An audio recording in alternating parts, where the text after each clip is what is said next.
Yeah, I do mean that. I like it when we come together, but there's more than one way of doing things. So sometimes it's really nice when you take me to that place of complete anguish and release and have the enjoyment of watching your face as you let it go all over me. When are you coming over?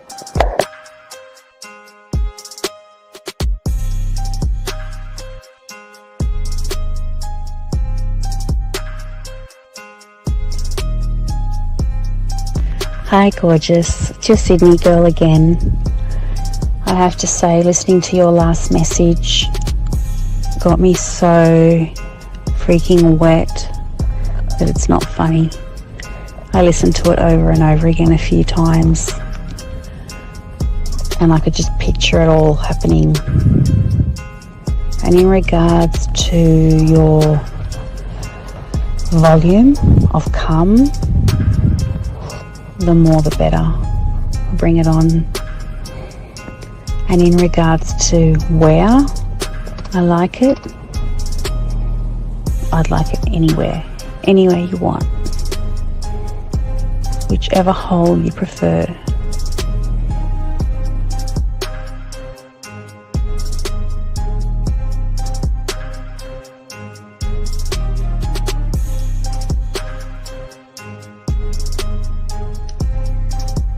When I see you, I'm going to kiss your face. I'm going to put my arms around you. I might even jump up and straddle you. I miss you and I wish I were with you right now. I wish I were with you in the rain, holding your hand, sitting on the couch with you, laying on the couch with you, vertical, horizontal, I don't know. I like it all fours, but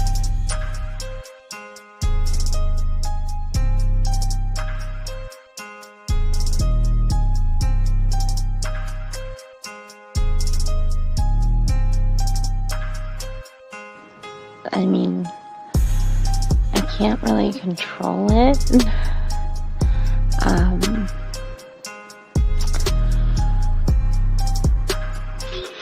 Something just happens to my body when I'm in that place, and I really don't have much control. But I would definitely allow myself to lose that control with you, for you.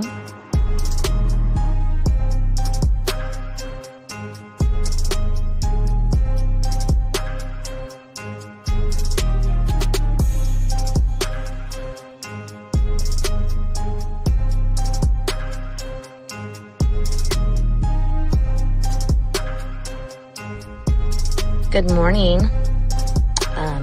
This is your friend. No. This is your lover. And my day is starting. And I can hardly wait until we can be together again.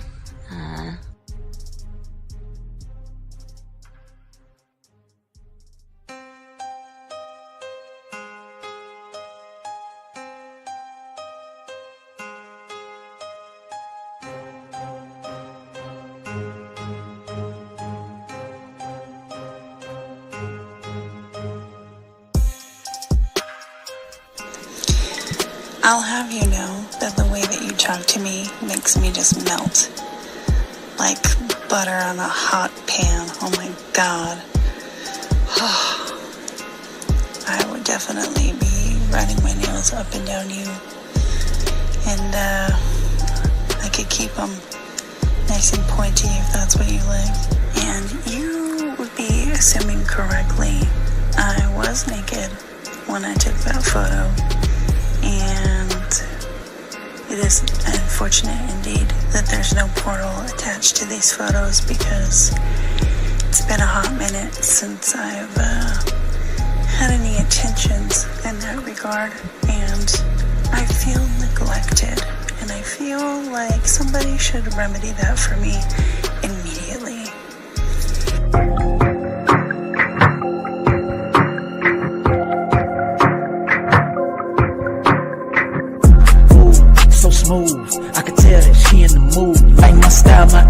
attitude, how I rock and the way I groove, yeah. That's right, talking dirty in the late night. Told her, let's make it happen. Call up Steve the Dean Williams, NK Zaggin'. Yeah, this for all my gentlemen. You see baddies, I know you feeling them. We got the skills, show you how to seal the deal. And we gonna keep it real, let's go. Whoa. You got a stagecoach to catch or something, huh? Slow the fuck up. Too cool, way too smooth. Show you how to get the girl to the bedroom. Ain't no thing, that's what we do. Get her vibing in the mood. Hey, we got the sauce, it ain't a joke. Come check it out, you should take notes. You'll have her begging for more. Wet like the ocean, you rocking the boat. Hey, all of these brothers the flyers. Give you the game to get her excited. One of a kind, I know you will like it. Only the realest of men are invited. Yeah, that's true. Time to get her in the bedroom. Let's go. All right. We're in this building, dog. We're here in the building. What's going on, Zag? What's going on, man? Mr. Kerry K. Zaggin. I don't know why this noise is making that humming. Hold on. Is that coming from you? Hold on, Steve. Give me a second. Yeah, that's not you. I don't think so. But it's moving. My shit is moving slow though. There's hold on real quick. I'm closing shit down. Okay, I got that. My Ethernet, my internet is plugged up. Yeah, there's some latency on my end and shit. Hey, Red Jet Shell, you know I gotta represent. I know my Niners didn't make the postseason this year, but I'm a lifelong 49er fan. 49er gang, I represent it. Hold on. Wait a second here. Let me see here. I'm starting to I got some feedback. You having some issues? Yeah, hold on, give me one second. Let me jump out and see something real quick. Hold on, let me, because this thing is making a noise. I don't know why. And let me make sure my phone. Let me do a real quick refresh. I'll be right back, Zach. I'll be right back, son. I'll be right back, dog. Give me 1 second. So while Steve is taking care of that, he froze and shit. Shout out to all y'all. What are we talking about? Okay. So hold on real quick. So y'all saw, for those of you who are watching on Steve's end, his title is different from mine. We don't have the same title. So Steve, he says, once a man can understand this is about women, his life will change forever. On my side of the world, I have what men with game really value in a woman. Again, if you're watching from my side, if you're watching from the side of the world, my title on my side is women. I don't know what's going on.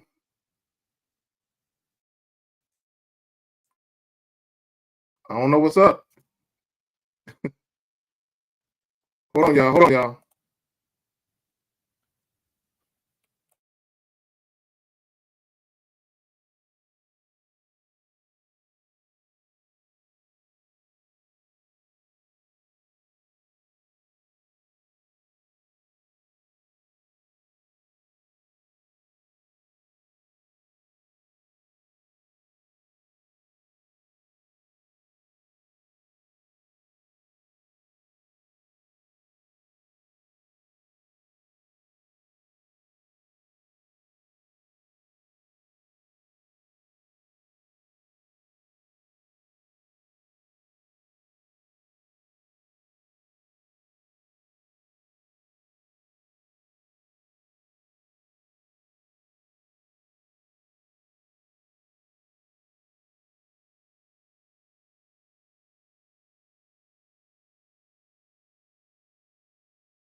got something all right. All right, Zach, there you go. Zach, you there, man? I'm here. You hear anything in the do you hear any buzzing in the background? No, you don't hear anything, right? Okay, then if you don't hear anything, then that maybe B Will got jokes. He says her internet works too. Hilarious. Hey, you want show me where she is so I can go to her place and stream this live stream and shit. Hilarious. All right, guys, what's going on? Welcome y'all to the show, guys. If you have a question, gentlemen, please put a Q. I'm opening the lines up as well. 833-859-8744. 833-859-8744. Yeah, this thing is my, I just got to give me my new set of headsets, get my headset. But yeah, so, all right, guys, we're opening up the lines for you as well. We have a good show for you guys. Had to make sure that that worked. All right, guys, if you have a question, we got y'all. Shout out to everybody in the building. We're going to be talking about we're going to be talking about this game. And let's see here. We're just going up and make sure we don't have any questions in their queue. See that we're good on questions. All right, so we're good on questions. All right, Zach, you got the floor, dog. You got the floor. No, I was just letting them know that because every now and again when we do these live streams, some of the individuals, they will toggle back and forth between your live stream, my live stream, and they might see that the title is different. So I'm just letting them know that we're on our 5 + 5 = 10 and 1 + 1 = 10. Yes. Right? The titles are different, but we're arriving at the same destination. Absolutely. All right, Zach. No, what do you got? Okay, go ahead, Zach. Go ahead and take it. Yeah.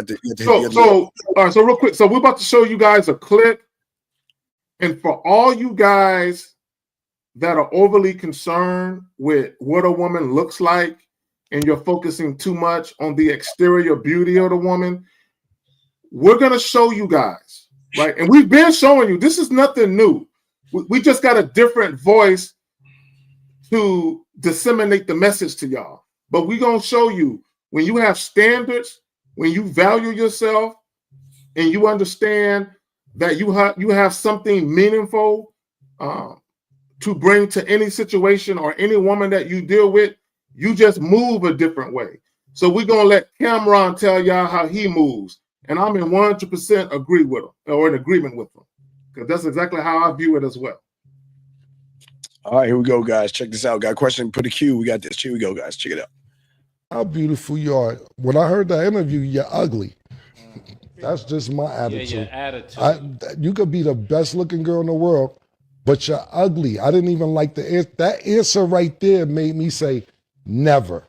Toxic. Half these females that look good on Instagram or social media or whatever, you notice they never do videos. They only do pictures because they have no personality and they're boring and they're regular. And you think you're somebody that you're not. And the girls that look half as good as you are funnier than you, is better than yours, head is better than yours. They make me laugh. They make me feel good while you're walking around like a stiff mannequin because your makeup is dried up all day. Your ass is tight because you're taking shots and you ain't get a massage on it in a month and a half. Your titties is about to burst because they full of silicone. And I'll take it to look half as good as you with a great personality to make me laugh and think this funny and has good sex. And you pay all my bills? I ain't say that. It's gonna meet me halfway.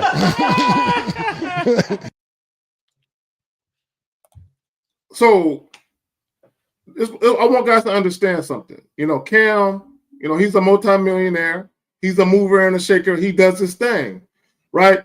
But he's saying, although I'm a man of means, although, I can get with these women that I find attractive, there are other women that I visually find attractive, but they ain't hitting on shit. They ain't about shit. The personality stinks. And let me just say this, just in case you guys haven't noticed, when we do the pineapple reaction show, or even the reverse pineapple, a lot of these women are boring. I don't know how many times Fifth has said, these chicks are boring as fuck.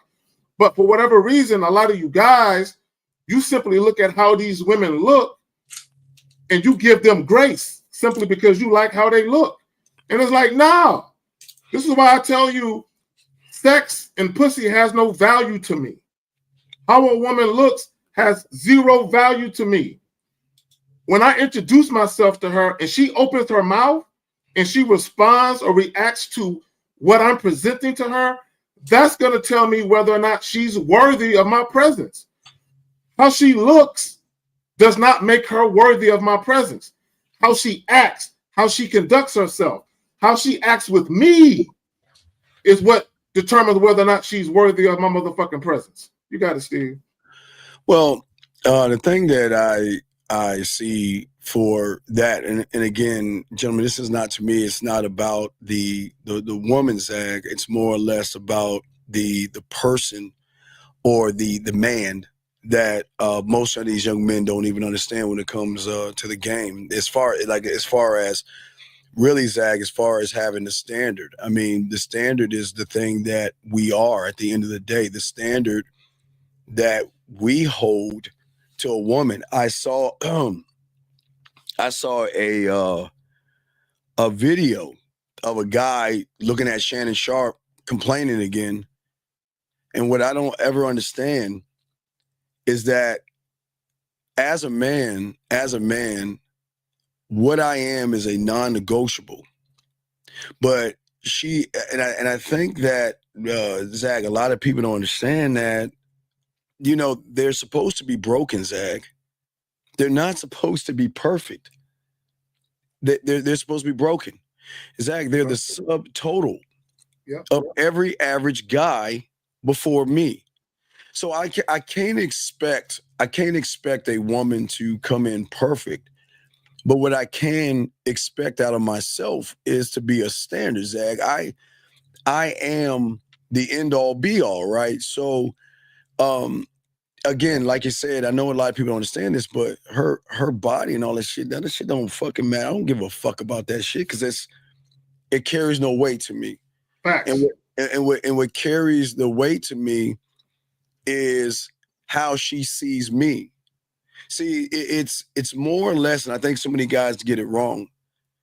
Y'all are too busy looking at her, Zag, versus her seeing you. When she sees you and can see a man, because we always use this word that is not real, and that's saying man. Everybody wants to sit around and say, I'm a man. You're not a man. You're not being seen as one, because this is why these women are out of order. But when a woman gets around a man, that she needs to see several things. She needs, and I'll throw one your way and we can talk on it, but she needs to see, she needs to see a non-negotiable, period. Let's start there, Zach. She needs to see somebody that's not going to waver, bend, break, move a little bit to move the goalposts over. A non-negotiable, as far as in, I'm not seeking your approval. You're gonna fucking follow me, because Zach, again, because this is a sex show, and list something what a lot of guys don't have. Yeah. Zach, because you and I, as men, we embody sex, and we know how to talk to a woman in that special way and all the other stuff. We get to call the shots. Whereas where you don't have any game, you don't have a mouthpiece, you're bad in bed, you fall behind her. So what I'm gonna throw the first one to you is a non-negotiable. Because when a woman is fucking with us, they have no choice. Here's a beautiful choice. Two choices: fall in line or fuck off. Zach, what say you, brother? So this is what I would say about non-negotiables. In the grand scheme of things, Steve, yes. I don't negotiate my time. I don't negotiate my dick. I don't negotiate my self-respect. I don't negotiate my standards. The only thing, Steve, the only one caveat, the only thing I will negotiate is when I'm setting up a date or I'm setting up a time for me and a young lady to get together, the only thing I'm willing to negotiate is the day and the time. Because if I tell her I'm free at 9:00 on Friday, and she is not free at 9:00 on Friday, we have to negotiate that, right? Because she might say, Carrie, I would love to see you, but I have a prior engagement that I'm obligated to, but I'm free Saturday at 8. Yes. If I'm free Saturday at 8, I'm going to be like, all right, cool. I'm free at 8 Saturday. Let's go ahead and do it Saturday. That's it. That is the beginning and the end of any negotiation with me, right? After that, if the shit ain't moving along at my pace, dictated by me, I'm not fucking with her. And you said it earlier, because we talk about value, right? Yes, all the I time. talk about a woman showing me deference, a woman basically humbly submitting and showing respect. So Yes. basically, if I'm the type of guy that she's attracted to, if she says to herself, I'm glad I met Carrie, I look forward to seeing this man again. In fact, I can't wait to see him again, right? Her mindset is going to be, let me not make it difficult or challenging for this man to set it up. I'm going to make it easy for him. If I'm available, I'm going to see him when he's ready. Yes. If I'm not, I'm going to tell him, look, I'm not available on that day, Carrie, but I can do this day. Because I want to see this man, and I don't want this man to not want to fuck with me. I enjoyed meeting him. I love the energy. I love the vibe that we had. I look forward to replicating that same experience. So, of course, I'm game to make it happen. The problem with a lot of you guys is you're dealing with women who don't see the initial value, so you end up trying to negotiate your value as if she's valuable. We have a call. All because of how she looks. Go ahead. We have a call. Area code 732, sir. What's your name and what's your question, sir? Hi, my name is Michael. I called a few days before. Do you remember me? Michael, what is your brother? What's your question? What's up, man? What's up? Okay, so update, me and that girl I matched with, we had a video call, and I would like some advice on like how to flirt. Okay, so this is what I would tell you before we answer your question. You should have gotten coaching before you did the video call. So what happened on the video call? You guys weren't live. It was like 3 o'clock. So hey, get coaching on the back end. I got clients that text me and tell me I'm about to go out with a chick. Zach, I need a push in the right direction. Zach, I'm about to call her up. I need a push in the right direction. So I give them game right there on the spot. But go ahead. But Michael, here's the thing, buddy. We always teach you guys, and this is why y'all are terrible lovers. Why do you have to get ready when you should be ready? And that's the problem. Why do you wait till the last second or when shit happens and not be prepared? That's the problem. So I don't know. I'm the one with high functioning autism. Just it's fine. Don't stop. We don't want to hear about the autism, dude. You're not a victim here. You're not a victim here. Okay, it's cool. What is your question? What's up, man? What's the question? My question is due to my disability and how I am. Stop, Michael. Stop. I'm gonna say one more. Michael, I'm gonna say one last time and hang this phone up. I don't want to hear about excuses, dog. You are what you are. Your autism has nothing to do with these guys who don't have autism, because y'all all are doing the same thing. So your autism doesn't matter. You're doing the same thing. So what is your question? And don't tell me what you have. What is your question, buddy? What's up? My question is how to flirt with this girl. What do you mean? What do you mean how to flirt? Michael, what to say? I don't know how to do it. Okay, but Michael, okay, young man, I understand. Okay, but I'm not trying to be mean to you. How long have you been listening to us for? Say that again? How long have you been listening to us for? Oh, like a couple months. Okay, so Michael, listen to me. I'm gonna tell you about a 9-year-old me, okay, or a 10-year-old me, okay? All right, 10-year-old me. Now, I knew I could get girls and all this other stuff, but I had no idea the power of when I started to get my mouthpiece together, what it's going to do for me and how it's going to bring them towards me. Okay, Michael? Please understand that, right? Okay. Now, so what I had to do at 10, Michael, because I didn't get them coming to me like that, right? Because I was still trying to mess with the older girls and all that stuff. I still had to prepare myself for when that moment came. Because, like I can tell you, when we're new at this, we don't know when the moment is going to come, because that moment can come at any time. It could be a meter here and you're going back to her place. It could be meter there and something happens. But Michael, this is the problem, young man, and I'm not beating you down for this. This is what I understand about you humans. Why aren't you prepared, even though you don't meet any women right now? Why didn't you prepare yourself for the moment? Because when the moment arrives and you are not sexually prepared, that's a lack of experience, and the woman is not going to want to fuck with you. So, Steve, let me tell this real quick story. Michael, let me tell this quick story. And I don't know if I've ever told this story. If I have, it's been years. So when I was 18 years old, right? I was on the strip, right? If you've ever seen Boys in the Hood, there's a scene where they have all their cars lined up.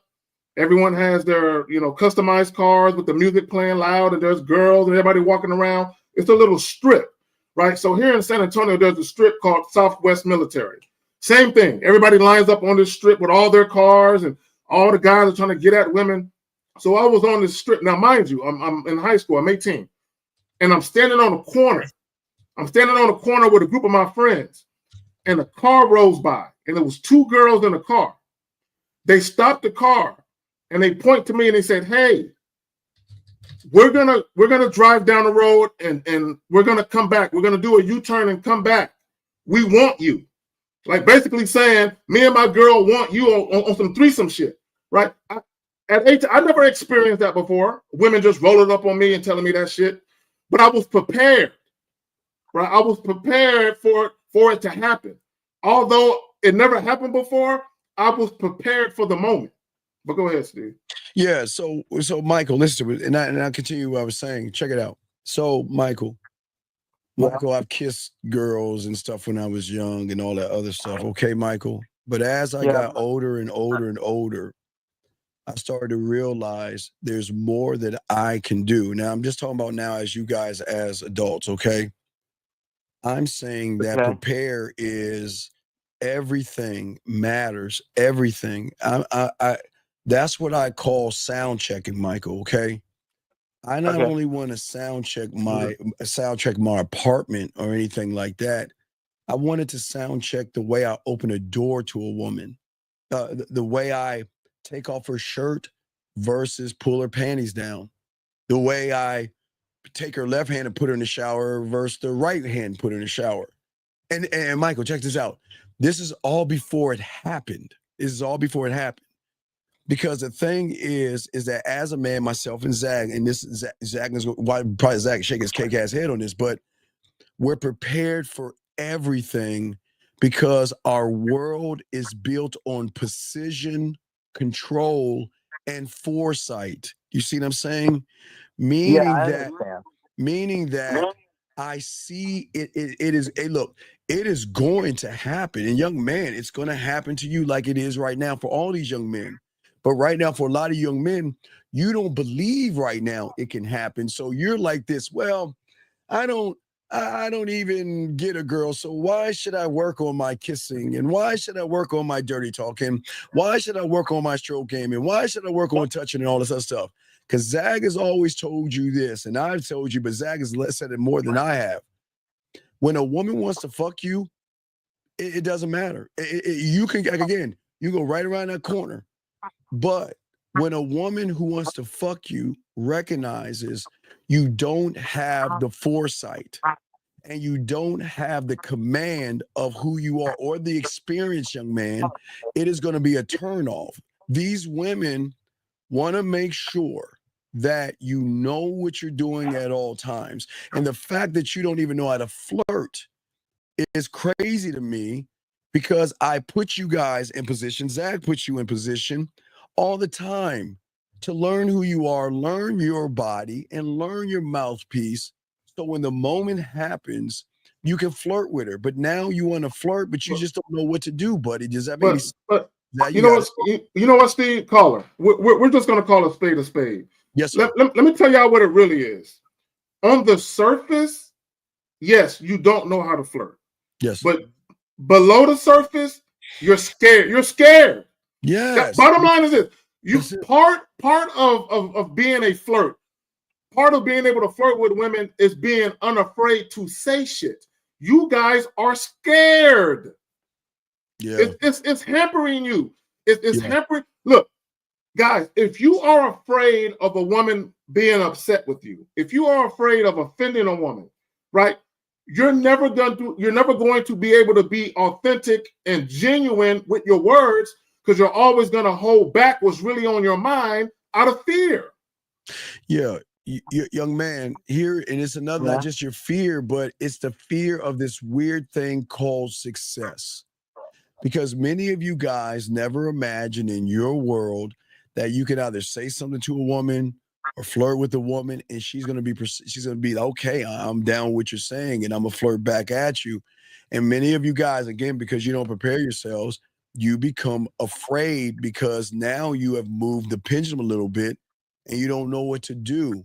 And now that you don't know what to do, because please understand, flirting is just the first door of many doors. You must understand that this woman that you're talking with and dealing with is dealing with other guys, but she doesn't want to deal with someone who doesn't know what he's doing. Zach, you got it. Let me turn this TV down, but you got it, Zach. Scary Perry said something at 7:25. He said, you can't say the wrong thing to the right person. And as simple as that is, it's very profound. And he's right. You can't say the wrong thing to the right person. Caller, I can go up to two women. Like, let's say I go to a bar. Let's say I get my ass off of this live stream and I take my ass to a bar right now. And I roll up on two women within 10 minutes of each other, right? And I'm very sexual with woman A and woman B.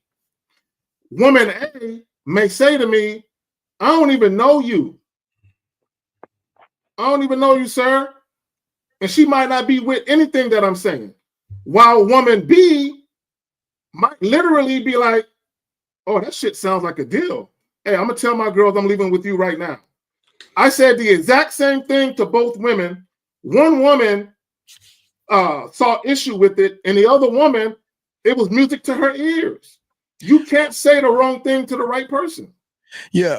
Okay, Mike, let's look at it real quick. All right, here's a question you need to ask yourself. Yeah. Let's think of you as a bus driver, okay? Okay.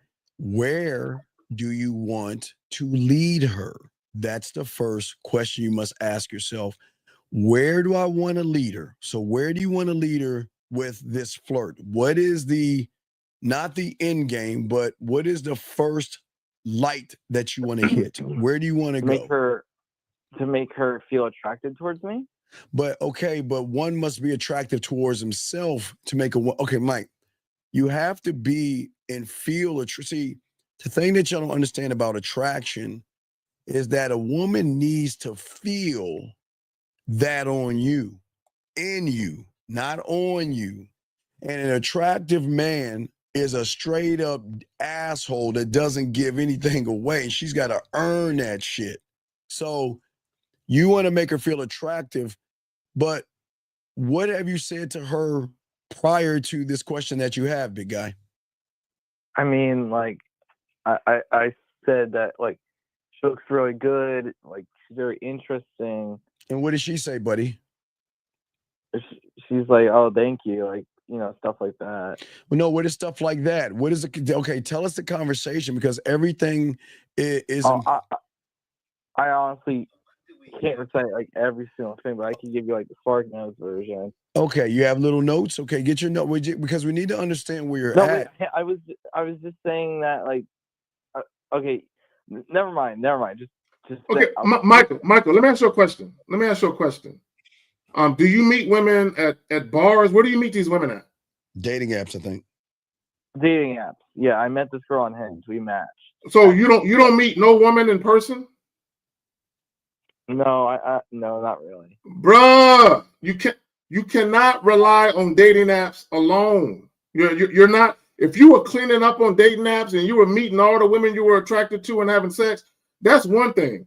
You need to get out there and meet. Bro, the best way to work on your mouthpiece, the best way to work on being a flirt and flirting effectively is to do it in person.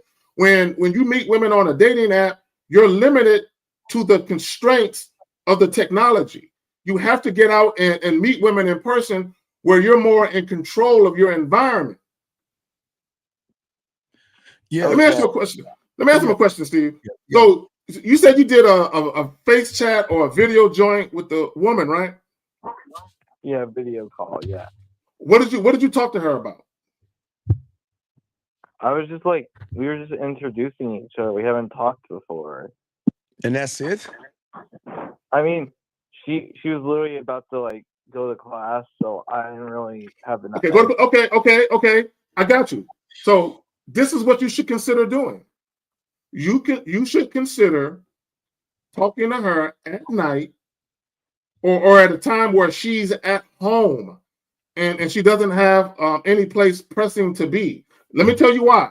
Because if it's me, if I hit her up on a voice joint, I'm gonna be like, look, when you get out the shower and you get ready for bed, call me on a video joint. That's what I'm gonna tell her, right? So then when she hits me on a video joint, I'm gonna be like, let me see what you got on. Yeah, go ahead. Yeah, move the phone. There you go. Do a 360. Ooh, that's cute right there. Is that what you wear? Is that what you always wear to bed? That shit looks, that looks kind of sexy on you, right? So I'm already turning the conversation into sexual banter just by me asking her, let me see what you have on. And if she's in her bedroom, I'm gonna be like, is that your bed right there? And I'm gonna tell her, sit on the bed for me. Right. So I'm directing her what to do because I'm trying to set the tone of how things are gonna be. Tone is important. Setting the tone, young man, like he's saying. But okay, setting the tone. Yes, but setting the tone. But here's the thing, buddy. What I would do, because you're new at this, I would just play it safe and try to set up the date because you're not there yet to show her a mix of sexual confidence, playfulness, and unpredictability that you're going to need. That's going to draw out the nasty side of her. If you can't pull out and do those things right now, buddy, I'm just saying, just go ahead and set up the date and play it safe. Even playing it safe, Michael, keeps you still in the neighborhood of smashing. It keeps you in the neighborhood. I'm just saying that when you learn this game correctly, and if you stop doing what all these other guys do is wait to the last minute, then you have to play it safe, buddy. Okay, I would just ask her. I just tell her, look, I'd like for you to take where do you want to go on a date at, buddy? We're gonna go to the mall and get coffee. Okay, well then just set up. Do you already have the date set up? We're going to set it up. Yeah. We basically have it set up. What do you mean we have it set up? Wait, what do you mean we have it set up? What does that mean? We have it set up. Me and her. What does that mean, buddy? What do you mean? I said it. We have it set up. I'm saying, did you set the shit up, or did both of you together figure this shit out? What are we doing, dog? What did you mean by that? What do you mean by that, dog? I basically said that this is when I'm free. This is where we're going. Let me know, like, what time. Just like give me the time. That's it. Why are you asking her what time? Why are you asking her that? You're supposed to give her the time, buddy. Because I don't know, man. We got two different schedules. I don't know. Mike, buddy, stop. This is the point. I'm going to give her a time. And then at that point, she, like Zach said, she can make the adjustment off of my time. Okay? Does that make sense? Off of my time, yes? Okay. Just give me a sec. I'm just trying to think. Well, you're okay. not. Okay. Mike. So Mike, let me ask you a question. When you saw this woman on Hinge, did you go look at all her pictures? Did you look at her pictures and her profile? Yeah. When you saw her, what popped into your mind? This girl's cute. Is that it? She's cute? Already failed. Nothing else popped into your head other than how she looked. Yeah, she had this like bunny, and then I complimented her and her bunny, and I said, "Oh, that's a cute bunny, and so are you." And then she responded. Wait, you told her that was okay? You talking about a bunny? A bunny rabbit? No, she had a bunny. Like she was holding. Whatever. No, buddy, I'm not making fun of you. I get it.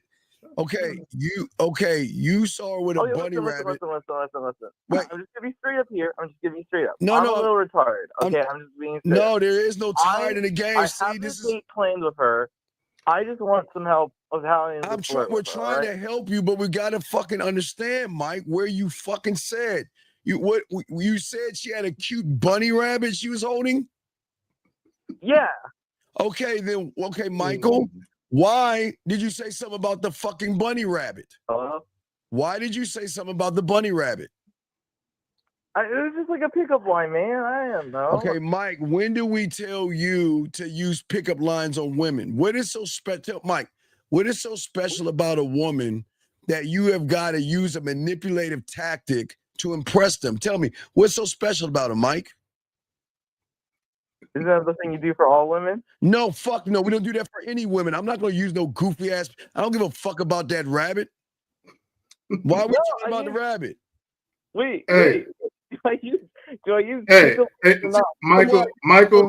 Autism place and get with autism girls because you're not ready to be the man that you need to be on this channel because you're using tactics and men don't use tactics on women. I don't give a fuck about that bunny. I don't care if she's holding a duck, a rabbit, or a bird. Fuck them. I don't give a fuck about that shit. Hey, Steve. Hey, caller. I've actually, caller, listen.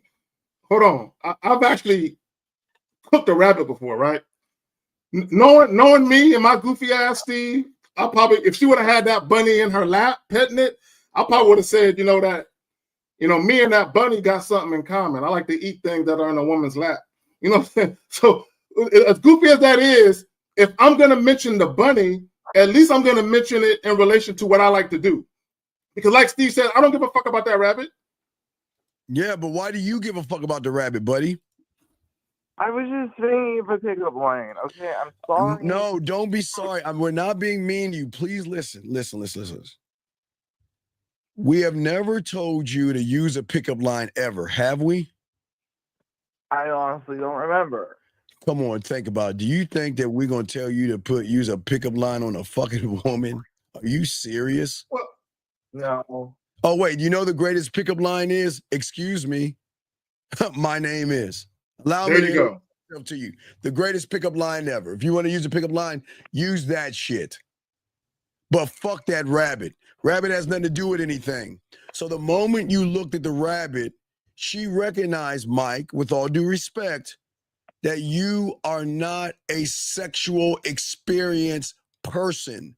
A sexual experienced person is not going to look at what she's holding on to. He's not going to look at her ass. He's not going to look at her titties. He's not going to look at her lips. He's not even going to look at her that way. He's going to present himself to her as an opportunity for her to get on his dick. Does that make sense, Mike? Yeah. That's experience. But you guys with no experience, you guys assume women are ignorant as fuck.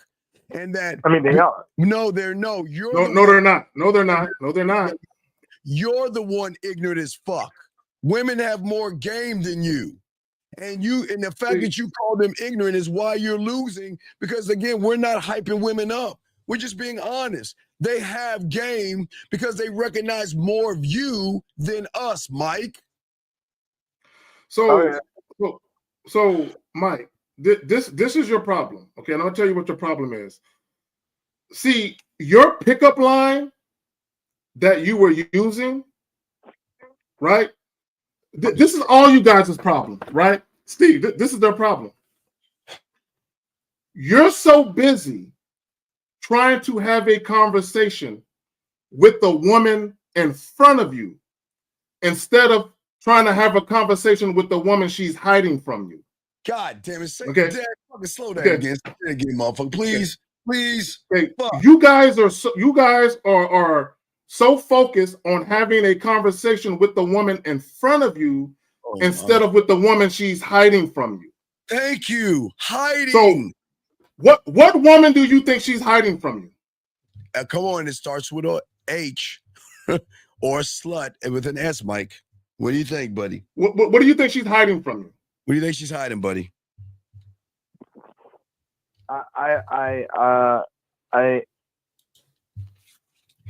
Oh. Okay, so what she's hiding from you, hold on, I'm gonna tell you what she's hiding from you. Every single woman has a sexual side. Yes, God bless them. Kinky, nasty, fetishes. She's hiding that side from you. See, Oh. you're so busy conversing with her public persona, you're not talking to her private persona, which is what we talk to. We talk to her private persona. Yeah, and how are you doing today, lady?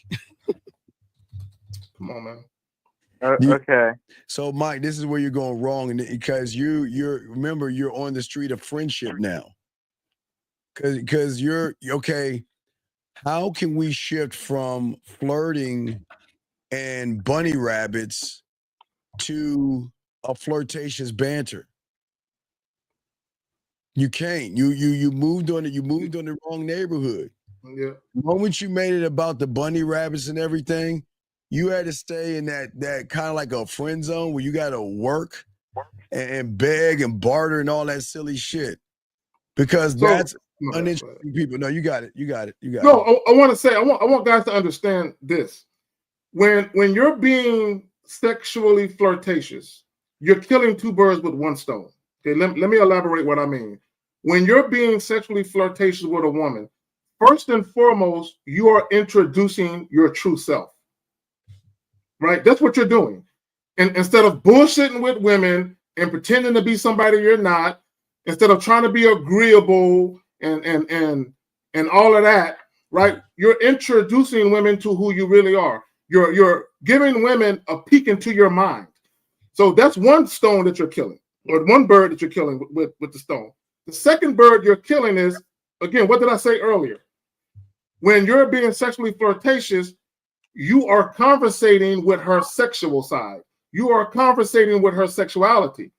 If you're encountering a woman who doesn't view you sexually, she's not going to let you talk to that side of her. So she's going to show you with her reaction and her response to you being flirtatious that she's either game to speak to you in that way or that she's not. It's that simple. Now, Zag said something really important that you probably miss, young man, and everybody miss. And do you know this is the difference between guys who get pussy and guys who act like pussies? You want to know what it is, Mike? What? Because Zag said the key thing, giving her a peek into your sexual world. And if you are giving her and talking about bunny rabbits, what kind of a peek is she getting from a person talking about fucking bunny rabbits? There you go. Man, I don't know. Well, that's the problem, young man. You need to know. Because at the end of the day, you want to show a woman what it's going to be like. She needs to get a sample or something. Because, Mike, listen, you're not the only guy trying to smash this woman, okay? So that means that you, unfortunately, are in competition with everybody else. The difference with Zag and I and you is that we're not in competition with nobody. We're only in competition with ourselves to keep elevating ourselves. There's no competition because I know what I can do with my mouthpiece alone, knowing that I know every guy she runs into, Mike, and here's the good news, they're like you, buddy. They give her a peek into an experienced world. Zag, you got it. So caller, you're familiar with strippers, right? You're familiar with strippers, right? I know it sounds like a dumb. Okay, so if you were at a strip club and a woman gave you her dancing name, would you refer to her by her dancing name? If she told you my name is Cinnamon, would you call her Cinnamon when talking to her?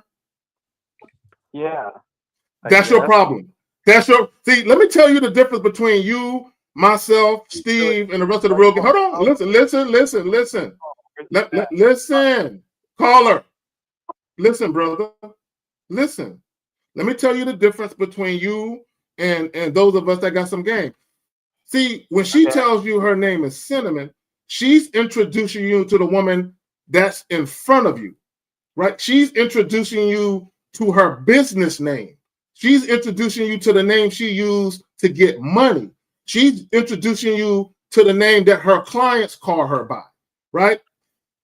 Let me not say if. The time that I dealt with strippers, I told them, what's your name? And I want your real name. I don't want to hear your stage name. Yeah. So when a woman tells, yeah, go ahead. Wait. Yeah, hold on 1 second. Jamar, my friend, buddy, my friend, you're absolutely 1,000% right. You're right. We don't get chicks. So Jamar, we're going to do you a favor, because the last thing we want to do, Jamar, is waste your time and allow you be in a room with two guys who can't get any pussy. I wouldn't know the first thing, Zach. I wouldn't know the first thing. I don't Steve, know. I've never had sex. I've never seen a woman naked before. I have no clue what a naked woman looks like. I don't know. You've seen a woman's arm or leg before. You're lucky, dog. You saw you know the word naked. So Jamar, we wish you the best of luck in your endeavors, and we hope that you find something, because why would you be in a room with two people who don't know what they're talking about? Exactly. Okay. Why are you here? Exactly. You got it, buddy. So let me say this. So now, shout out to Miles. You know, he says your language exposes you. You said, if she said, my name is Cinnamon, you will refer to her as Cinnamon. If I'm talking to a stripper, I refuse to call her by her stage name. I'm call her by her government name. Her government name. And the reason why I'm not even asking for her government name. I'm demanding to know what her government name is.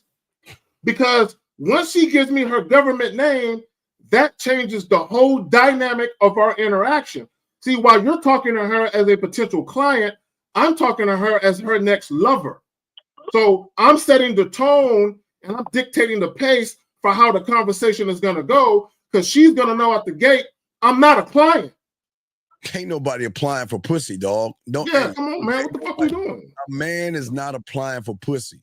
But when you are talking about rabbits and butterflies and how you're doing and how was your day and what are you up to, you applying like a motherfucker to be your friend. Okay, Mike, we're going to have to throw you back in, buddy, okay? But just set up the date with her, okay, buddy?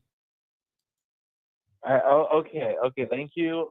All right. For your help. No, thank you. Hey, Mike, guess what? Buddy, look, you know the best thing about you? Even with your autism, you have the balls to call in. And guess what? There are a lot of guys who don't have autism who don't have the balls. So we really, really commend you, okay, buddy? Hey, here's the thing. Watch this. You're doing better. Mike. It's something that I struggle with. I want to get over. No, it's cool, but Mike, we understand you actually do. So you're doing better than all the guys who don't have autism, because they don't even know what the fuck they're doing. So we'll let you go, okay, buddy? You did good, all right? All right. All right, good job. Good job. I appreciate the call. Let me say this for anyone that's watching the chat, whether you're participating in the chat or not. If you disagree with what we say, call in. Call in. And let me just say this real quick. Let me just say this, and this is what guys need to understand. Whenever you have guys that come to these live chats and they say shit like, oh, don't listen to them, they don't get no girls, call in and explain to the audience why you're right and we're wrong. Be a man and stand on it. But what is weird is, why would you be in a room listening to two people who can't get girls? well, Steve, it's low key homoerotic, right? And this is what I mean by that. For you guys who were biologically born males, see, I can't call you a man, because being a man is like being a general. You have to earn your stripes. So I can't call you a man. There's something very heteroflexible and moist about a male coming to a YouTube channel, doing a live stream and saying, you guys don't get women. Because what you're saying is, you guys aren't cute enough to get bitches. So what you're saying is your genitalia doesn't respond to our physical features. You're saying we're not cute enough by your standards to get women, right? Yeah. That's what you're saying. Yeah, I would rather a woman look at me like that than a guy. But these guys, that's what they do. They go to live streams and they say, you know what? He's really cute. If I was a bitch, I would let him fuck. So I'll listen to him. Then they'll come to us. Oh, I don't think they're cute enough. So what they're saying can't be right. Like these dudes is homoerotic with it. Right. They're not cute enough, in my view, to get women. So that's why they don't know what they're talking about, because they don't look good enough in my eyes to get a woman, versus that guy over there that looks good in my eyes. That guy can get women, but those guys, look at them. They're not attractive to me. And because they're not attractive to me, they're not attractive to women. So, Zach, I'm just saying, bro. I'm just saying. This is my thing, Steve. This is my thing. Don't focus on what other men look like. Please. Focus on the message. Yes. Focus on does the message make sense to you or not? If it doesn't make sense, then why are you here? Bottom line. Well, let's continue, guys. Lines are open. We are breaking down this game, and we are talking about what y'all guys need to soak up. It's very important for you guys. And one of the things we talked about as a man, it's not about the woman, gentlemen. It's more about you. Now, the next thing, Zach, I want to throw your way. Another thing is the boundaries of a man. That's what's so great, especially someone that's really good in bed and experienced. His boundaries are clear. Thank you. Huh? What's up? No, I'm saying thank you to LL Smiley. Thank you. I appreciate that. Yeah. LL Smiley says, okay. Well, So Steve. Wait. Hold on. Time out. Why would you? And this is why you show. I always say, how can you talk about the word of God and be so hateful? When did your God tell you to not only be hateful, but to be judgmental? Why? What religion are you? What a shame. Y'all see that, guys? See, they use the name of their Lord and Savior, Jesus Christ, and to sit there and do ungodly things. What a fucking shame. Hey, what a shame. God, but you know what? I'll say to you, God bless you as I kick you out of the room, because we don't want you in here. And if you feel that way, get the fuck out. It's insane, man. Well, as Erica said, get the D. I'm like, yeah, I give. We give, not get. The give. D. You give. Getting the D? Yeah, this marriage expert, I don't know nothing about. Yeah, but like we were saying, Zach, what I'm saying is the boundaries. And again, Zach, and this is going to fuck them up when I talk about boundaries. I'm not talking about a boundary that you're actually setting for yourself, gentlemen. I'm saying a boundary that I set myself for her to comply to have an understanding that the boundary I'm setting is actually no boundaries when it comes to a woman, because we are all about giving women actually free will. And Zach will be back in a second. He's had a thing, but we're talking about giving a woman actually free will. And the boundary is to allow her the freedom to make a decision what she wants to do on her own without manipulation or anything like that. That's what an experienced lover will do. But when you don't have any experience or anything like that, gentlemen, not only do you set boundaries on the woman, you also set boundaries on yourself. And most importantly, the worst thing you do is set expectations. When you look at a woman and have an expectation of that woman, you're automatically saying to her, not only should you fuck me because I want to fuck you, but this is how you're going to fuck me. Meaning that, you know what? You're not allowed to talk to any other guys out there. You're not allowed to date anybody. You're not allowed to do anything except prove and open your legs to me. You don't have to do anything. And I think for many of you guys out here, this is one of the biggest issues and biggest problems that y'all have out here, because it's things that you want to show a woman that when you create boundaries and expectations for a woman, this is why most of you guys become doormats. And this is why most of you guys have problems with women, because at the end of the day, we want to teach y'all experience as a great lover. A great lover is somebody that wants a woman to feel sexually free enough, Zag, to say, you know what? I don't like you. You're not the same. You're not the guy that has the height I like. You don't make the money that I like for you to make. You don't even look like the person that I would fuck with. But can we talk on the back end and allow me to go forward, Zag, and do whatever she wants, okay? All right? Hold on. Let's get to this question right here. He says, how to deal with hair loss. Okay, Jay, let me explain something to you. There are two bad things for a throw to Zag that most of you young men don't understand. For some reason, TV or the media has made you guys feel like there is power in your fucking hair. And that means if you lose it, you should go to a clinic where they put fake hair or wigs on your fucking ass to cover up what you are, number one. Or if you do have hair, Zag, and you have gray hair, to cover it up to try to look like you used to look 20 years ago or something like that. Young man, you don't deal with hair loss as a man. You accept hair loss as a man. That means your body is breaking the fuck down. All of our bodies break the fuck down in their own way. And if you think that hair loss is going to be the cause of a woman wanting to fuck you, then your hair loss is going to be the reason why she's not going to fuck you. Zag, what say you on that, my brother? So this is what guys got to understand. There are women out here who deal with balding men or bald men. What I would tell you is, if you're losing your hair and the shit looks like some George Jefferson shit where you ain't got nothing in the front and you got get rid of it, right? Here's the thing. Once you can no longer style your hair where you actually like the way that it looks, get rid of it and embrace the bald look. Guys, it's not that being bald is a turn off to women. It's the fact that women can tell that you're insecure about being bald that's a turn off to them, right? There's been plenty of guys in history who are bald.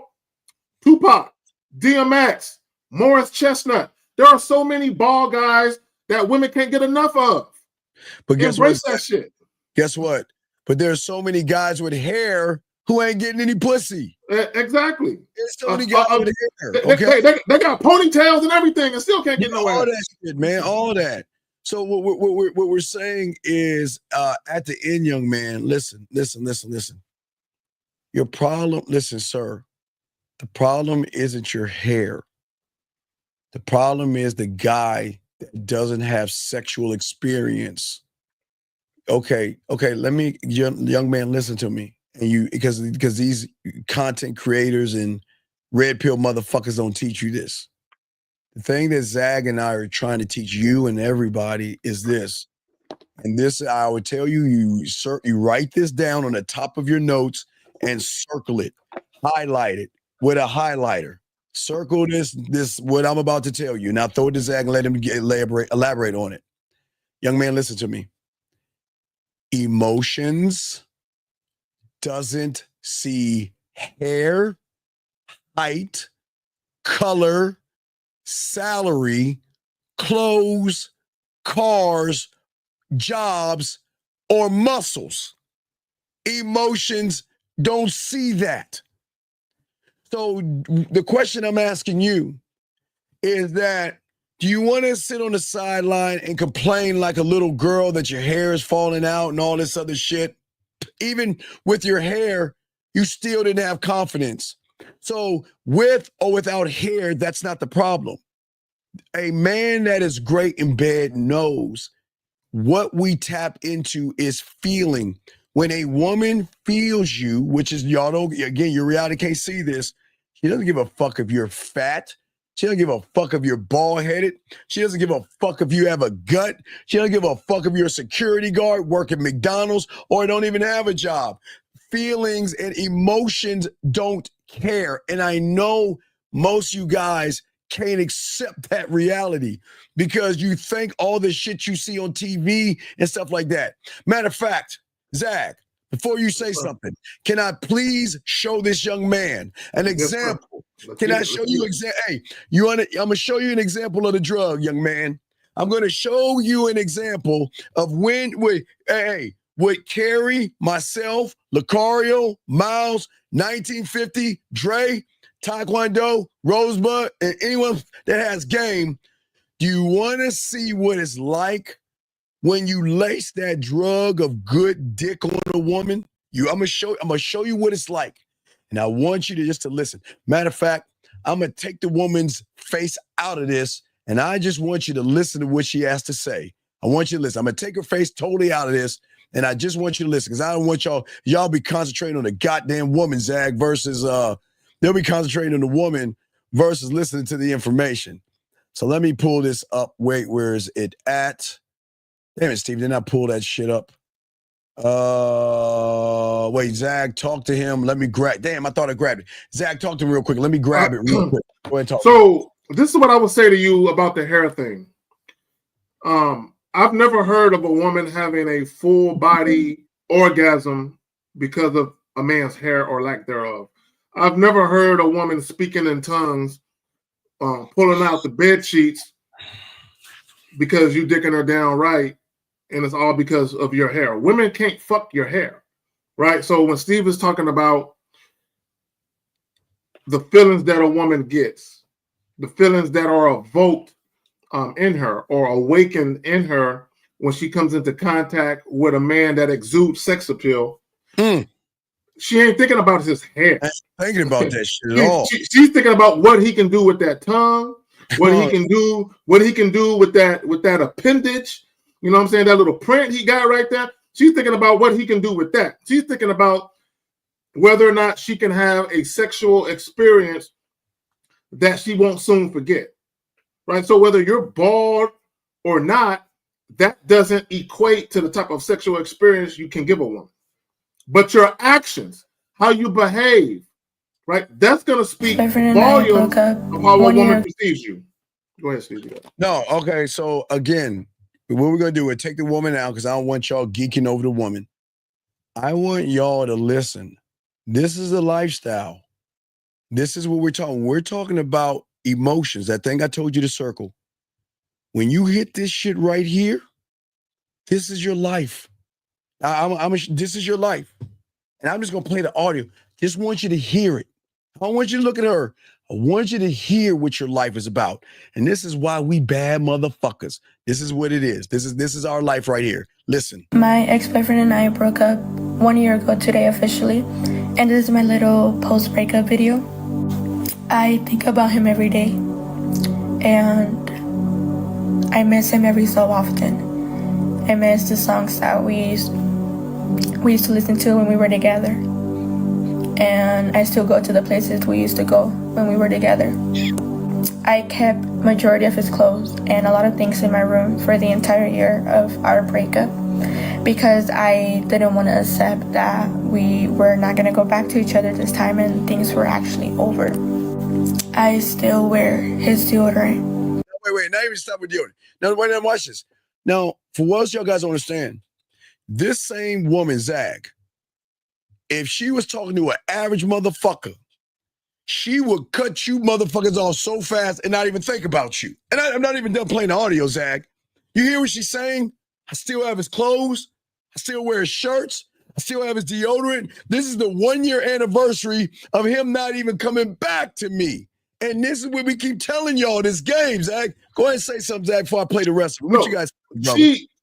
She said, I wear his deodorant. Look, when you have left such an indelible impression on a woman's psyche and you left heavy footprints in her life. Yes. You're like, what's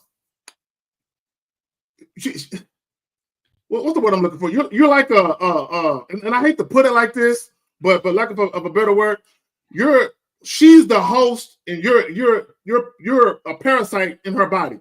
She can't get rid of you, right? It's like you stay on her mind. You stay in her thoughts, and she can't get rid of you. So she keeps things. And let me tell you, all women have done this. All women have done this. Maybe not to the extent that she's talking about, but all women have done that. They kept something to remind them of that guy because the experiences that they had with that guy, they don't want to let go of those memories. But go ahead, fam. Here we go. I buy it all the time. I don't even know if he's still using that same deodorant, but to me, it's comfort. to me is the last smell that he had before we broke up. And I've done all of this, and I'm still choosing not to go back. I'm choosing to move forward, and I'm choosing to allow myself to heal. And I pray about him every day. I pray about his will. I pray about his family. I pray about the things that he once told me and the dreams he once had. Me missing him is just a reminder that what we once had was true. It was beautiful.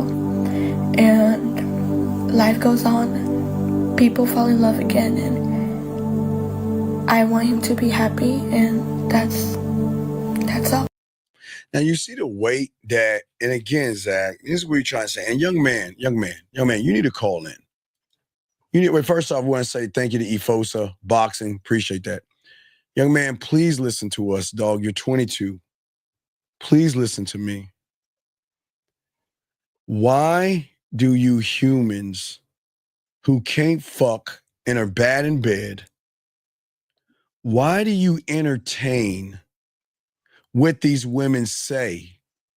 And why do you give a fuck? Gentlemen, Zach, I don't understand something. This is not a knock on a woman at all, Zach. And we always tell you young men this all the time. A woman can want what she wants, Zach. Yes, she's allowed to want certain things, sir. But a motherfucker that's good in bed, I don't give a fuck about what she wants. I don't care about that shit. And the fact that you are watching a woman that you'll never talk to in your life dictate how you think shows how fucked up you are in the head. You are watching too much content thinking that shit is real. Let me say this, Jada Boss, and you're not a boss. You're not even a boss of your own not a self, boss, man. Right? More like Jada Peasant, right? God, look, damn. And I did a video talking about this. Those balloon pop shows, those 20 versus 1 shows, they're reality dating shows, meaning they are scripted. Yeah, there might be some things that are being said in a moment that have some validity or truth to them, but those shows, a lot of times, those shows, those people are paid to be there, and they're paid to say outrageous things that are meant to go viral.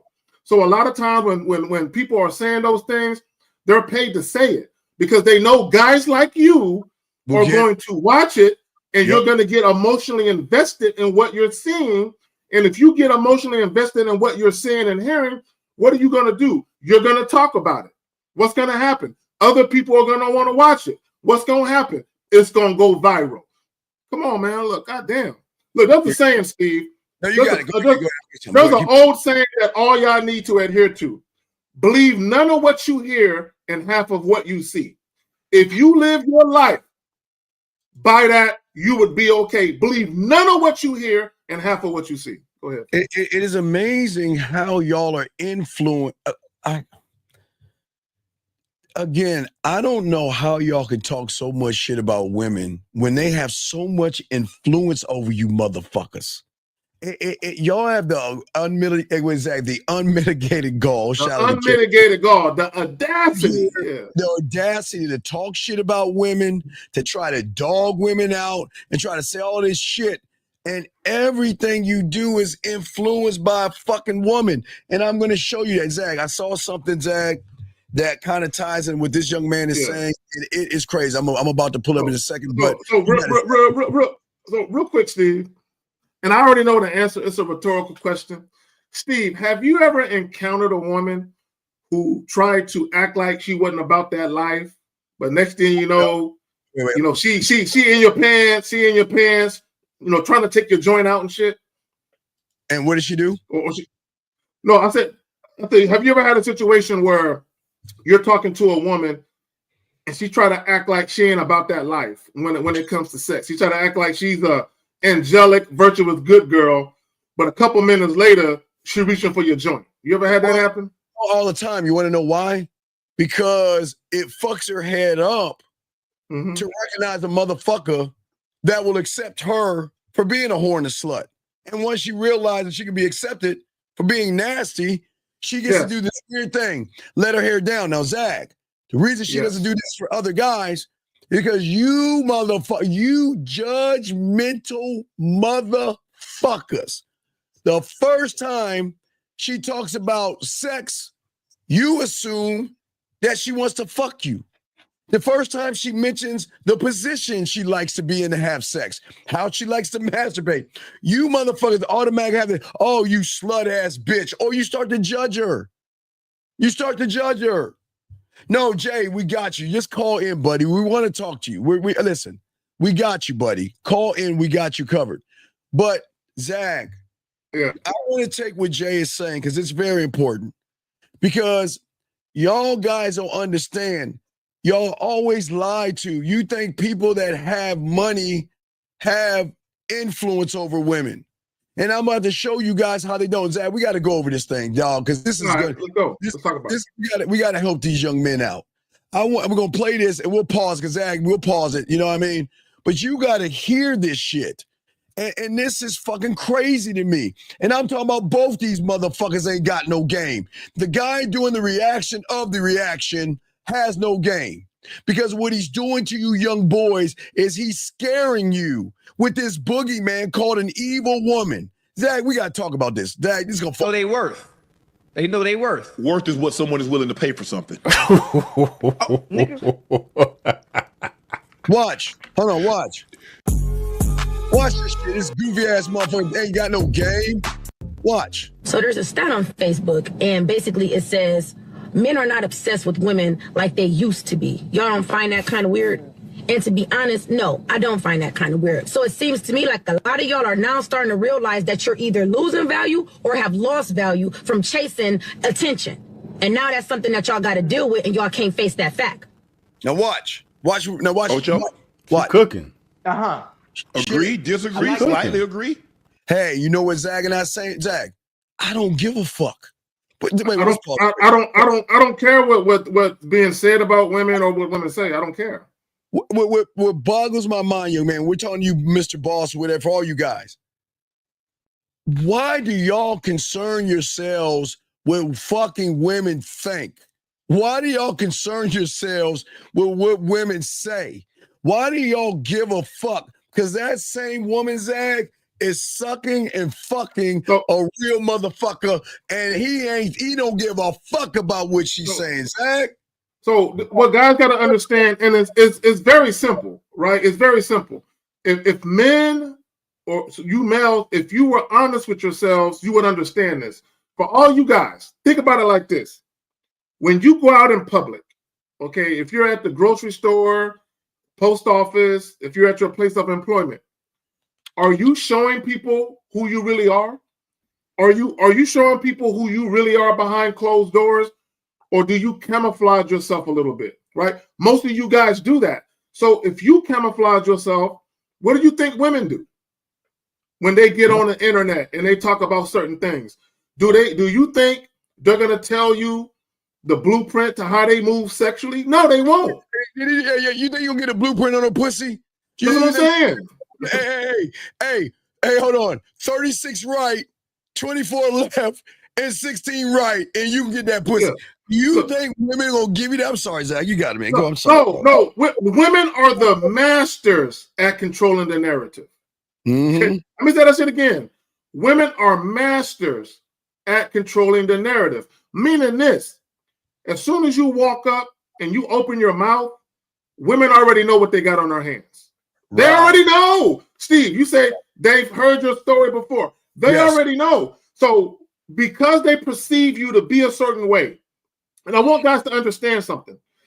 There are instances where a woman can have a perception of you that's not completely accurate, right? Mm-hmm. But there are other times where her perception of you is spot on. So what happens is, as soon as you open your mouth, a woman is going to have a perception of who she believes you to be. Once she has that perception of you, how she speaks to you is going to be about that perception. It's not going to be about what you want her to see. It's going to be about what she thinks she sees, right? This is why a lot of you guys, when you deal with a woman, you have a conversation with her, you exchange contact information, and then you get her number and talk to her later, and or you go out on a date, and all of a sudden a woman is not interested in you. It's because whatever perception she had of you was spot on, and she realized you wasn't shit, and you just confirmed it, or she had a perception of you that was inaccurate. She thought you were a certain type of way, but upon further gathering of some notes, she realized you're inconsistent and you're not that guy. Now, guys, we got y'all covered. Please get your crayons out. Guys, lines are open. We're going to break this down. And gentlemen, please write this down to have I think y'all really need to understand this because we're trying to help you out. We really are. So please understand every woman, okay? Every fucking woman that is either in this room or outside this room, okay? Please understand this. Their concept, okay, is built on a perception, gentlemen, a perception of how she perceives herself and the knowledge that she has gained over a lifetime experience, okay? So, gentlemen, please listen to this. That means every woman, based upon her personal experiences, all right, and the way she labels things equal to what you see right there. So listen to me. It's very important, guys. You have, because again, this is going to hurt y'all pussies, but we got to be honest with you guys. So if you look at these women and look at everything they've been around, they have been around a bunch of motherfuckers that have no patience, that are not assertive, they're not dominant, they're dependent on pussy. They have no direction. They are only focused on lying, manipulating, begging, and bartering for pussy. These guys out here are not sexually creative or sexually organized.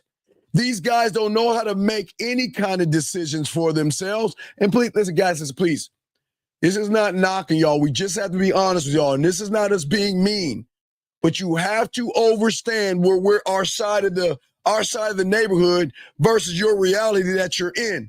In order for you to understand why that woman or any fucking woman on balloon shows say all this stupid shit, it's because this is what they see. You guys, no consistency, no decisiveness, no expectations, no kind of reward system I get for fucking with him, no kind of vision, no sexual inspiration, no kind of skills that make her or pussy wet, Zach, no authenticity, no boldness, no social skills. You can't lead by example.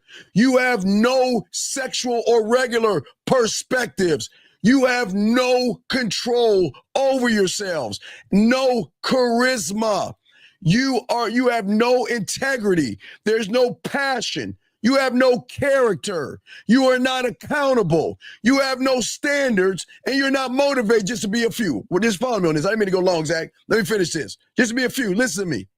So, what that woman has done, because you are all those things, she has to create a world based off of you.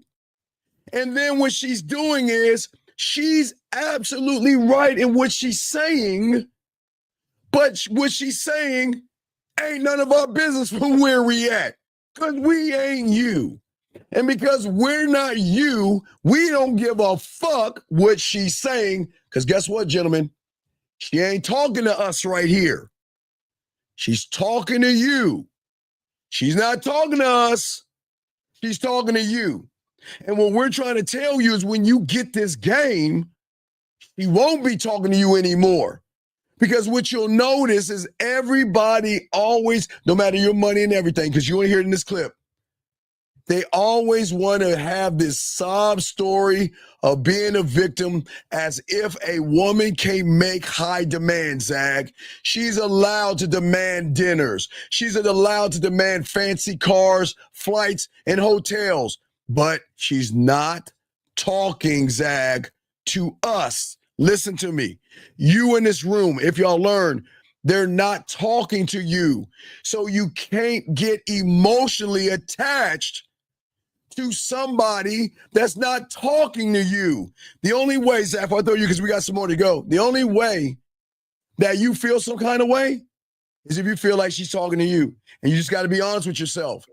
All you guys are the subtotal of why these women are bitching, why these women have all these moves, why they say you got to do this and that. Because they don't ever meet a standard, Zag, until they meet us. And when they meet us, all that bullshit they saying, they can say it to you, but that shit ain't gonna carry no fucking weight over here, Zag. What say you, my brother? So, hold on real quick. Where did it go? Hold on real quick. I want to get back. I want to show y'all something real quick. I'm going to make a point with this. I'll blow you up, dog. I got you when you're ready. Okay, so you see that right there? Hold on, let me blow it up. It's a stopwatch, right? Okay. Yeah, yes. Hold on. It's a stop. So I'm going to press play. Right? Now, the point of me showing you that, you can take it back off me, Steve. All right. The point of me showing you that, when y'all deal with women, put yourself on a silent timer. Okay, this is what I mean by that. When you give women an opportunity. Yes. When you give women an opportunity, I'm like a stoplight. Bitch, if you don't hurry up and get up on this shit, it's about to turn green. I'm at the stoplight. If you don't hurry up and make a decision and get up on this and take this opportunity, it's about to turn green. So when I say put yourself on a silent timer, if I was to give you guys a 1,000-piece puzzle set, and I told you to take your time to put it together, you're going to start to put it together, you're going to stop, you're going to get up, you're going to go eat, you're going to, fuck with it, then you're going to stop, then you're going to go watch TV. It's going to take you forever to put it together. But if I told you, you got 15 minutes to put this together, you're going to be super focused on what you're doing. Yes. Right? So when you deal with women, stay focused on the task at hand. Y'all act like y'all dealing with a 1,000-piece puzzle set where you got all day to fuck around. We always tell you young men, the way you are outside the bedroom is the way they're going to perceive you in the bedroom. And based off of your behaviors, again, we can't blame women because she's the subtotal of you guys. She's not the subtotal of us. She's a subtotal of you guys. So, Zach, what does that mean as a subtotal of these guys? Most of you guys are always apologizing for shit. Most of you guys are always fucking trying to please that goddamn woman at your own fucking expense. Or they explain themselves to women. Or they explain themselves. Absolutely. Look, never explain yourself to women. Never do that. Right. Most of you guys are nice for no reason. Or you emotionally try to manipulate a woman, mask in a fake, false something that you want pussy. You lack boundaries. You overcompensate. You guys out there lack self-respect. And you have this submissiveness to you. So when you hear that woman talking, we're about to play this clip. Do you see why they don't want to give you the pussy? Now, gentlemen, I swear to you, and I know y'all gonna say, Steve, you're lying. They love dick more than you like pussy. And you don't know. Listen to me, guys. I don't think you understand this. Gentlemen, these women are nasty as fuck. They play with their pussy all the time. They like sticking things in their pussy. They like playing. They just, and that doesn't make them bad people. It's just you guys out here can't see that because these women out here are setting a standard that you've got to climb that you'll never reach. But Zach, do you have anything to say before I continue? I want to say this. Most men are submissive to women. Most guys are submissive. They don't think they are, but most guys are submissive. And this is how you know you're submissive. If you say to yourself, oh, women aren't going to go for that. I got to build a rapport with her first. I got to get her comfortable first. You're already submitting to her. Right. You're submitting to how you think she is because your end goal is to get sex. So what you're doing is you're basically switching up how you approach the woman based on her thinking that you're moving too fast. So you're slowing down and you're submitting to what you believe is her way of doing things because you're trying to get on her good side. You're trying to get on the same page with her, whereas the woman should be trying to get on the same page with you. So most of you guys are very, very submissive when it comes to women. Now, these guys, again, Shannon Sharp and Ocho, they're millionaires. So, guys, your money doesn't make you a fucking man or your muscles because these guys work out in the weight room and stuff like that. But listen to this bullshit. I mean, it varies. It depends. You know, I think men are a little bit more now focused on just themselves. That's okay. Stop right there, Zach. That's bullshit.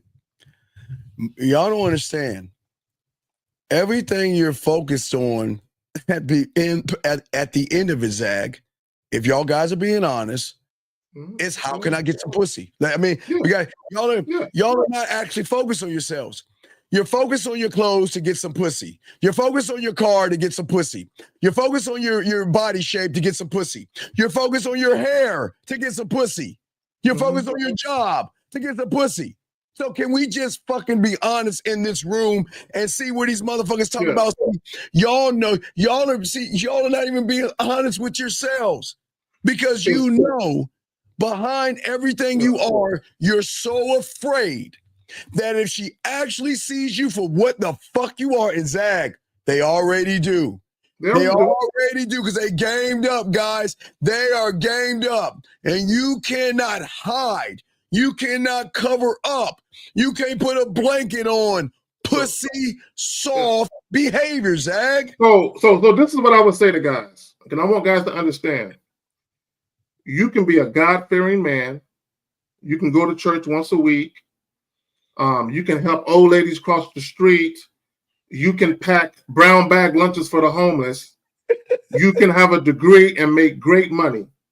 And you could be a great big brother to all your brothers and sisters. And you're still a loser, right? And I'm going to tell you why you're still a loser.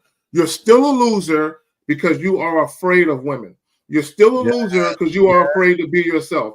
You are still a loser because you are afraid of a woman telling you no or a woman rejecting you. You are still a loser because you believe, as currently constructed, that you're not good enough and that you have to approach a woman bearing gifts. Oh, I need money. I need to dote on her. I need to wine and dine her. I need to show her that I have value because you don't believe just as a standalone man that you're good enough. You are a loser. You got all these other things going on for you. Your family thinks you're wonderful. Your co-workers think the shit of you. You probably get fucking a co-worker, employee of the month every other month, but you're still a loser because deep down inside, you don't believe in yourself. And the reason why you even went to school to get a degree was so you can get that high-earning job to get a bitch. Everything you do is for the behest of a woman. So when you guys say, oh man, leave women alone, work on yourself. What you're really saying is, I'm not good enough for a woman yet. I need to do more. And once I do more, women will finally see the value in me and they'll come to me, which is bullshit. Here we go. Listen to these guys. Listen how these guys trick you, the boss. All of you. Listen to this. A little bit more. Focus on work, getting to the bag, and allowing the woman to be the last choice of importance, as opposed to how it was before. Did you say pause? No, I said, what did I just say? He's talking about that. Getting to the bag. Why are you getting to the bag? Why you getting to the bag? For pussy. Why are you getting to the bag? For women. Guys, anytime you talk about getting money or getting to the bag and you use the word women or woman in the same sentence, it's the woman. You're exposing yourself. You're exposing yourself, and these women see you for what you're doing. Here we go. So let's keep going. This is good, Zach. Check this out. Chasing the woman, chasing pretty the much pressure, agreeing doing all with that. what And old most of the girl time, said, what you have to understand too, is women put up such a front with the chasing and applying pressure, as if there's something that's so different about them, as opposed to. I gotta pause that. Can you pause it? Yeah. Okay, gentlemen, please listen. Please understand. Women don't put up a front. He just doesn't find you sexually appealing. I understand something. Y'all think women just, guys, we always told you, Zach, I simplify for all you guys. I tell you guys out here, actions equal truth, Zach, the end. Actions equal truth. So I disagree with you, Steve. This is what I will say. Go, you got women don't put on. Women don't put on a front for men they are sexually attracted to. Once a woman realizes that you are pretending to be this agreeable, nice guy, she'll put on a front for you. Because I want guys to understand something. The way you approach women speaks volumes of not only how you look at yourself, but how you view yourself in relation to women. So women already know, oh, he's the type of guy where he probably has difficulties getting women. So what I'm going to do is I'm going to put on a front like I'm this angelic, virtuous, good girl, because I know lame guys with no game, what they're going to do is pretend to be something they're not to get to the sex. So I'm going to put on this front, and what he's probably going to do is give me all this attention, all this validation, and he's probably going to offer me a couple of dates. I can already tell by how he's behaving, he's probably this way. I can't show him that I'm a sexual human being because he's going to wonder why I'm not fucking him. And the reality of it is I'm not sexually attracted to him. Yeah, we have a call. 610, sir. What is your name and what's your question? Yeah, Shaw, 24. Okay, wait, big dog. Are you on your speakerphone, buddy? No, I'm not on my speaker. Okay, it's just is it an iPhone? Nah, it's an Android. Motherfucker, you lying, goddamn it. Ain't no iPhone. I'm just playing with you. What's going on, buddy? How can we help you, man? What's up? All right. Yeah, you guys was talking about like how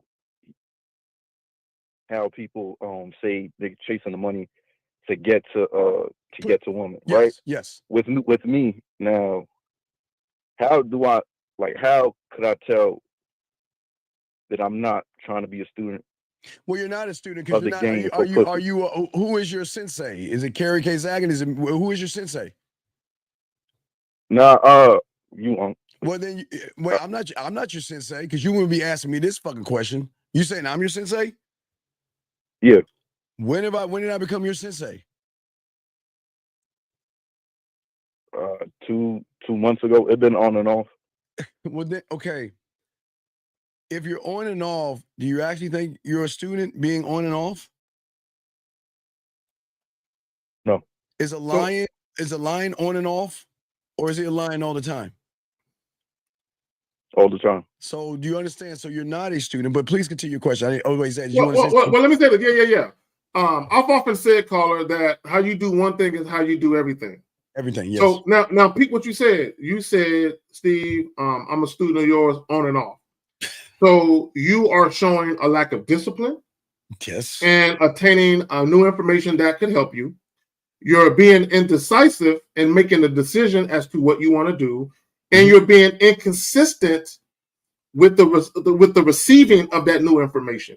So if you're undisciplined, indecisive, and inconsistent, what are you going to be when you deal with women? Right. So, okay, but what is your question, buddy? What's up? Yeah, the question was, how would you be able to tell the difference? Tell the difference in what? From you being trying to be a student for yourself versus you just doing it. Okay, okay. Please understand, young man. Again, I've been a student of the game since I was 9 years old, okay? None like you, I've been a student still at 53. Be 54 this year in August. I can't wait, right? There are no, hey, Zach, I wish there were days off. God, I wish I could be like you. Caller, I'm not being a dick here. I'm jealous of you. I am so jealous of you and all you guys. I wish I could take breaks.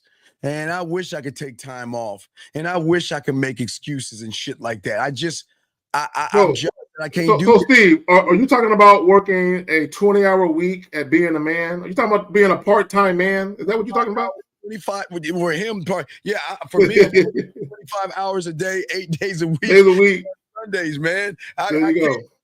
I can't stop this game because it's so, I get to. You're telling me I can drink from the knowledge and learn me, evolve me, work my seductive, because it's a sex show, young man.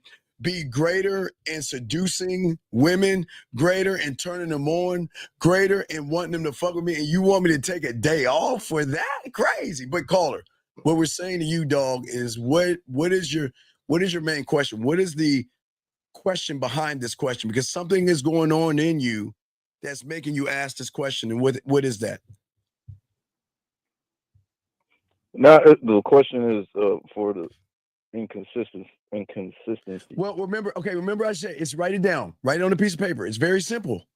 Actions equal what? Truth.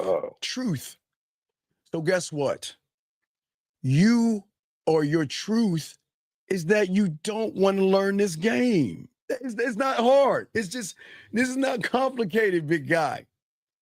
When you dedicate yourself to this game, Zag, and marry yourself to this game, Zag, you ain't divorcing this motherfucking thing. Steve, I'm loyal to the game. I'm loyal to the game. Loyal to the game, love the game, adore the game, worship the game. Man, I'm hooked on the motherfucking game. Hey, Steve. My God. When I die, they put me in my coffin and they dig me up, and I'm just bones, and they take my bone and they scrape it and put it under a microscope. They're gonna see game underneath the microscope. It's in my bone marrow. It's in my bone. Hey, Steve. If I gave him a blood transfusion, he'll be a player overnight. It's in my bloodstream. It's right. Caller. That's why we say to you, big dog. Your actions are your truth. It's not that you're lazy. It's just that everybody can't be a man, and that's what y'all understand. Somebody has to be a duck. Somebody has to be a bunny rabbit. Somebody has to be a goddamn deer. Everybody can't be a man, but that's the choice you decide. We don't put a gun to your head and say, learn the game. Sir, do you not notice the dedication we have in doing shows? Just do the shows. Do we not do shows? Are we not consistently on 7 o'clock on Tuesday for years now? Yes or no?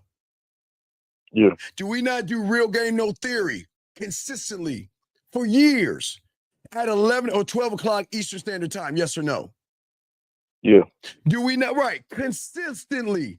Because we can't talk this shit to y'all if we can't show y'all what it's like. We are consistent in everything we do. Everything we do. We show up at the right time. Rain, snow, sleet, or shine. Hell, I even tell you, dog, I'm a little under the weather right now, but guess what? You think it's going to stop me from lacing y'all with this game? Because game don't give a fuck about me or you. Time doesn't give a fuck about me and you. And life don't give a fuck. But guess what, Zach? Regardless of the game don't give a fuck about us, we dedicated to that motherfucker. We are dedicated. We are dedicated because you are not. And you don't want to learn. It's okay. You just have to come to grips that you don't want it. I know what, look, you know why you want it. And this is the bad thing about it. You know women fuck with us. You know women reach out to us. You know women send us pussy pictures. And you know women want to do nasty things with us. And I know you're scratching your head like, damn, these guys don't even fuck the women that want to fuck them. And man, I love to get that. But see, you are learning the game for the wrong reasons, young man. That's why you're inconsistent. Because behind you trying to learn the game, you're trying to cheat the game. See, you want the benefits that Zag and I have without doing all the work. And that's why you're cheating the game. Because you're trying to cheat it. Hey, I know, I get it. You want women to reach out to you. You want women to do things for you. You want women to miss you, love you, and care for you and you're not giving a fuck. But you can't do it by being inconsistent, young man. Does that make any sense? Yeah, you make perfect sense. But why be off and on? Do you know I've been doing this YouTube thing since the 90s, right? Yeah. Well, before the internet, but when the internet, I had a fucking square computer. Now I'll go in my archives and pull it. Let me see if I can find that for you. A square computer. Oh, hey, look, hooked to the telephone line in a wall. Now, hey, fuck y'all. Fuck y'all, all you judgmental motherfuckers. But since I've been on the internet, I never took days off from the 90s. And I still haven't taken days off. If we travel or something, that's something else. But myself, Zag, and all of us don't take days off. But Zag, I'm gonna let you talk. I'm gonna try to find that. Okay. No, when you're knee deep in this ism and it courses through your veins, right? There are no days off, right? And this information, it needs to be facilitated. Like we need to disseminate this information to the masses. Yeah, that's what we try and do. Yeah, right. Because here's the thing: that's what guys got to understand, right? Through all our years on this planet, right? We've accumulated and acquired a lot of knowledge through our vast experiences. And all we're doing is coming online and telling you guys, look, this is what it is and this is what it's not. Now, you can choose to adhere to the information or you can choose to skip right past it. It's your choice. But this is my thing, Steve. Yes. I don't give a fuck what guys do. No. But I know once guys start complaining about their dating life and their relationships and they start complaining about how they're treated by some of the women that they deal with, I already know it's your fault. I already know. All we got to do is ask you a couple of questions. This is what I want y'all to think about. Why is it that when these callers call in, we know exactly how they fucked up? And if y'all pay attention, when some of these callers call in, they try and hide from us what they're really doing because they know that we know that they fucking up, right? But we can literally pinpoint what they did wrong like that effortlessly every fucking time. I gotta find that photo. Y'all gonna laugh at me. Go ahead, Zach. Keep going. I'm just because we know. Y'all gonna laugh at me, man. We understand when dealing with women how a man must carry himself. And we also understand that based on how some guys are moving, that you're moving wrong. And this is why you're having some of the outcomes that you're having. And what we're trying to do, like Steve, I had one guy, he said he basically tried to insinuate that my channel was all about trying to get guys pussy. And I felt some kind of way, right? And what guys got to understand, yes, we're going to talk about sex because we're men, right? You cannot talk about dating dynamics and relationships without sex being a part of that discussion. But to say that our channels are geared to get men sex, no, it's not. Okay, we're trying to teach you how to be men. So when you're actually out there dealing with women to get sex, you don't fuck up. You stop doing goofy shit.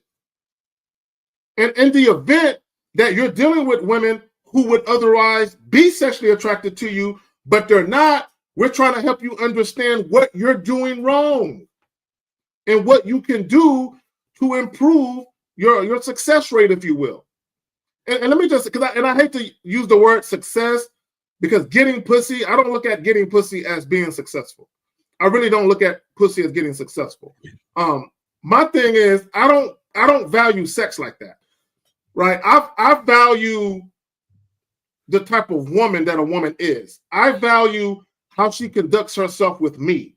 Yes. I value her reciprocating the value that she sees in me. I value those things, right? So when you value pussy and you're all about just getting a nut, of course you're going to seek to look at, I just want to watch the channel where I can get some pussy. This is why guys gravitate to guys who give them pickup lines, right? But Lord forbid a guy try to break down what it means to be a man, right? They don't want to hear that, Steve. They don't want to hear the hard work, the discipline, and the self-sacrifices that you got to make to actually be a fucking man. They don't want to listen to none of that. They just want to listen to, just show me how to get some pussy. I don't care how I get it. I just want it. That's not what we teach. Does that make any sense, young man? Yeah. But I mean, what is your reason for wanting to learn? I don't understand. What is your reason? What is your why? Why do you why are you so lazy? And there's no knock on you, but why be so lazy?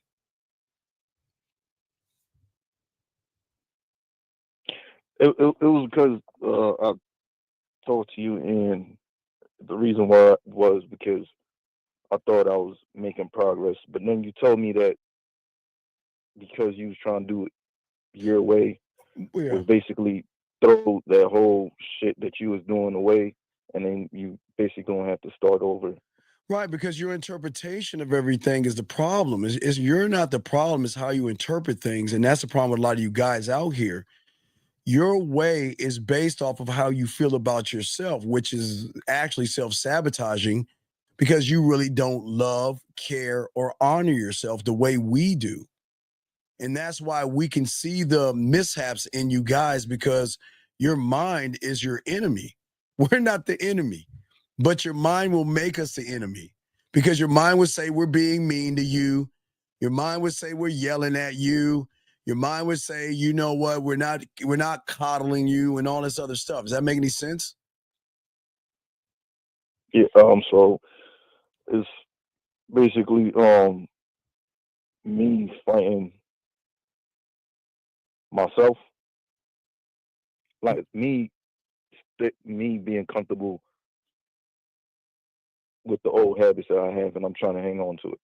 Yeah, well, yeah, that's the problem. We don't want you to hang on to the old habits. We're saying that you can be a new habit if you actually get out of your own way, but we can't force you to change. That's the thing. Y'all, it's like you feel like we're being mean to you, but your reality gets in your way, and then you get in your feelings, and then you get mad at us, and then you hate us for telling you to love yourself. Think about that. You hate us and tell us we're fakes and frauds because we're telling you to love yourself. You see how crazy that is? Yeah. I want to say I hate you guys for saying that. It's just. It's just what? Go ahead. It's free form. Go ahead. What's up? It's just what, buddy? No, it's when you look at how far you have to go. It's like. Well, what do you mean how far you have to go? I mean, okay, let me tell you something about myself and Zach. Zach, you still here, buddy? Yeah, I'm here. Okay, so guess what? Zach and I have game, right, caller? But we know nothing. We know nothing. Because we're students of this, which means we're constantly growing, we're constantly learning, and we're constantly evolving. We know nothing. But you don't even have game and you know nothing. And you're not, no. You have game and you don't have game, but you know something. That's the difference. You know something. We know nothing. Do you see what the problem is? You think you know it all. And we're telling you, you don't know a motherfucking thing.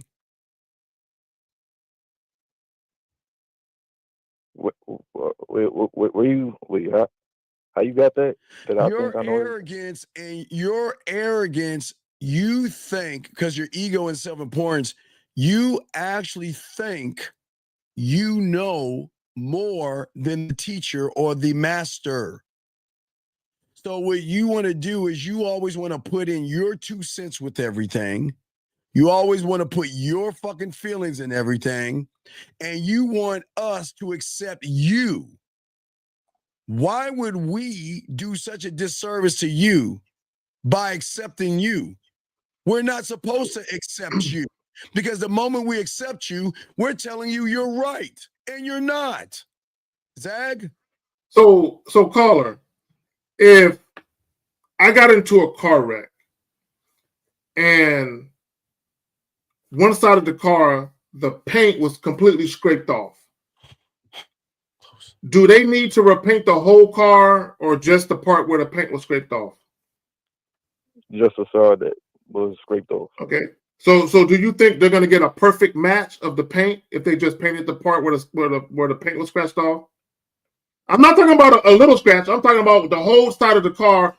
They got to replace the doors and everything. So they got to buy new doors. The whole door. The whole door. So they probably got to paint the whole car, right? Yeah. If they wanted a perfect paint match, right? The point I'm trying to make with that is when you're learning new information, you have to take all of the old shit you've been living your life by and cast it to the side. And then take all of the new shit in, right? And the reason why you need to take all of the new shit in, because if you leave the old shit there and you put new shit on top of it, you have corrupted the new information with your old way of thinking. Poison. You've corrupted it. It's kind of like do you drink alcohol? Yeah. What do you drink? Do you drink liquor or beer? Beer. Okay, what kind of beer do you drink? Stella. Is it Miller? Stella. Oh, okay, Stella. Okay, Stella on Trust. Okay, so if I poured you a glass of Stella, and then I went and got some malt liquor, some Old English 800, and poured it into that cup with the Stella, are you going to drink it? No, because it's going to have a different taste. It's going to have a different taste, right? So that means the taste has been corrupted by something foreign. It's no longer the same exact thing anymore. Do you get that? Yeah. All right. So, do you have any other questions, sir? No, that was it. That was it. Appreciate it, Zag and But okay, before you go, what was the what was the purpose of the call, though? The purpose of the call, yes, was again to pinpoint where I was going wrong with how I was going about it. Okay, caller, how old are you, brother? How old are you? 24. Okay, so you still a young man. So let me ask you a question. Do you live by yourself? You live with your folks? Go to school? What's up with you? Right now, I live with my folks. Okay, nothing wrong with that. You young. I hope you got a plan though. But that's a whole nother story. What I really want to get at you at is this: when you deal with women, the women that you are actually visually attracted to, ultimately, what do you want to do with these young women? Take them to the bedroom. Okay. Okay, take them to the bedroom for what? To fuck. Why?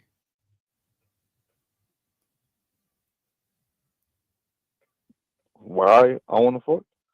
Well, you want to take them to the bedroom, but just because you want to take them to the bedroom, who says they want to go? I mean, that's their decision. No, but that's where you're fucking up. Because you don't realize you're setting the expectation. You guys fuck the game up because y'all so fucking desperate.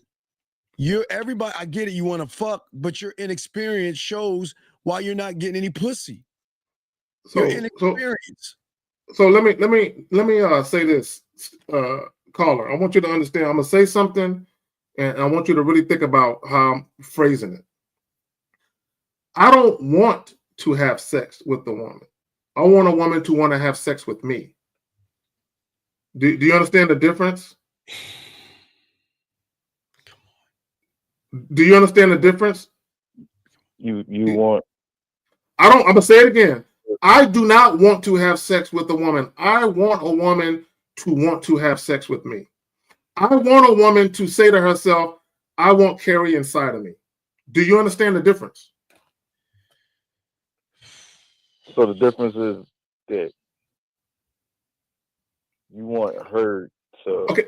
No, I got you. No. You're struggling with it. Let me help you out. See, you guys who want sex from women, when you approach women, you try to convince women that they should fuck you. When I say I don't want sex from a woman, I want a woman to want sex from me. Meaning, when I'm talking to a woman, I want a woman to look at me like, "Ooh, I want him."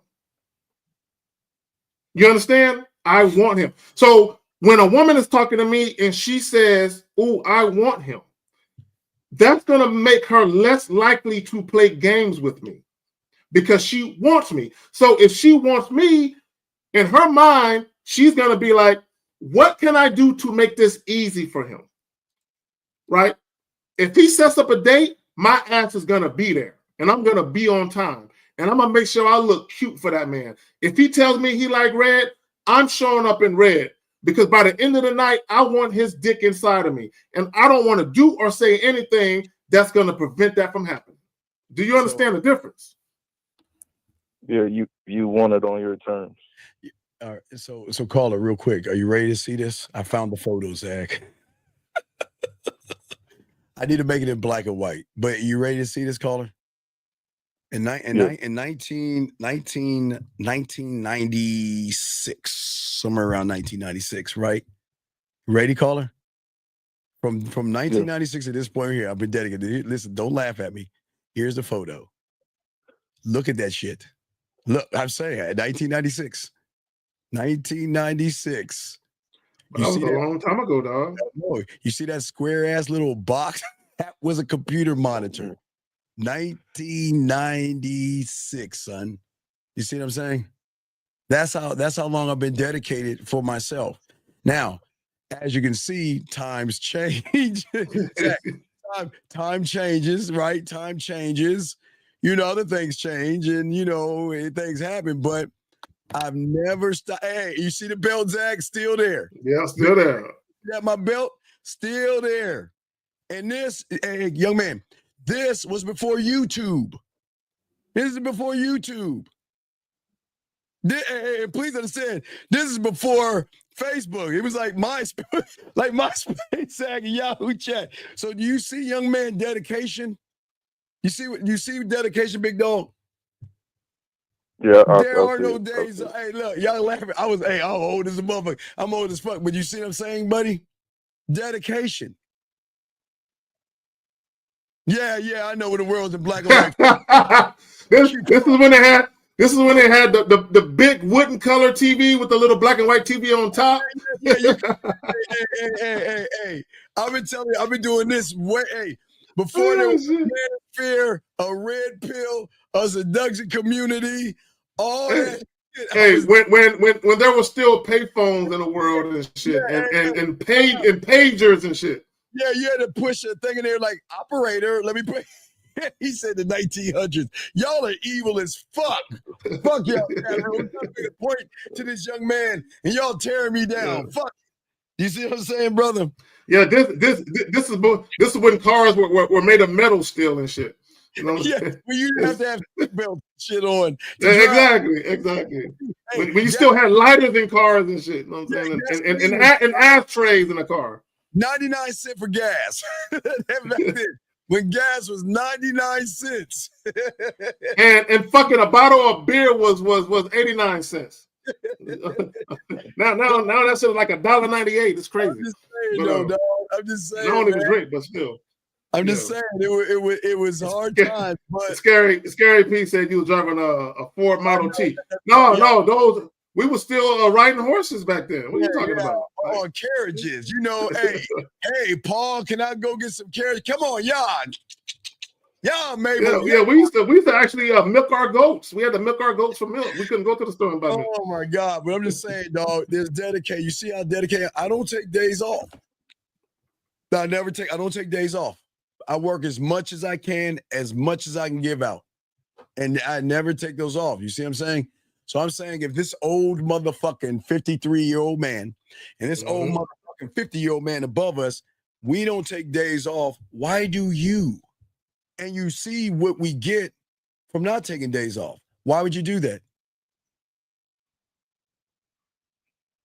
It's more of waiting on like the right moment? There is no such thing. No, Steve. Caller, let me talk to him. Let me talk to him. The little rascals. It's not Because, that bad, Zach. Caller, y'all are stupid. Y'all are stupid. Caller, you said something. You said something that a lot of guys say. You're not alone. I have clients that say the exact same thing that you do. I'm waiting for the right moment.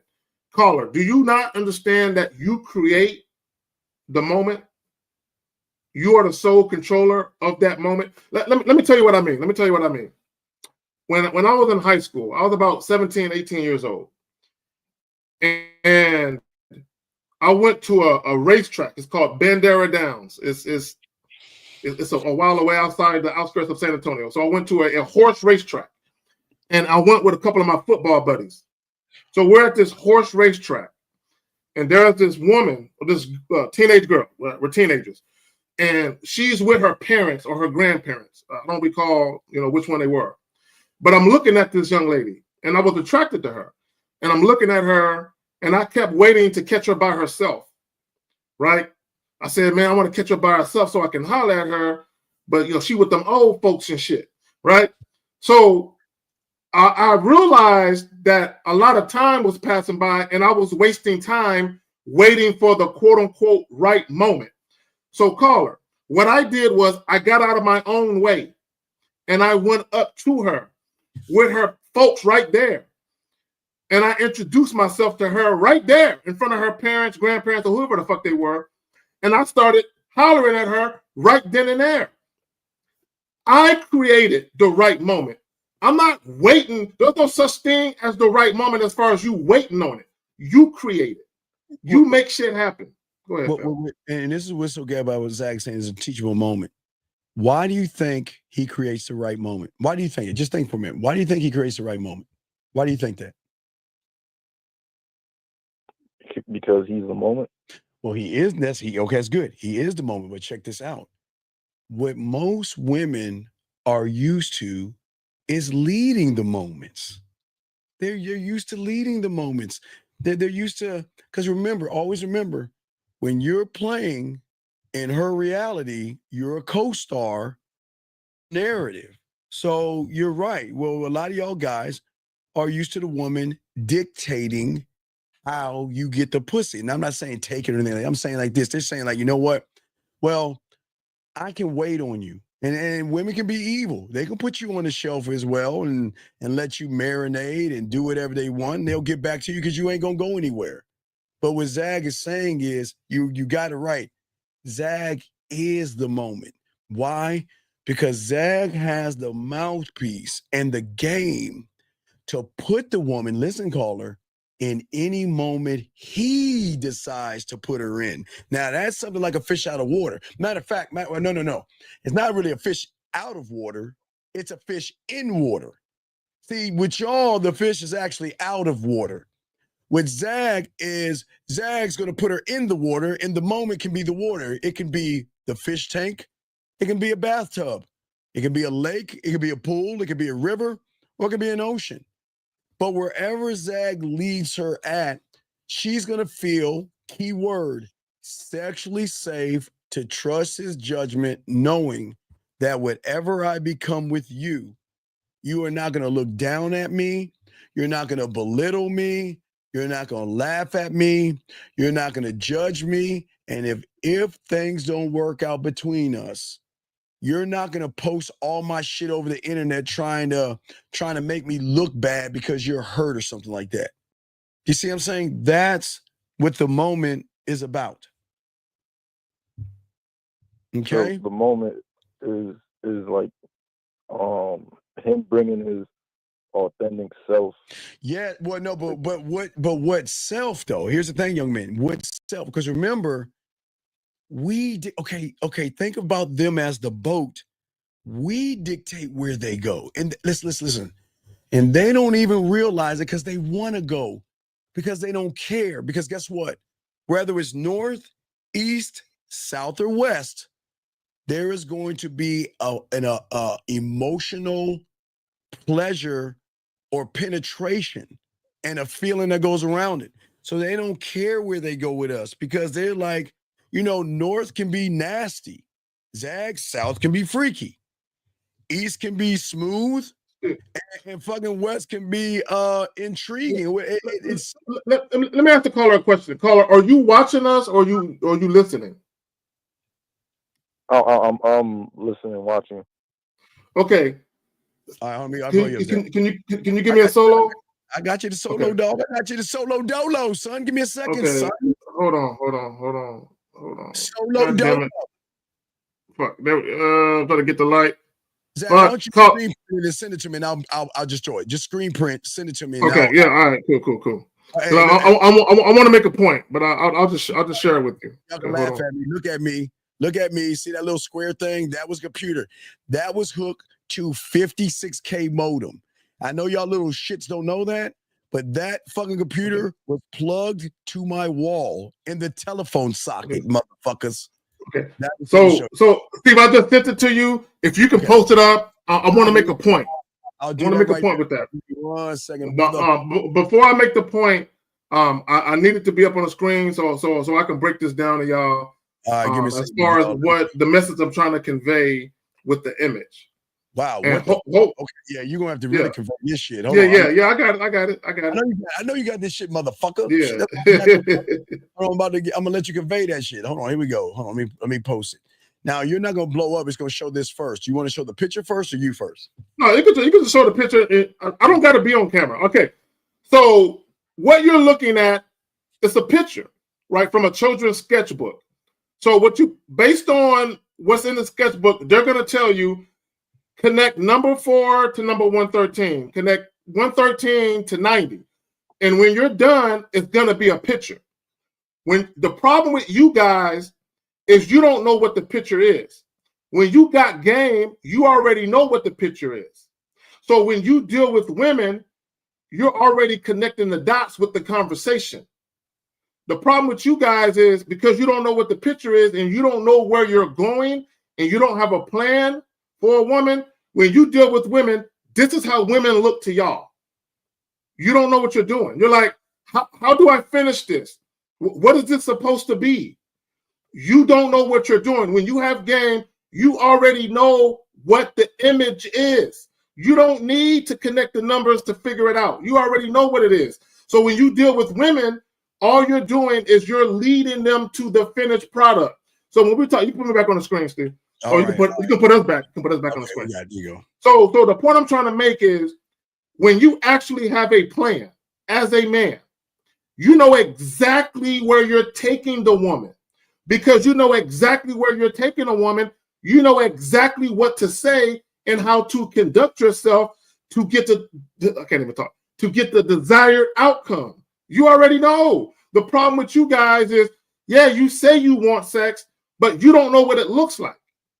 You don't know what it looks like to be the type of man that women sexually desire. Because you don't know what it looks like, you don't know how to take the woman from A to B. Does that make sense?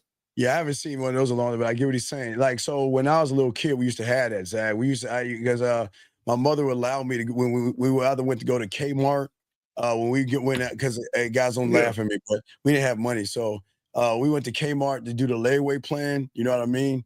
It was either layaway or I remember layaway. Toys R Us, whatever.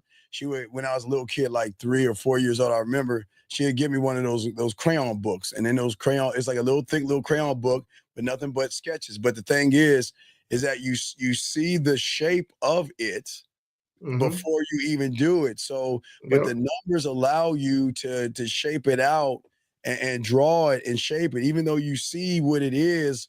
From a matter of fact, I'll give them an example because I think they're looking at what you're showing, but I think we need to make it more kindergarten, dog. Let me we'll make it more kindergarten. Yeah, that might have been a little too much for people. But the overall point that I want to make is, caller, I know who I am.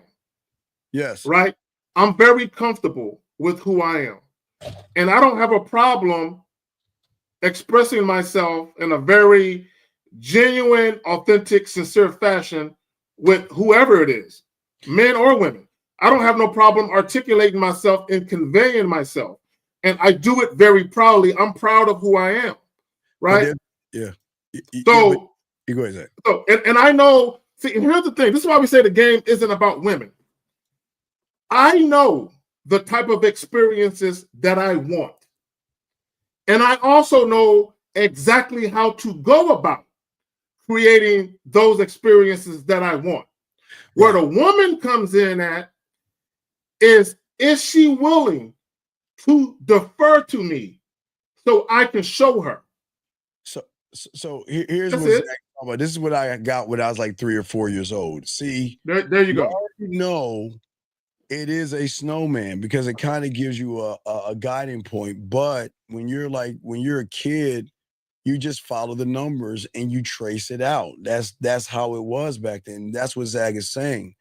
But caller, where you're going wrong is that, see, you guys present yourselves for pussy.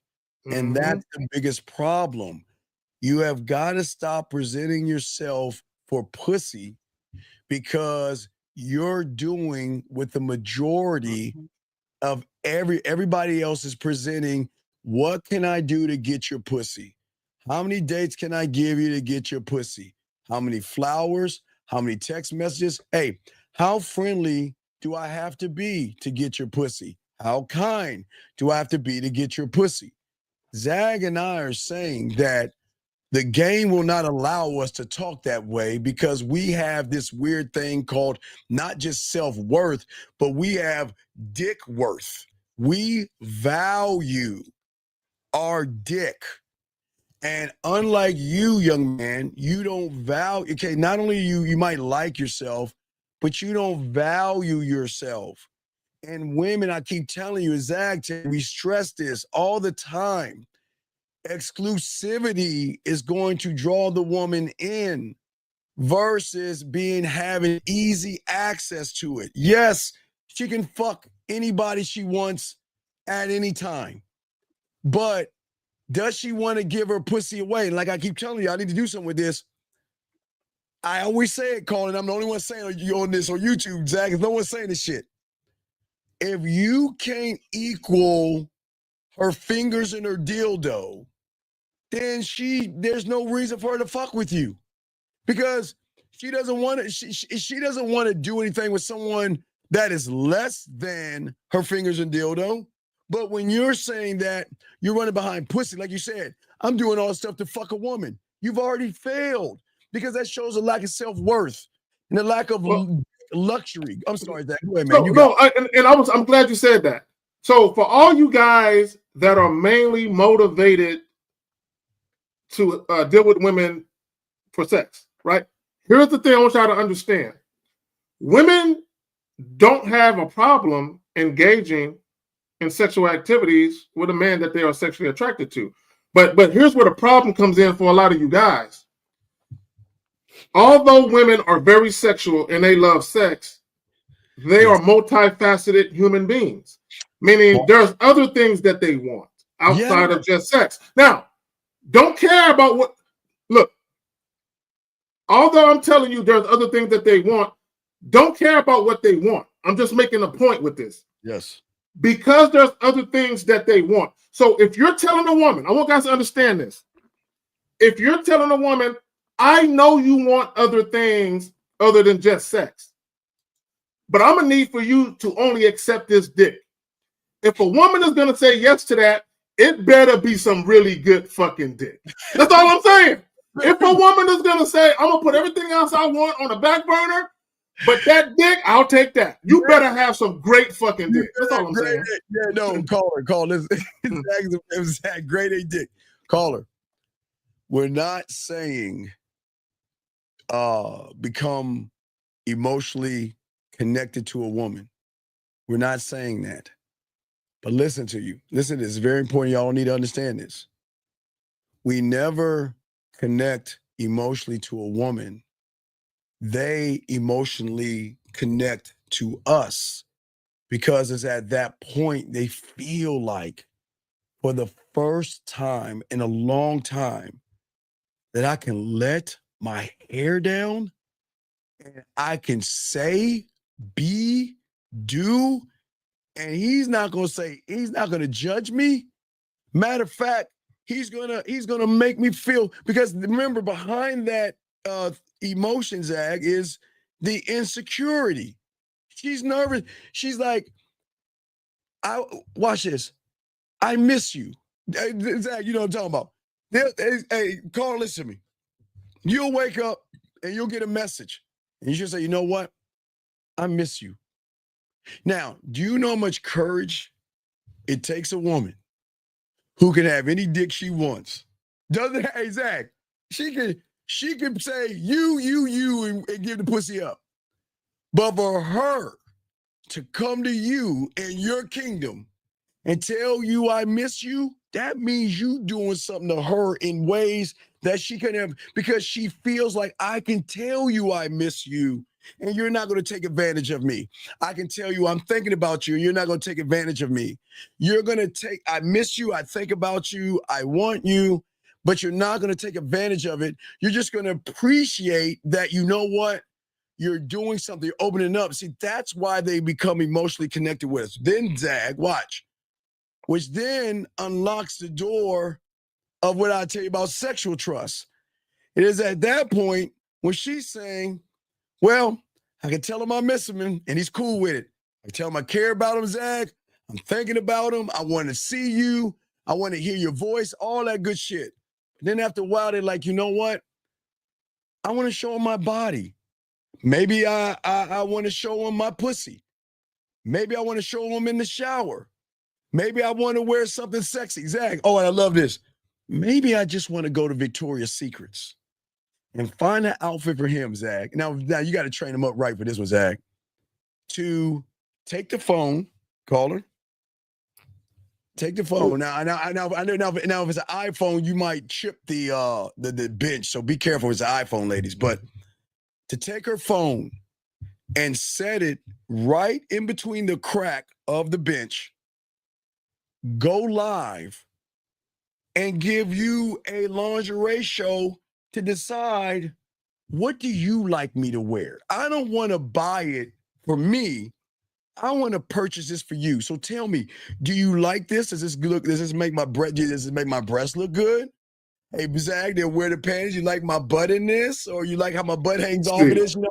Oh, Zach, Steve, I had an ex. She went, and I didn't know anything about this. I had an ex. She went and bought a bunch of lingerie. Mm-hmm. She made sure she made sure I liked it, right?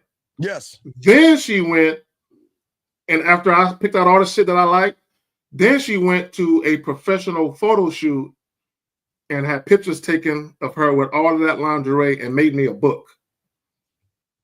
Made me a book with all that shit in it. It was dope. It was some dope shit. Not only a book, dog. Zach, when they want to take video, now call her. Remember I told you they give you sloppy second, like for all you regular guys, y'all get sloppy second photos and shit. Baby, what do you want me to wear? You let me know what color. What do you want me to wear? And I'll put on a show. Zach, I love it when they have all their clothes on and they put on a show. And you know what kind of show they give us, big dog? They put on a show where they don't put clothes on. I mean, they're full garb and they start taking things off. They have some music playing in the background. Oh! Come on, Zach. I'm getting flashbacks. I'm getting flashbacks. But gentlemen, I'm getting flashbacks. The reason they do that is because they're not feeling slutty. They're feeling sexual. They're in their essence. They're in their woman, whatever. I don't even know what the fuck. Hey, I used to have chicks come by the crib, and this is when I had the 2-story house, and the game room upstairs. I had the color lights already going. I had the music already playing. Yeah. So we would go upstairs, and I had a sectional, and I would sit on the sectional. And a woman would be dancing. She would just be dancing, gyrating very sexually. And I would be sitting on the couch with my little drink in my hand. Back when I used to drink. And I would just be leaning back. No, Steve, I'm not rushing nothing. I'm enjoying it. So she's dancing in a very, sexual way. And eventually she'll come kind of gyrate on my knee a little bit. And then she'll start dancing. And I'll say, hey, take that shit off slowly. Mm-hmm. And she was like, you want me to give you a strip tease? And mind you, this is the chick I had not had sex with yet. Yes, yes. We have not. This is probably my one chick. It was my first time seeing her. Like we had met over the phone. We got introduced over the phone. Yes. So it was my very first time seeing her face to face, and she was doing this. But other times it would be a chick that I hadn't had sex with. But we're upstairs and she's doing her thing. And here's the thing, right? And it goes back to what we were talking about earlier. It's not necessarily about the physical act of having sex. It's the overall experience. That's why I always say we've all been to a carnival or a amusement park. What made you want to go back to it was the experience. Every ride created a different experience. Hell, the funnel kink was an experience. The cotton candy was an experience. The roller coaster rides, the swings, the fucking water rides. It all gave you just different experiences to tally up. When I walk away from that thing, I don't know if they do this, I'm old, guys, so don't judge me. But when we used to leave amusement parks, and I don't know why them fuckers would do that, like we don't wash our asses or something. But did you know, young man, when we leave an amusement park, they would put a stamp on our hand as if to come back. You know, it would be a comeback. They'll stamp our hand back in the day to say, when you want to come back, just show us the stamp hand, knowing we got to wash our asses and clean that shit off. That was fucking wrong for them. But what I'm saying is that I'm saying that, young man, you want an experience versus being an experience. The more you make it about pussy, you will always want to have an experience with a woman. And if you want to have an experience with a woman, then that's telling her that what that dick do. I mean, but also not only does a woman want to be a part of the experiences you're providing, but she wants to be an active participant in the experience you're providing. She wants to actively participate. Because women want memorable, pleasurable moments. Yes. Even if it's just casual. Women want memorable, pleasurable moments. Yes. Even if it's just casual. So the question is, are you that guy to provide women with memorable, pleasurable moments? Right. So and again, the $1 million question is, why should a woman want to fuck me? Yeah. What can I say or do? What is it about me that what experience can I give her outside of poking? Okay. So I want you to think about something. All you guys listening. Let's say we all start the same starting gate. Let's say they all starting gate. And the starting gate is that we know how to poke a hole. Now, some of you don't know how to poke a hole, but I'm just saying poke a hole, right? You see what I'm saying, Carl? You still with us? Still with me? Yeah. Okay. So now we're all at the starting gate of poking the hole. So the question now is, what is going to separate you from everybody else who can do the exact same thing? Because if you cannot stand out versus forcing your way in, she's not going to see you as experience. So if all you want to do is poke a hole, then you will poke any hole that opens its legs. And if a woman recognizes that you'll fuck anything, that's disgusting to her. That is really nasty to her. Doesn't mean I know she's judging you, but she's saying, damn, you'll just fuck anybody? Ooh, I gotta be careful about you. But when you have this kind of discipline to say, I'm not trying to poke you.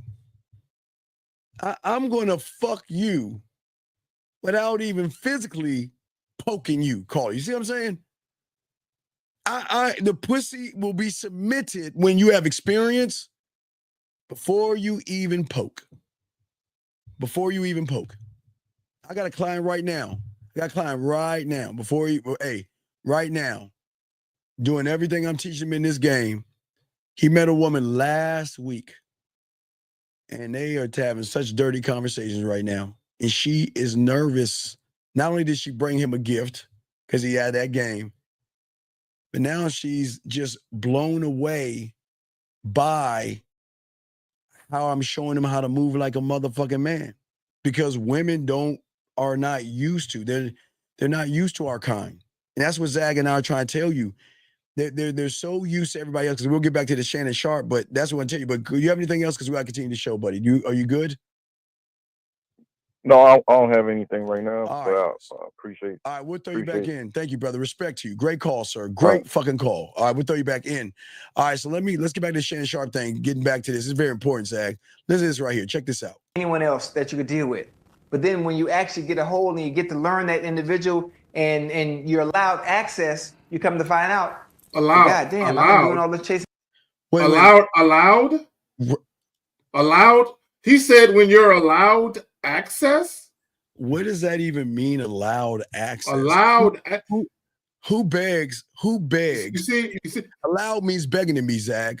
It's the mentality of I'm trying to get the girl. It's the mentality of I'm trying to convince her to let me in. That's not how men with game operate. We're not trying to convince women to let us in.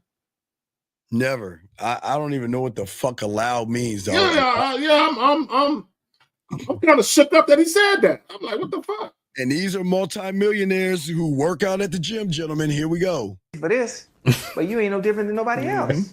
It's all the same. Right there. Stop right there. I hope y'all heard what he said. He basically said, I did all of this just to prove to you I was worthy of you, so you can let me in, only for me to find out you're no different than every other woman. So y'all see what guys do? So already you're putting women on a pedestal. Already you have this expectation that she is special. Right. And the motherfucker, and that's how you can tell the motherfucker reviewing it doesn't have game, because he didn't even recognize, Zag, what you just fucking said. That's what I'm saying. He just giggling. Listen to this motherfucker. He ain't got no game. This is why they can't fuck with us, Steve. This is why content creators, you gotta hear it. Play this, you gotta hear this. This is why y'all gotta stop listening to motherfuckers who don't have any game, because you gotta see all the blind spots. Check this out. Men's focal point has changed from chasing women, the more focusing on themselves, work, family, if that comes into play, and it's just different now. It's just different now, especially in today's era where we have a lot more women that are in, I hate using the word alpha positions, but wait. Now stop right there. Pause right there. Okay, gentlemen, why are women in those positions? Do you think they want to be in those positions? Do you think they ask to be in those positions? Or is it the majority of you motherfuckers place them in those positions because of your femininity? Gentlemen, your femininity forces them to be masculine. And that's what you don't understand. Your fucking way. Okay, nature has a funny way of doing things, Zag. And nature's going to twist it around. If you are in the feminine, which is out of nature, you should never be in the feminine and the emotional. But what you are forcing and creating are masculine thinking women because of how you're moving as a fucking female, Zach. So let me say this, and I want guys to understand something. When a woman has on scrubs and she's a nurse or a pediatrician, that's what she does. That's not who she is. But Steve, at night when she's off of work and she puts on that sundress and she goes out in the world, she's all woman. See, y'all are so focused on what you think the woman is or who you think she is based on what she does for a living and how much she earns. You forget the fact that she's a fucking woman. At the end of the day, she's a woman, right? So let's take away all of that shit. I don't give a fuck if she got her own house. She got 2 cars in the garage. She got a passport that's been stamped 20 times in 1 month. Yes. She is still a woman. Still a woman. Here and when you got game, you know how to get to a woman on the most intimate, the most carnal, animalistic level, and you could bypass all of that bullshit. But you know what's weird? Why isn't the motherfucker reviewing them saying this shit? Why ain't he saying this? He's not saying that. He's just sitting there nodding and smiling like they saying something right. Here we go. Look at this stupid shit. They are the men now. Does that make sense? Yeah. I think the thing is, Ocho, women are the men. A lot of women. But see, when you keep saying, I don't need a man, I don't need Can you pause it? There was a Facebook post with Lala Anthony, Carmelo Anthony's ex-wife. Yeah, with that one with that, I think she got a fake ass, but yeah, she did a Facebook post, Steve, and nobody got it. Guys were in their feelings about what she said. What did she say? Okay, hold on. Let me see if I can. Hold on, real quick. We'll pop it up. Yeah, I'm gonna send it to him. We'll pop it up, and then we'll talk about it. All right, here we go. Man, then you convince yourself, and then you want to be masculine because you think you can talk to. At the end of the day, that's still a man. And no, it's not. No, it's not. It's not. Listen, gentlemen. A woman can only submit to a man. The end. I don't think y'all understand this. Again, action is always your truth. And when a woman is not submitting to you, fighting you, allowing you, and all this other silly shit, it goes to actually show you what she thinks of you. A woman is not going to do that shit to me. Look, guys. Steve, I just sent to the Facebook message. Yeah, let me grab it quick. Yeah, a woman is not going to do that shit to us, man. Hold on, let me grab this post. It's not a video. It's just a post. Wait, I just see her picture. What is the thing? Yeah, the post. Did you see what she said? What she's saying? Anthony tells women to focus on getting their money so they can. So they can get the man they want.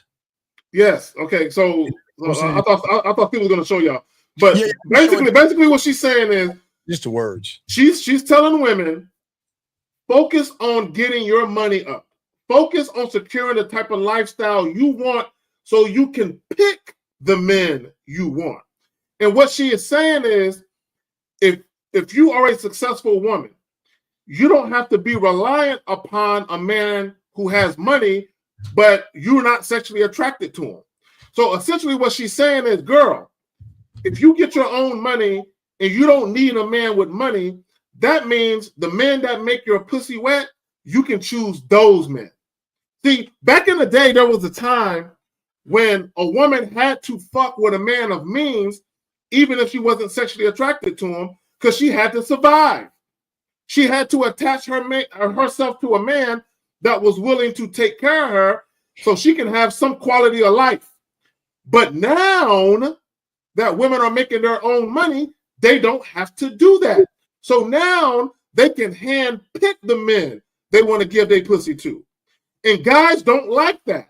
This is why a lot of guys say, oh, I wish we can go back to the 1950s, because guys who ain't got no game and all they got is money, they're realizing they can't get the women they really want.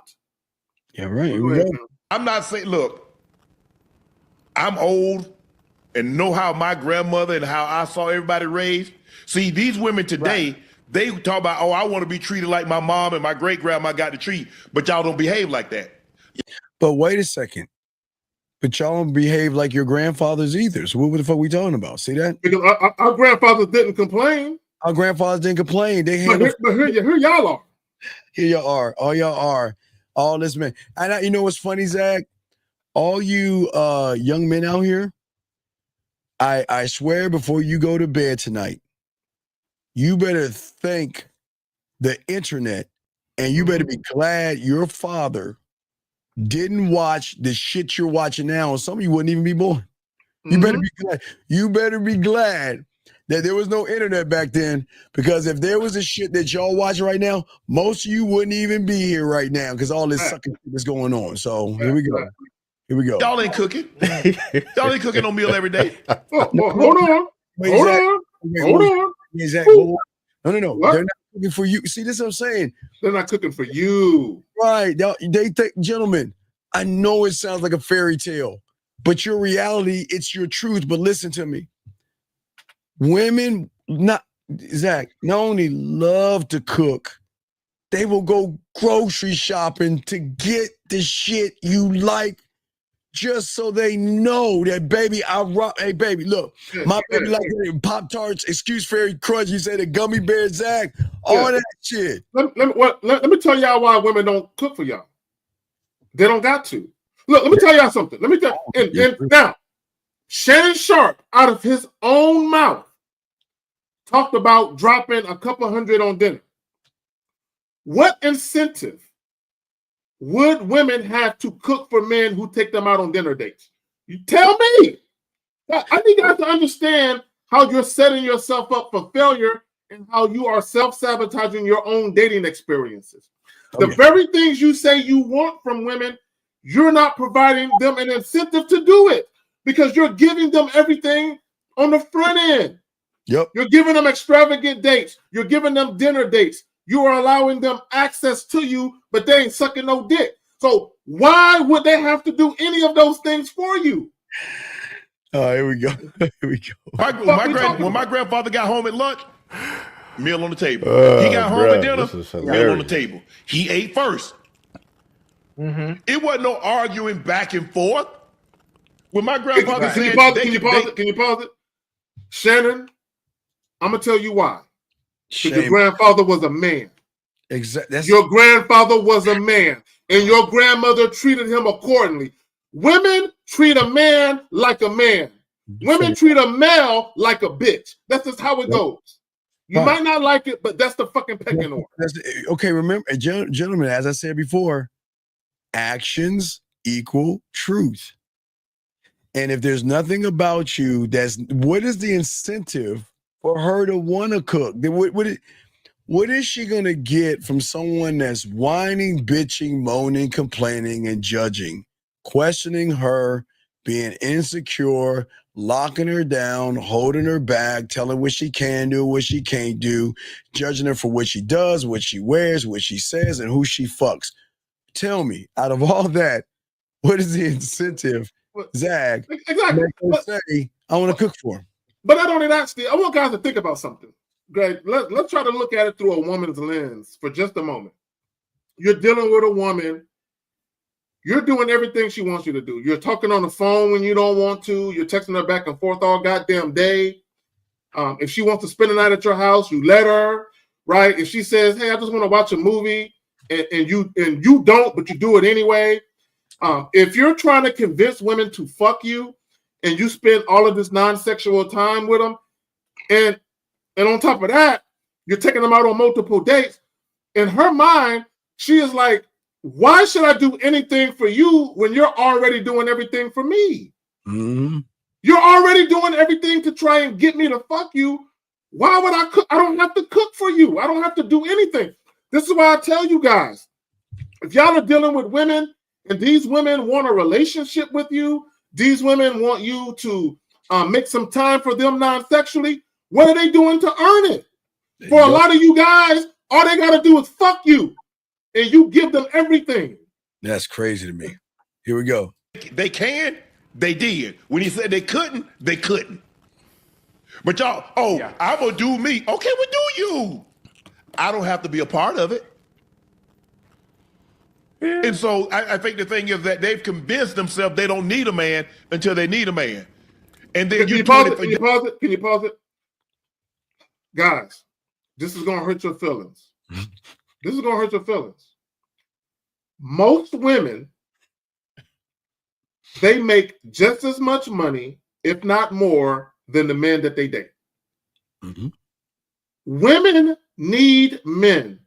However, women don't need you for your money because they have their own. And see, that's the problem. See, this is what guys want to do.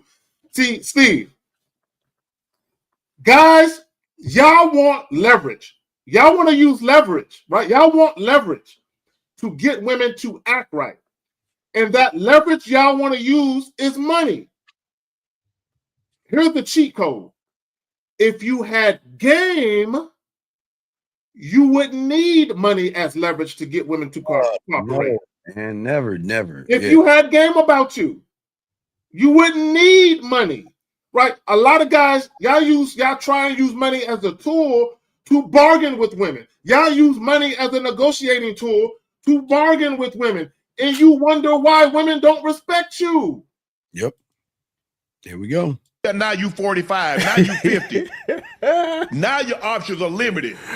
Hey, bro, this is hilarious, bro. That's funny, bro. That's funny as hell. That was verbatim what we be talking about here all day, every day, bro. But it's just interesting listening to such, high value men struggle with the issues. No, they're not high value men. Mm-hmm. No, they're not. There's no such thing as a high value man. Either you are a man or you are a male. Now, see, but also, Zach, look what he's doing. And it's a shame that people don't see this. He is placing a worship. He is taking these two athletes because they play football. They're good at football. Yes. Taking them, and he is placing them above himself. Yes. Okay, and again, no real fucking man. Mm-hmm. Please clip this and make it a YouTube short. Never looks at another man and say he's high value. Because I'm not saying he's looking at him in a sexual way, but something's odd here. Why would you put yourself down and build another man up that you don't even know? And he's showing you he ain't high value. Listen to that shit they saying. Here's the thing, and I want people to think about this. When you think about the word high value, doesn't that mean sought after? Doesn't that mean sought after? So if you are a high value man, that would mean that you are the type of guy that women just clamor over and fawn over. So if that were true, if having money or having a certain status meant that you're the type of guy that women fawn over, why would you need money to get the woman to fuck with you then? See, it's okay for women to want and look at things and material because that's emotional women do. But I will keep going because watch what he says. Watch this is disgusting. Watch. Talk about verbatim. You know what I mean? And I bet it's even more compounded for them, bro, because when you get the status like this, you know what I mean? A Shannon Sharp or Ocho Cinco. See what I mean? See that right there? That's see what I mean? See, the thing is, a man doesn't look in another man's pockets. Guys, a man doesn't look in his pockets. Look at their body of work. Shannon ain't no motherfucker. Shannon's a great athlete. Won't that Hall of Fame? Nobody's taking that away from him. But his body of work shows that they on some sucker shit. Same way, look at their body of work. Complaining about women, getting walked by women and all this shit. So basically, let me tell you guys what's happening with these so-called high-value men. They're really high-value tricks and simps. What's really going on, this is what guys got to understand. If a woman is not sexually attracted to you, meaning she doesn't want your dick on GP, general purpose. If she knows you have status or money, what do you think she's going to do with you? She's going to negotiate with you. She's going to barter. She's going to say, I know you think I'm cute. I know you want access to this sex. And I know who you are. I know you got money. So if you want access to me, let's make a deal. This is what happens when you don't have sex appeal and you don't have game. Women are going to tell you, let's make a deal. What is it worth to you to take me out? What is it worth to you to get me in your bed? Let's negotiate. Well, when we're talking about sex appeal, again, do you want to buy me things? There you go. I mean, come on, guys. Here we go. Bro, what type of women you think around here walking them down? And it's the same types of women walking them down who deal with the same types of people. They not finding no quality women. So all they running into is whore. Pause right there. Okay, guys, I'm gonna say something. Oh my God. And a lot of y'all ain't gonna believe it. Motherfucker ain't got no game, dog. There is no such thing as a quality woman until she gets on your program. Hold on, stop, Zach. Hold on, let me blow you up. I don't think they fucking just heard what the fuck you said, because this is why you tell that bitch ain't got no, that dude ain't got no fucking game. Say that again and this shit. The camera ain't even focused. There is no such thing as a quality woman until she gets on your program. Exactly. There is no period. Man, what the fuck? Do y'all see why y'all gotta watch, y'all listen to? And this, please understand this, Zach. Again, we're not red pill, we're not manosphere, and we're not tearing down women at all. There's no quality in a woman until she earns quality in my world. I'm not just going to call her. I'm not going to tell her she's quality. Exactly. Well, because she has a fat ass, she's quality. Because she's got some big titties, you big titty motherfuckers, because she's quality. Because she puts on a weave or a wig or fixes her hair and her makeup and blush and mascara. You think that's fucking quality? That ain't quality. That ain't shit to a motherfucker with game. And you know what? These women know that shit. That's why they get away with shit. So, we got a quote right here. Okay, so she says, what do you call guys that lie like they want a relationship with the woman and try to cuff one woman and get upset when a woman finds out they're not exclusive and treats them as such? We just call them liars. They're liars. No, but I don't like to blame women, but you fucking women have to be the dumbest motherfuckers on the block with this blind spot. The blind spot. Listen, ladies, I'm not knocking you. I'm going to tell you y'all fucking problem. Y'all, Zach, I went to the Charlie Brown thing the other day. Y'all do the Charlie Brown shit every fucking time. Because in your world, you want this fucking fairy tale guy. Mm-hmm. Knowing that motherfucker, all he wants to do is fuck you. But you know he wants to fuck you. And yet, you convince yourself that this guy actually likes me and he wants to get to know me and he wants a relationship with me. But again, see, if you was under a program, Zach, you know what I tell them if they're under the program? Yep. I tell them this, look, I know you're talking to the guy, look, I'm going to teach you how to play some offense. I'm gonna teach you. I'm gonna elevate your ass. See, if you was on a man's program, this is what he tell you. If you're talking to somebody, take offense and ask that motherfucker, what do you want? You want to fuck me? What is your intentions of me? And I'll bet you not only will you throw him off, but you'll find out what the deal is. But you know that he wants to fuck you. And you know that brings you to the self-esteem issues because you're saying that, you know what? I'm more than my body. I don't understand. Why does he want my personality and all this other fucking woman shit you do? Well, let me say this. Let me say this to every single woman listening. If you meet a man and he's already out the gate trying to act like he wants a relationship, he don't love himself. He doesn't have any standards. Because any real man of value, it's not going to give you the misleading impression that you can have a relationship with him because you haven't fucking earned it. See, but you saying why when you're cool with just fucking him, he's still trying to get you to you tone to wait, what? Look, okay, so a blessed baddie. So call in because I understand. Call in. This is what's going on, right? And I talked about this yesterday on the live stream. This is what's going on.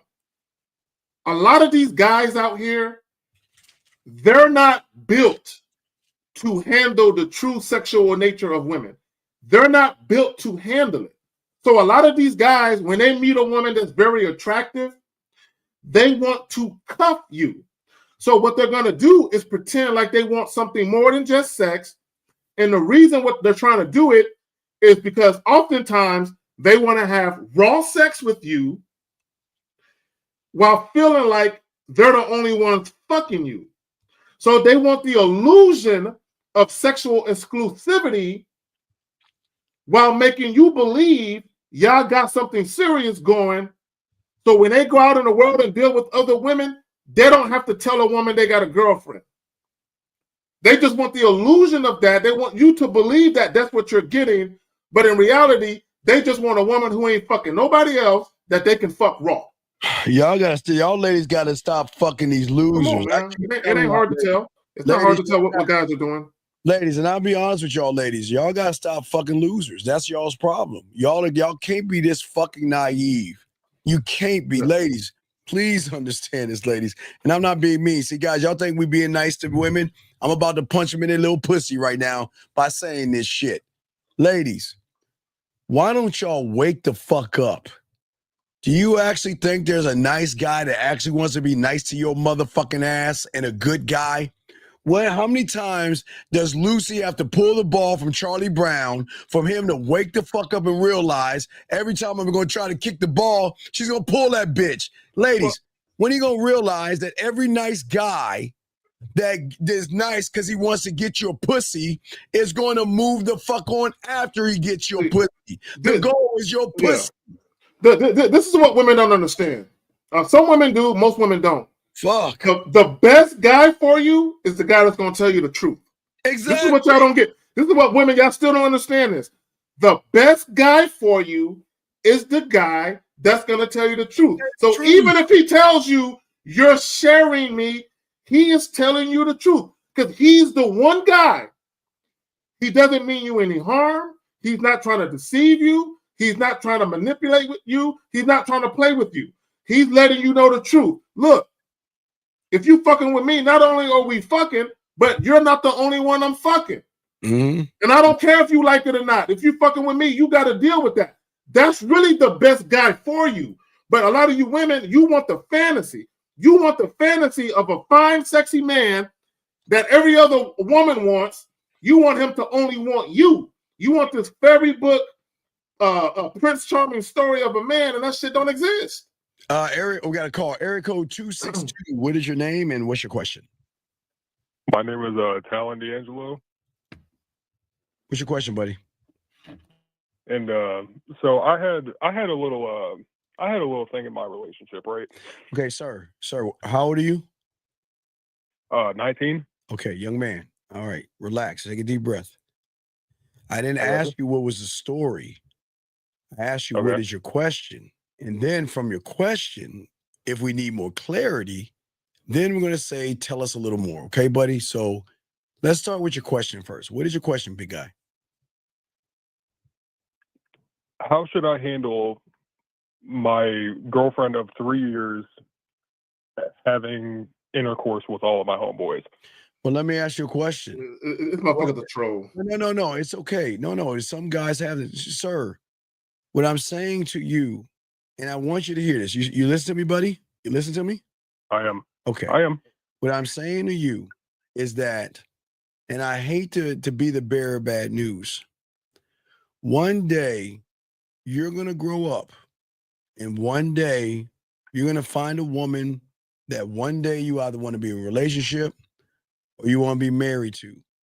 And I want you to remember this moment, because you're going to remember this moment, because I'm undefeated in this shit. You think it's funny now, and you're making all these jokes with your little, because I know you got other guys around you, which is showing you how homophobic you are, but that's here nor there, because a lot of you guys are. It's cool. But what I'm saying to you is one day when she fucks someone like me, you will remember this moment, because this was the moment you had a chance to learn how to be close to being a man, but yet, because you wanted to joke around with your little girlfriends, other guys, you remember this. One day, hey, not only is she going to break your heart, she's going to stomp over your heart, she's going to walk all over you, use you, and fuck other people, and you ain't going to go nowhere. Your life is going to be fucking miserable like all these other losers. And I just want to say, I'm not being mean to you. Just remember this moment, okay? You have a good day, sir. I'm not being mean to him. Hey, Zach, we keep it a buck. Y'all want it. The thing is, and I know he's still listening, he's hanging around with a bunch of guys. 19 years old, hanging around a bunch of other guys when he should be up under some pussy right now, Zach. Yeah. Let me say this, Steve. A blessed baddie, and I hate that's your name, because I don't like calling chicks baddies, because none of y'all are baddies to me. But anyway, she says, because I low key know that it's a fantasy, and let me tell y'all this, and a blessed baddie, I know y'all do, right? I had a woman literally tell me to my face, I don't know if you're running game or playing games or not, but I like it. Don't stop. Now, it just so happens that I was being real with her, but she liked it so much She was like, even if it's not real, don't stop. I love the way you're making me feel. Here's the problem, though. Here's the problem. This is why I say most people don't want the truth. They want a believable enough lie to pass as the truth, or that's comfortable enough to pass as the truth. Because the truth often tells you how people really look at you, or how people really perceive you. And for a lot of people, it fucks with your ego. It fucks with your ego. Because see, a lot of you women, God bless y'all heart. God bless y'all heart. And I don't blame y'all. Y'all want to feel like you're enough. You want to feel like you're not. I want a guy who only wants my pussy. He doesn't look at nobody else. He just wants me and only me. And it's gonna be like that until the day we put him in the ground. Right? And it's just, and I'm not saying, look, ladies, I'm not telling you that you cannot have a relationship where a man is faithful to you. I'm not saying that those type of men don't exist. I'm not telling you that. What I am telling you, however, is that you're going to run into men who are better for you than the men that you think are, right? And those men are going to tell you the truth, and that is, you're sharing me, right? Now, that guy might decide later down the road, a year and a half later, that he just wants you and nobody else. But you have to understand that it's going to be at a time of his choosing. It's going to be on his terms, and there's nothing you can do to interfere with how he does it. And you know the shocking thing, Zach, that they don't even understand. That man telling you that is more faithful to you. And that's what you understand. Thank you. They're the most loyal guys. Women don't see this. People. The guys that tell the truth are the most loyal guys. Yes, this is crazy. Yeah, it's true. Let's grab this call. Eric 832, sir. What's your name and what's your question, sir? My name is Michael. Michael, can you get off your speakerphone? Why Michael, are you on your speakerphone? Yes, I have to be on my speakerphone because I had throat surgery. Okay, so you said, why do women what? Why do women think that they're not prostitutes? Okay, they all judge the prostitutes on the street, okay, but they prostitutes too. And then we are they Johns, and that's what I want you guys to talk about. No, you're their Johns. We're not. How old are you? No, most of the guys are they Johns, but they don't want to admit it. Okay, sir.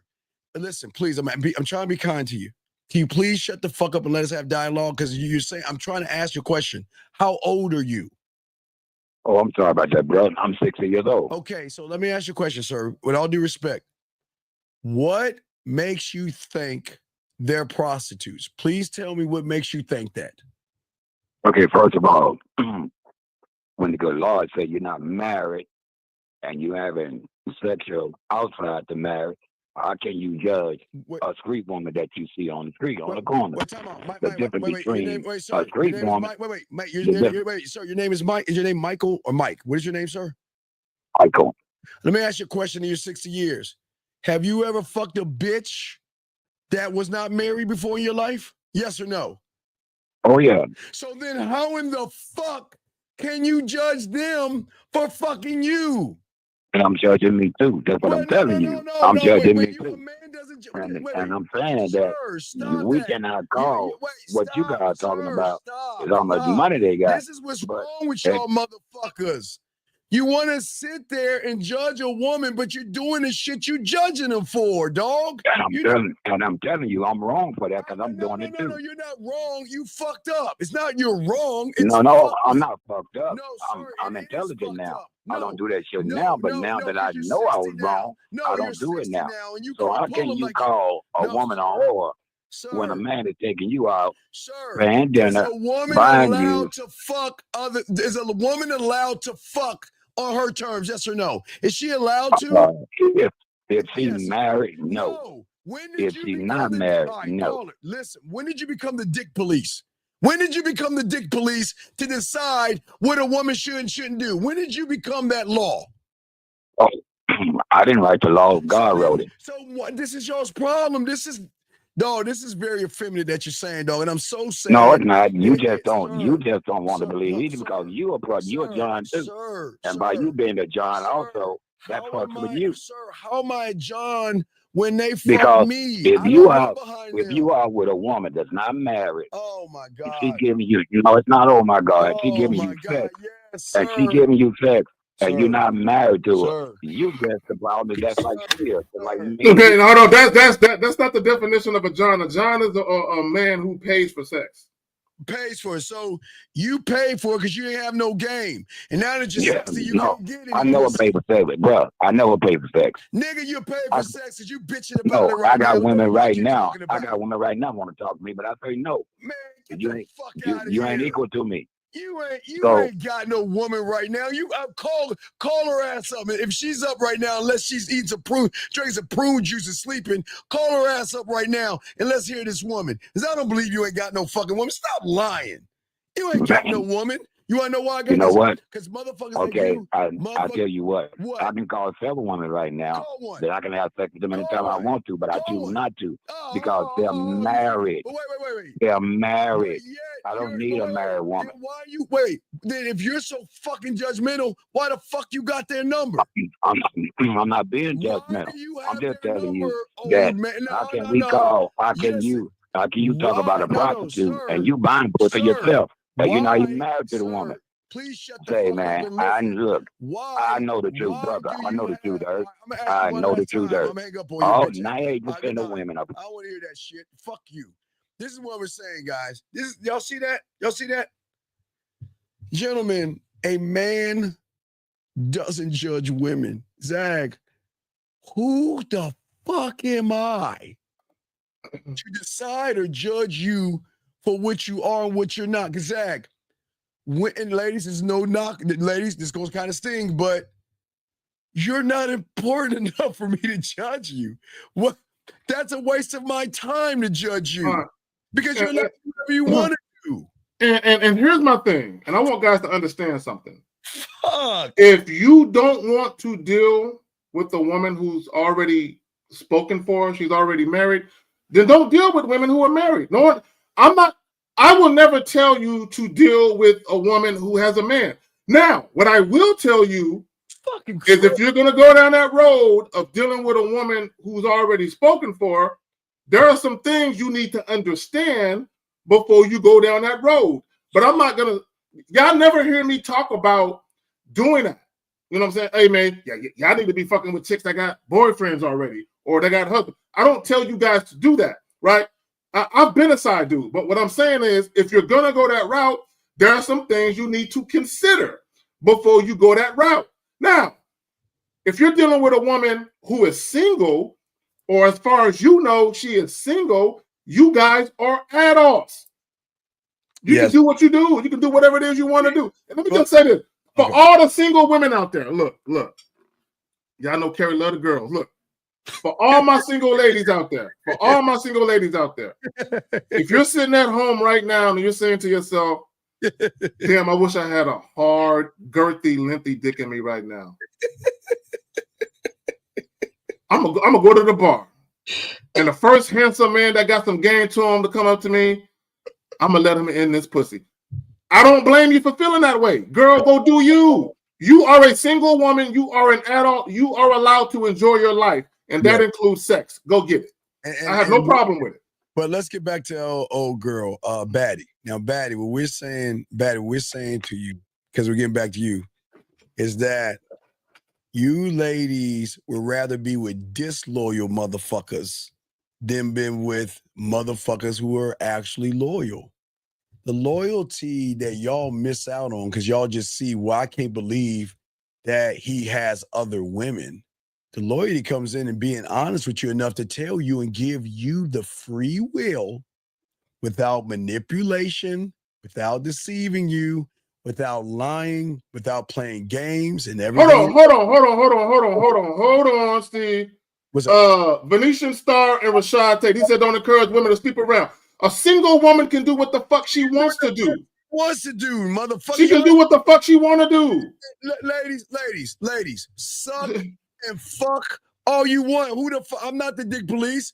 I don't give a fuck what you're doing. See, losers are gonna sit there and try to put a clamp on your pussy. And I'm gonna tell all you knucklehead fools out there, don't try to play her daddy. I'm not talking about sexual. Try to tell a woman what she can't do and watch what the fuck she do. Tell her she can't go fuck and watch she gonna fuck. Because you can't tell a woman what to do. Yeah, the only thing I would tell a woman if she was gonna be in a relationship is if you want variety, tell that man the truth. Don't cheat on that man. No, that's it. When it comes to sex, that's as far as I go. If a woman is single, baby girl, do you have that? Yeah, why would you judge the sweet ladies? Okay, ladies. Again, y'all are ignorant. Ladies, I don't want to say how ignorant you are. Let's just call it like a hallmark moment, a blind spot. Okay? I don't want it's ignorant to us, but let's call it a blind spot. Oh, this dumb motherfucker here, dog. Call in. Call in. This nigga talking about pair bonding. Pair bonding is not a real thing. Man, you niggas can't be this dumb. Anyway, let's get back to so listen to me. Anyway, here's the thing. A sweet talking guy, nice guy, or good guy is a bad person. Hold on, let me grab this call real quick. 239, what's your name and what's your question? Yo, hello? What is your name and what's your question? Hey, I ain't gonna lie, bro. Don't even worry about... Okay, goodbye. I gotta let you go, dog. I asked you what your fucking name is, what's your question. If you can't answer that question, fuck off. Anyway, Steve, real quick, let me say this. You niggas, don't be calling up to this show thinking you running shit, motherfucker. You ain't running shit. Humble your bitch ass. When you call into this show, humble your bitch ass, and we're gonna respect you. But you for goddamn sure gonna respect this motherfucking platform. No, don't be calling in trying to talk shit. Who the fuck y'all think y'all talking to? Fucking in front of bitches and shit too. But anyway, what I'm saying to y'all ladies, y'all have blind spots. Y'all are so ignorant that you really think that the guy that's being nice to you right now, when you wake up tomorrow morning and you got all those DMs of good morning and you think those motherfuckers give a fuck about you, they don't. They think you're so damn stupid that you're going to fall for the okie doke for one of them motherfuckers. Now, ladies, I'm not calling you stupid. I'm saying let's call it a blind spot because you ladies want somebody so bad to give you that fucking bullshit ass fairy tale. You'll accept the guy to lie to you, fuck you, and then discard you. And then you feel bad about it. Versus a man, Zach. A man is going to tell you, look, Zach, especially one experienced. Who even said, I'm going to fuck you? Wait. What even gave you the impression that I want your pussy? What even gave you the thought? What have you done? Hold on, Steve. Let me talk to Sweet and Low. Who the fuck is a Sweet? Where at 10:07? Hold on. Let me holler at her real quick.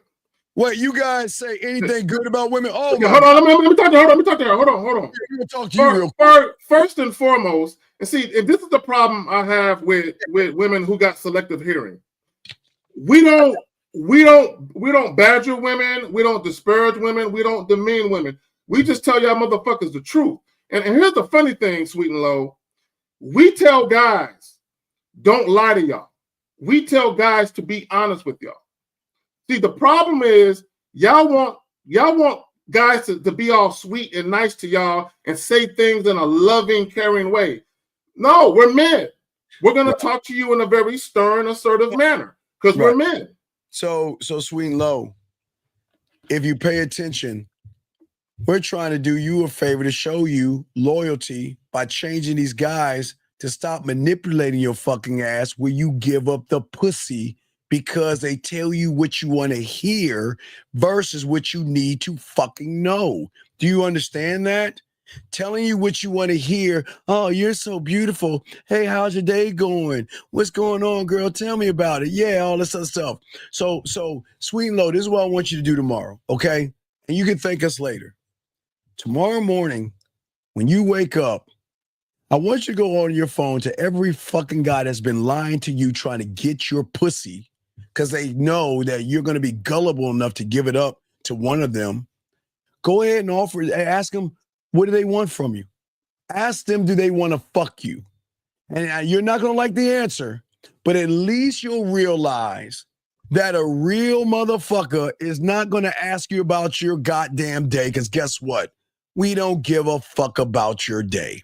They're not going to ask you what you do for a living. You know what? Because we don't give a fuck what you do for a living. We're not going to ask you those things because we just don't care. You got to wake up. We're not the villains or the bad guys. We're trying to teach these young men that women like you will give pussy to us faster when we tell you what you need to know versus what you need to hear, young lady. So, and I know you don't want to hear that. You got it, Zach. So let me say this, and I want women to think about this. Because a lot of women think they got more choices than what y'all got. Do you want a man to pretend he cares about your life? Jesus he cares about your problems at work. He cares about the fact that you and your best friend aren't getting along at the moment. That he cares about your dreams and aspirations. And that when you were 7 years old, you broke your leg and you had a fiberglass cast. Do you think he gives a fuck? Do you want a guy to pretend like he cares about all of that only to fuck you and ghost you? Exactly. Or do you want a guy to tell you straight up, look, baby girl, look, I'm not looking for no relationship, but look, you can have this dick on repeat on a weekly basis. Like, do you want him to tell you the truth or do you want him to lie to you? I mean, what do you want? Because you can't have it both ways. I always say to y'all ladies, and we're not mean to you, and shout out, it's 11:11. Hold on, ladies. Hey, 718. 718, you there, girl? Because you think we're mean people, but guess what we do? You know what we do at 11:11, baby girl? We do something for the women in here. And what we do for all you ladies out there, we ask all you ladies to dig into your drawer and get your Willie Mammoth 3000 dildo out. Get your vibrators, your birds, your bees, your flowers, or buzzing things that you rub your clit with, rub your fingers or your middle finger, and just rub it 3 times and wish for a man. And I promise that shit'll come true. You just got to wish for it. So y'all can't say we're mean. See, look what we're doing. We're doing you women a service. It's 11:11. Make that wish. But ladies, like Zag is saying to you ladies is this. Look, I know, listen, ladies, we don't make fun. I don't believe a man should yell at you, ladies. Nope. I don't think a man should abuse you, ladies. Nope. I don't think a man should talk down verbal abuse, physical abuse, emotional mental abuse, all of that. All that stuff. I don't like that stuff. And that's not manly. But ladies, think about everybody that does those things and think about the fucking bullshit he presented himself as a nice, sweet, thoughtful, caring, understanding guy that duped you out of your pussy to only let the mask down and treat you, dog you out, and fuck with your insecurities. That's why you are what you are now, because these motherfuckers don't give a fuck about you. Yeah. And Steve, so the woman says we don't have anything nice to say about about women. We're trying to tell guys not to do you women like that. Yeah. Not to get your emotions and feelings all in it, only to leave you high and dry. We're trying to teach guys not to do that to y'all. We're trying to teach guys to be men and be honest about what they want and let you decide. And let me say this. Hold on, let me go back. Hold on, Steve. Let me get on my soapbox real quick. You got it, so brother. Venetian Star, she says, and I'll call if I need him. So she's referring to what I said about basically telling a woman, look, I ain't looking for no relationship, but when you want this dick on repeat, hit me up. And she said, I'll call if I need him. That's what a man does. See, a man is not trying to convince you to fuck him. A man gives you an opportunity and you can make a decision for yourself. See, these niggas, Venetian Star, these niggas out here, they're trying to trick you out of your pussy. They're trying to lie to you to get it. What I'm telling you is, girl, I don't want your pussy bad enough to pay for it or lie for it. So, all right, I want to give y'all another example real quick. So a woman will turn around and say something like this, ladies, check this out. Before, and I'll say it again, these men that want to take you out to coffee for a first date, they don't like you. They just want to see if you'll be there so they can come back and pick you up and play with you whenever they want. All the men in the comments are gonna be like, that's not true. This is what men who want to go on coffee dates do. They want to be your pen pal. They want to reach out to you when they're feeling like they need some type of emotional connection and they need to remind themselves that they're still alive, but they don't actually want to take you seriously. They don't want to take you anywhere. Now, let me tell you, you're full of shit. Now, watch this, guys. Listen.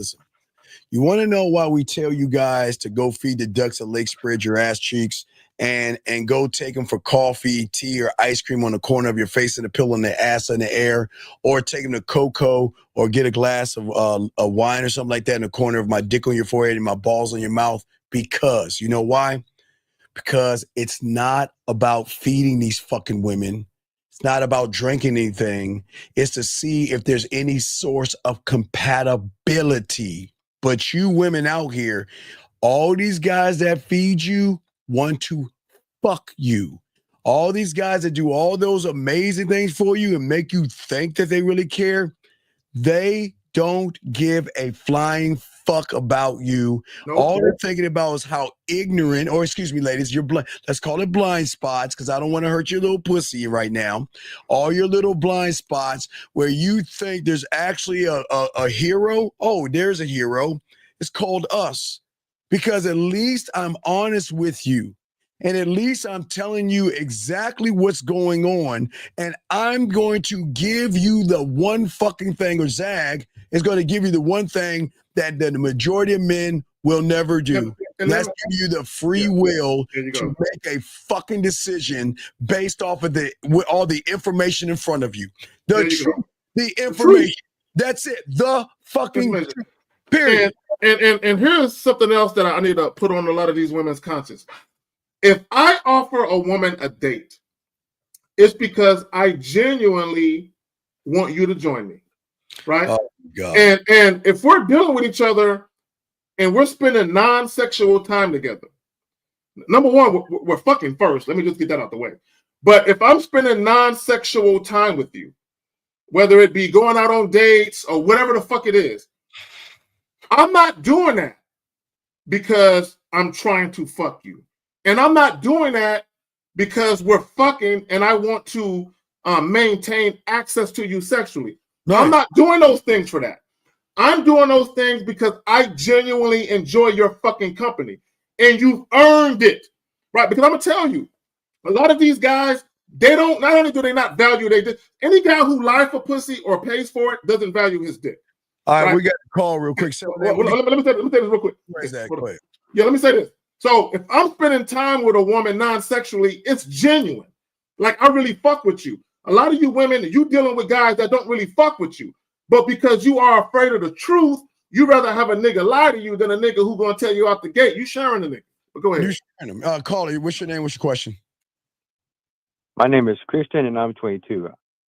I ain't agree with what y'all said earlier about, nah, fuck you, bitch ass nigga. Y'all some fucking hoes, bruh. Fucking all that shit for what?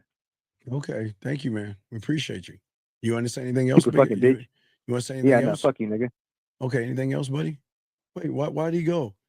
Why did you hang up? You were on a roll, bro. You were venting and letting off all of your emotions on a public forum. Come back. This is the safe space for all you guys to call in. Call back. Let's talk. Come on, let's talk. Your call has been forwarded to an I guess he didn't want to talk, Steve. Hello, this is Christian. I'll go. If I don't respond, I'm busy or I'm responding. I'll get back Christian Delgado. Oh, that's his name. Oh, okay. We got your name, motherfucker. Mailbox is full and cannot accept any messages at this time. Goodbye. Hold on, let's call. Hey, listen to this bitch ass name. That little bitch. He's a little kid. His nuts ain't even dropped yet. 262. What's your name? What's your question? What's up? All I wanted to know is just how to be a man. All right, sir. Come on, man. Stop that, dog. What is your question?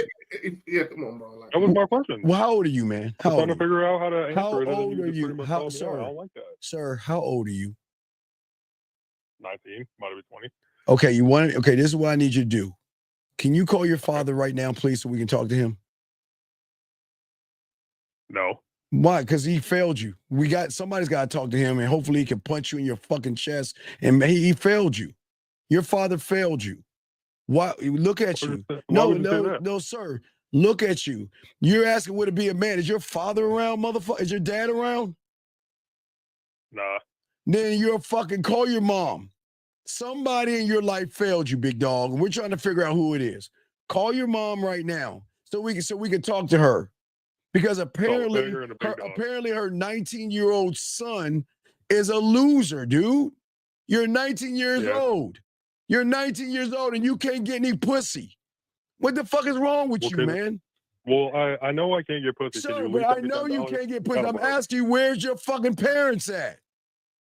Well, I don't care about any of that. Well, you should care, man, because you ain't gonna get no pussy being a bitch. Come on, where are your I'm not a parents? bitch. Dog, where are your parents? Oh, you know what? My uncle want to talk to you.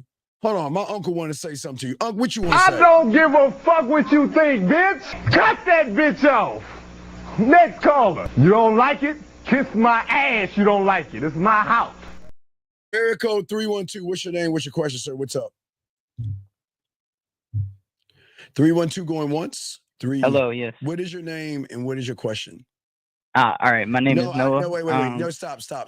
Before you even say something, young man. Yep. Okay. I can already hear in your voice you're a troll. But please understand. I'm not a troll, bro. No, I'm not a troll. I can already hear in your voice you cannot fuck and you can't get women. And this is not for you. Hold on, let's give him a chance. Let's give him a chance. I'm curious what he got to say, Steve. Hey, listen up. This motherfucker is lying, dog. Go ahead, All right, Zach. I'm not lying. What Listen, do you want, I'm giving you a call. For what? What the fuck? Because I'm trying to be honest. Listen. I mean, just contrary to the call who just came in and said fuck you guys and all that. Like, I'm coming in because I'm being honest. You guys, I mean, like, you could help me out a lot. That's all I'm saying. Like, I'm just trying to. Go ahead. Okay, caller. Okay, how old are you? How old are you, brother? 24. 24. Okay. Go ahead, Zach. You fucking up. I'm telling you, you about to go ahead. All right. What are you? Okay, we're gonna give you a chance, but as soon as Steve smell a rat, I think he already smell it. He gonna put a plug on you. What do you need help with? Listen, I wasn't calling in to need help. I was just saying thank you for what you guys are doing because I'm listening and I appreciate it. All right, there you go. Appreciate it. All right, cool. Thank you. All right, there you go. Man. I heard that nigga snickering with his friends. Anyway, as we're saying before, and that's what we're saying to all you guys out here. And here's the issue and problem y'all guys gonna have. And ladies, these are the same guys that are going to lie to you to try to get your pussy. All these guys. Wait, hold on. Wait. Let's get to her the question. Wait a second. Hold on. Young lady, let me explain something to you. You are the case in point of what I'm trying to say. Let me grab her question, Zag, right here, because I locked it in. You haven't been dating for 3 years because whoever lied or manipulated you and fucked you, with all due respect, did something that was so fucked up and so heinous, it took you out of the dating pool. Mm-hmm. And that same person that we're talking about was the same guy that was being nice and kind and thoughtful. Because a real man would not put you in this situation. And talking about my father and my brothers, they're the most important men in your life. Of course they are, because of whatever that motherfucker who did whatever he did to you, fucked you up so bad, it took you out of the dating pool, which tells me that, you know what? You know we're right in what we're saying. Zag, what do you want to say to this?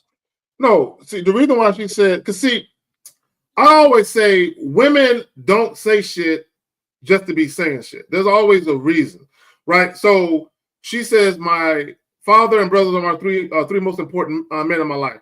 And the reason why she's saying that is because those men don't want anything from her. They're not trying to fuck her or fuck her over. So those men represent a safety blanket or a safety net. Like, if I want to be around men that don't mean me any harm or that don't want to use me up for something, I can go to my brothers and my father. That's what that is. Yep. So again, 3 years. Okay, if you want to be 3 years out, but gentlemen, this is why I keep telling y'all. This is why we tell you guys out here that y'all don't have to lie to these women to get pussy. No. Women love motherfucking men that keep it a buck. And just because, look, I wish I had that. I wish I had that thing where the guy says, you know what, I want to fuck. Let's go in the bedroom. And then she doesn't say anything. Mhm. And she's like, I can't believe you just want to fuck me and all this other stuff. And he looks down and then she goes in the bedroom. She's like, what? Are you coming? See, this is what I'm saying here, motherfuckers out here. We're saying to y'all guys out here, as a man, we're the loyal ones and we're the good guys. You want to know why? Because at least we can keep it a buck with a woman and also give her the freedom to do what the fuck she wants without stipulation. And let me add this about loyalty. Let me add this because a lot of people think loyalty is just about sex.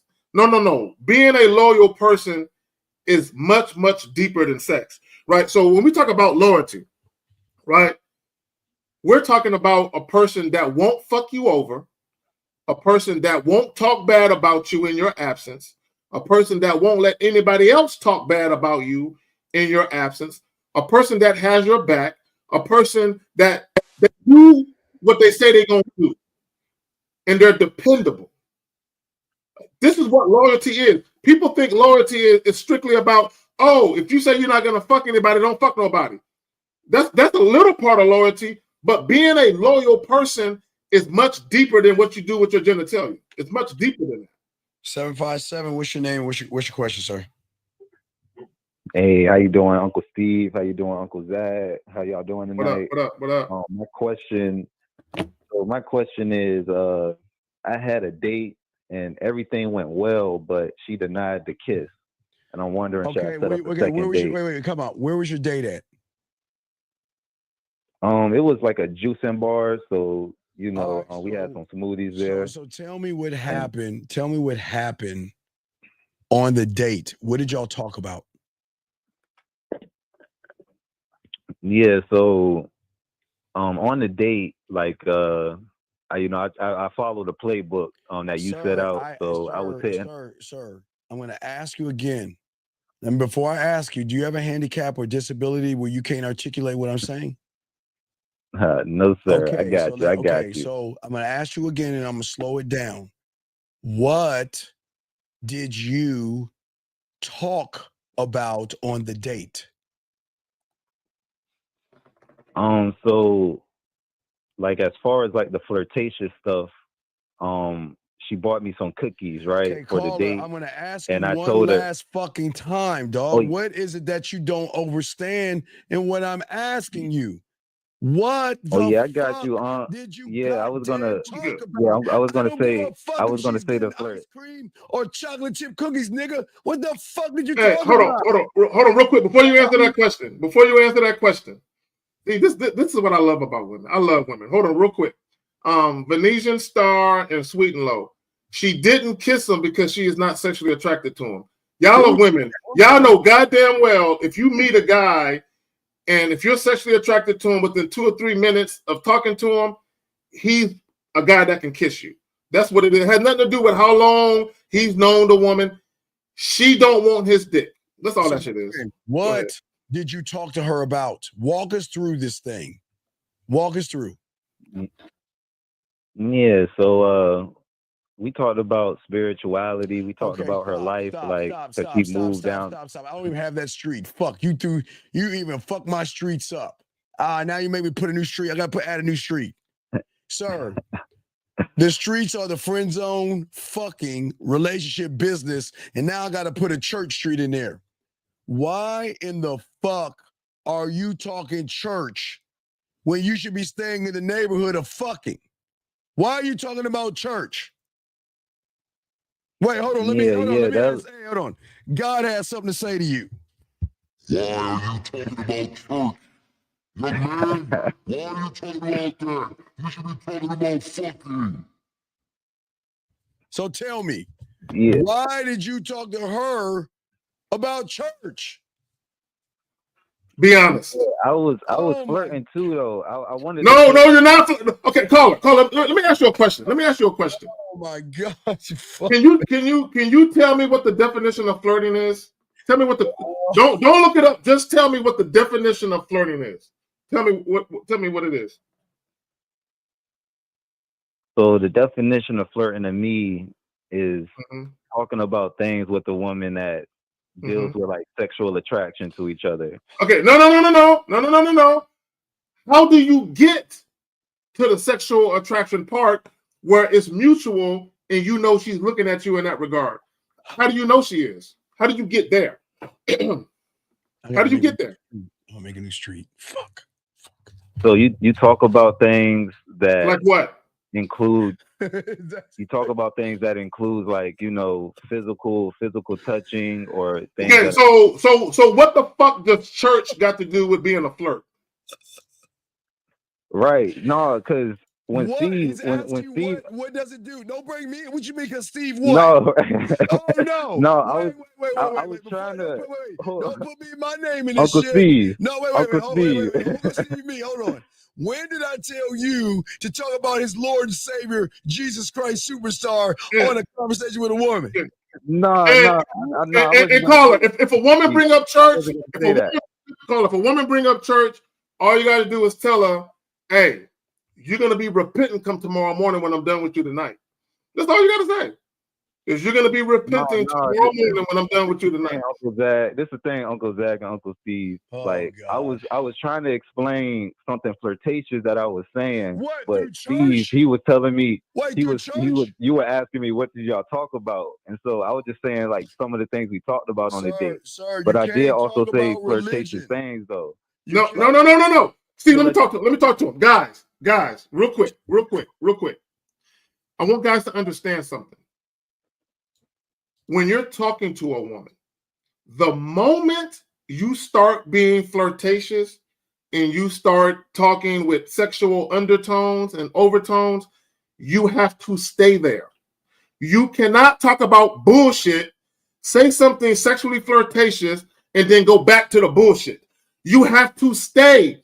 Once you start talking about anything sexual or flirting with a woman, and she's actually engaging you, and she's interested in going back and forth, you have to stay there. Don't let the conversation go nowhere else. Why would you talk about church, dog? Why? Of all fucking things to discuss, why would you talk about church? Yeah, so what? You know, I'm not like into church per se. Like, you know, spirituality was something common that we shared. But can I tell you the flirtatious thing that I said, Uncle Steve? No, I will get to that in a second. We got to get to church. Why in the fuck are you talking about church? Oh yeah, that's just something like common that we share. You know, chakras and you know what I'm saying? Chakras. Okay, hold on, real quick. Caller. Do you know what sex? Cause I want you to pay attention to something. For all you twin flame niggas and soulmate niggas, right? Do you know that women come up with that shit? Chakras and soulmates and twin flames. Do you want to know? Do you know why women come up with that shit? Because women want to feel special. They want to feel like what I have with him is special, and we have the super duper special connection. He's my twin flame. That's all that shit is, man. Come on, man. Uncle Zach, Uncle Steve. Yeah. I promise you. I'm not trying to. Yo, man, y'all better stop letting women influence y'all. It's like spirituality that's just one of my genuine things that I'm into. Like, you know what I'm saying? And so it is something that I talk about in conversation, but I'm not trying to, hotep my way into no pussy. I promise y'all. You probably tell these chicks grand rising and shit. Oh my God. Why, caller? Why are you talking church to a woman? What? When she should be on her knees getting on that dick? What are we doing? Right. I agree though. Can I tell you the flirtatious things that I said? Okay, but before you do that, let me say this. Caller, I too have a spiritual side, but I don't go out of my way to talk to women about that. If we're having a conversation and they just happen to see that on their own, so be it. But I'm not, you know what? I got a spiritual side. I'm going to try and show her. Man, I don't give a damn. Go ahead, fam. Go ahead.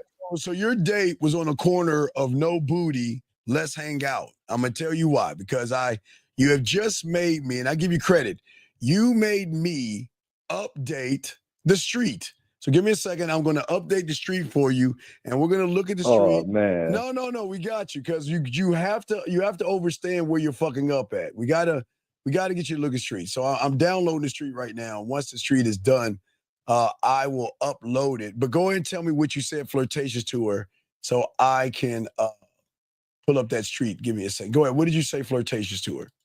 Verbatim. Say exactly what you said. Don't add nothing or take nothing out. I'm loading the Streets up now. Hey, guys, we got a brand new Street for y'all guys. So we're going to add this, and I'm explaining to you why you can't do what this dumbass is doing. Now, go ahead, Carl. Uncle Steve, I don't want to be known for bringing in a new Street. No, bro. What did you say? But no, I got you though. So as far as what I said, like she baked some cookies before the date, right? Oh my God. When she made some chocolate chip cookies, and I was like, oh snap, I appreciate you even making me these cookies. I definitely love chocolate chip flavors, but I wonder what flavor you are. Okay. And I wonder what tastes better, these chocolate chip cookies or you. Okay, hold on. And what did she say? She just started laughing and like she just said, "Boy, you so crazy," and like that's okay, right there. It wasn't really receptive, like because she's not sexually attracted to you. Okay, hold on, real quick, caller, guys, hold on, look, caller, listen. Whenever you use a sexual innuendo or you say something witty or slick about sex, and a woman laughs it off, she is trying to get away from sex talk. So caller, I want you to watch this now because you made it a new Street. Now listen to me, caller. Listen to me. Whenever you move out of the neighborhood of fucking, okay? And that's what you did. Mm-hmm. You talked about church, okay? If you talk about church, business, long-term relationships, or being friendly, you can't go back to being flirty. Because remember, in the neighborhood of smashing, it is flirty, being smooth and seductive. It's not just fucking. You can't flirt with a woman once you leave the neighborhood. The moment you started talking about Allah, Buddha, what's the other one you say, Zach? What's the other one? Yahweh. No, yeah, Yahweh. Or whatever you talk about one of them. Listen, you cannot go back to fucking because the neighborhood you went to is church. And then once you said church, you shifted everything. And then all of a sudden, you're talking about tasting her lips and her body. Oh, my God, you sinner. Exactly. Hold on, Steve. Let me say this to him. Caller, I'm going to tell you why she baked you cookies. Let me tell you why she baked you cookies. Let me tell you why she baked you. You want to know why she baked you some cookies? She baked you cookies because she has plans for you. Yes. And those plans don't include you tasting her coochie.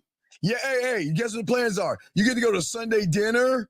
You get to go to CCD or pray. You get to go to the picnic on Sunday after church. Real quick. Sweet and low? No, she wasn't being nice. No. Guys. Look, let me tell y'all something. Anytime a woman you just met does something for you that you think is nice, I'm not saying she's not a nice person, but anytime she does something for you that you would categorize as nice, she has an agenda. Yes. Guys, listen to me. She has an agenda. And that agenda usually involves something non-sexual. So she baking you some cookies because she's looking at you as a potential guy that she can date. Yeah. Right? So if she fucks you too quick, now you're not the potential guy that she can date. Yeah, you understand? You're a good guy, and look, we're taking the pussy off the table. Thank you. LL Smiley. Exactly. She baked you cookies because you're not going to get her cookies. Exactly. Right. You ain't cracking that cookie and getting that cookie fortune. Listen. Exactly. You get no. You get the special things that she wants to give you guys. You get to take her out on dinners. You get to help her pack. You get to help her put up wall or mirrors and everything. Hey, you even get to talk to her. Look. You know what she get to do, dog? This is so great. Check this out. She gets to wear a half shirt where her titties are popping out, You can see her stomach, and then she's wearing a booty short, Zach. You know, her ass hanging out a little bit, and you see all that thigh. And guess what? She gets to prance around her apartment, making your dick hard as fuck, knowing that, look, we can talk and we can hang out. Let me ask them a question. Wait, Okay, go ahead. Okay. Caller, what owl is it on? What owl? You say what owl? Yeah, what owl are y'all going? What owl is it on? Oh wait, what are you talking about, Uncle Steve? No, I mean, what owl when y'all go Tampax shopping? What owl is on? It's on owl 7. Okay, hold on. Steve, come on, man. Okay, let me say this. Let me say this to him, caller. So caller, hold on, caller. This is caller. Listen, this is very, very important. I'm gonna teach you something. So she baked the cookies on her own, right? Oh God, let me see. She did. Okay, so here I want you to understand something. How women move. Now there are exceptions, right? I don't want to speak in absolutes. Typically, how women move is if women do something on their own without you asking, if they do shit of their own volition or unsolicited, it's because they have a plan, they have an agenda. Now, if she would have told you, like if you would have called her and you asked her, girl, what you up to right now? And she said, oh, I'm in the middle of baking. And you said, hey, whatever it is you baking, bring that shit on a date. I want to taste it. And if she would have did it, that would have been different, right? But the fact that she did it on her own, she had an agenda. Here's the thing. Women typically will do shit for men that they've experienced already. Does that make sense to you? No, yeah, that definitely makes sense. So what I mean by that is this. If a woman cooks a man dinner or cooks a man breakfast or takes a man out on her dime, it's typically a man she's already fucked. And the reason why she's doing that is because not only does she like the dick, but she also likes him. And her doing something for him is a way to show her appreciation for him being a part, you know what I'm saying, for her being a part of his situation. So usually when women do something for a man, it's usually in appreciation for something he's already done. But if women are doing something just out the gate for you, it's usually because they have a plan and an agenda, and it's usually not in alignment with yours. It's different. Yeah, big dog. So wait. So when you tell us how you went for the kiss. What happened when you went for the kiss? Talk to us. What happened? Well, I pulled something out your playbook, and I said, with the smoothie, I was like, I wonder if the smoothie tastes good by itself. Okay, sweet. Hold on, real quick. See, hold on, Carl. See, Sweet and Low. This is why I can't stand some of y'all women. I literally said there are exceptions. I literally said that. But you're here not to learn. You're here just to respond to what's being said. See, baby girl, sweetheart, learn how to listen. Learn how to listen so you can understand. Don't just hear what I'm saying so you can respond. But go ahead. Yeah, that's basically what I said. And she just started laughing again. Like, she just started laughing and shaking her head. She was like, oh my God. Oh my God. Stop trying to kiss me. Like, yeah. Then she was like, I hope you're not one of those pushy guys, Okay. And, okay, caller. Like, okay, caller. You don't want to kiss the school. Caller. Okay. Do you think she's sexually attracted to you? After this convo we had, I definitely know she's got a chick. Now, let me tell you this. I'm not saying you can't have sex with her. I'm not telling you that you can't. However, what I am telling you, if she ever let you fuck her, she's gonna make you jump through all types of hoops. She's gonna make you jump over hurdles. She's gonna make you go catch a bull for her. You're gonna have to do all of this shit. You're gonna have to spend a lot of time with her, taking her out, and then eventually, once her agenda has been satisfied, once she feels like you're actually dating her, then and only then will she give you some pussy. Maybe, perhaps. I'm good on that, Uncle Zach. All right, as long as you know. Why would you talk about church with her? Why? No, I see the error of my No, ways it's now, not the error of your Uncle ways. Steve. We But gotta I get to have the a point. question though. All right, what's the question? What's up, Uncle man? Steve, I do have a question. What's up, man? Like, because a date is usually about like an hour, and so usually when you're on a date with a woman, they talk about just other stuff, Like And what? so, are you saying that like flirting and like you're leading like with flirting like Sir, for the whole date from the beginning to the end? Tell me what they talk about, because I understand. What do they talk about on a date? What do they talk about? What do you mean? Okay, so for example, like she was talking about, because I live in Virginia, she was saying how she moved from Florida to Virginia, and she started breaking down the things that she went through in Florida and blase. You know what I'm saying? Okay. So caller, this is where masculine leadership and influence comes in. This is why we tell you guys, you dictate the pace and flow of the conversation. You lead her in a direction you want the conversation to go in. Now, to your point, caller, there's going to be times when women say things and ask you things that are not in alignment with your plan. So what you do is, once they hit you with, oh, I'm from Florida, this happened, you can be like, that's kind of fucked up that happened. So, like I was saying, you redirect them. You don't interrupt them. You don't be rude, but you don't let them go off on a tangent talking about shit you don't give a fuck about. You redirect them to the task at hand. And here's the key. If she thinks you're being rude, leave her alone. Well, what else did you talk about with her? I mean, you talked about church. God bless you. What else did you talk about? She would just like ask me questions about like my hobbies and what I'm into and things like that, and I would just let her know like some of the things I do. And I mean, now that y'all asked me the question, I'm realizing now that I wasn't flirting.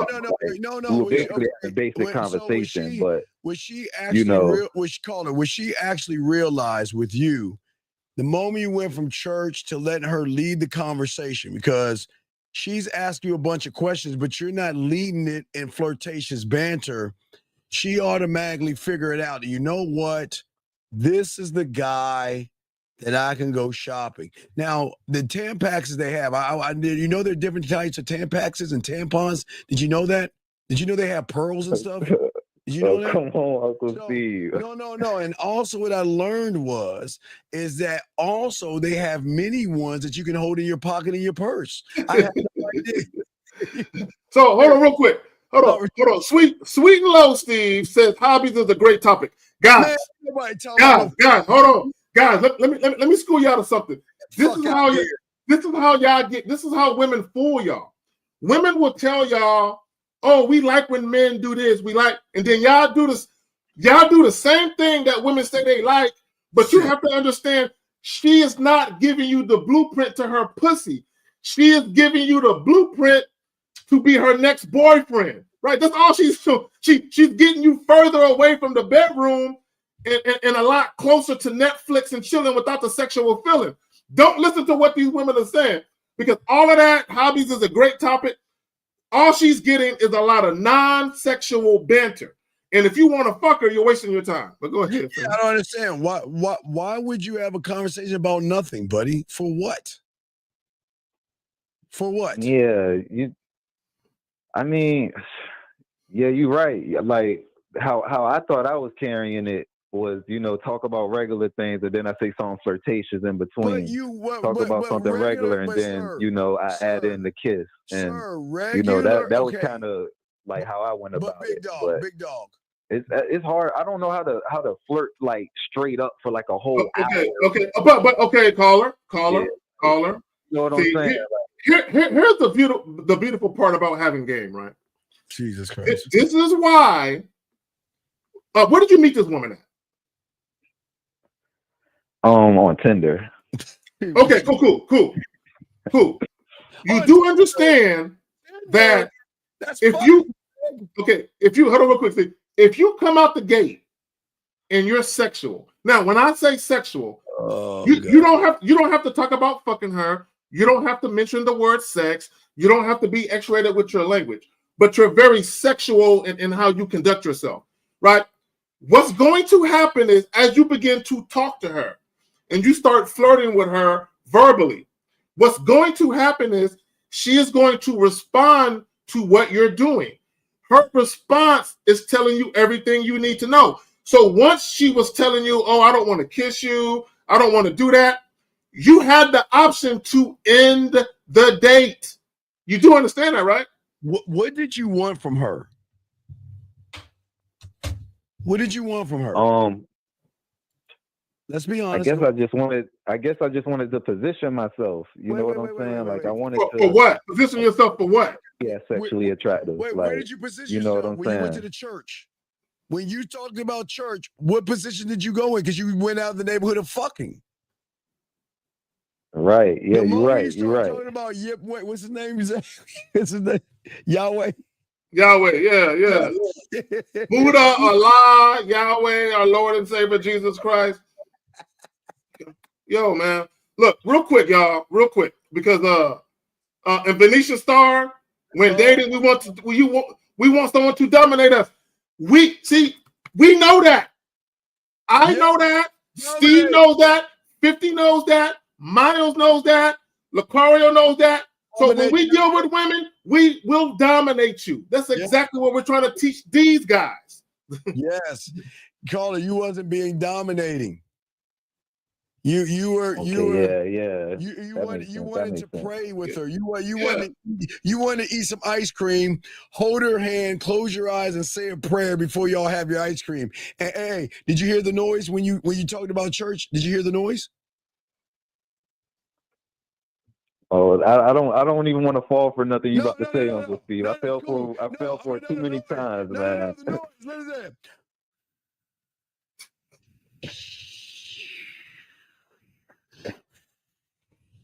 God dang it. Damn, pussy drying the fuck up. Exactly. Yeah, so here's the fucked up part. And I want you men to know something. Do you know, and women in this chat know what I'm about to say is true. Oh my God. Do you know, caller, that you can be dealing with a woman that actually considered fucking you? Oh, but yeah, she might want to but she changed her mind based on what you elected to talk about. Yep. So this is what can happen sometimes. A single woman who's out here dating, she can come across a guy like you, your dating profile, and she could be like, he's cute, I might give him some pussy. And then when you start talking to her, she's like, he wouldn't know what to do with it. Yep. He seems like he's a sweet guy. I'm gonna bake him some cookies. Yep, and he's Rady, he's safe. He's safe. That's the big one. He is safe. He's a safe guy. He's safe. Hey, he's so safe that I can walk around my titties hanging out. Now, he might smell my panties when I'm not looking, but hell, he's safe enough. Well, guess what? Hey, look, at least you get the Netflix and chill. At least you get the Netflix. Right there, Steve. And that's the key. Caller, that's the key. She might say, I'm cool with just fucking. But the moment you start talking, she's analyzing you. She's breaking you down. Yeah. And she is saying, you know what? He's the type of guy I probably can make wait. And he'll wait. Yeah. And that, right, what Steve is showing, she is saying, why would I give him some pussy tonight when I can get Netflix? Yeah. And not fuck? Look. That's what she's doing. He's not that asshole Steven Zag where my pussy is wet and I feel horrible and I want to suck his and be a whore and nasty. I can be a good girl with you. I can be good.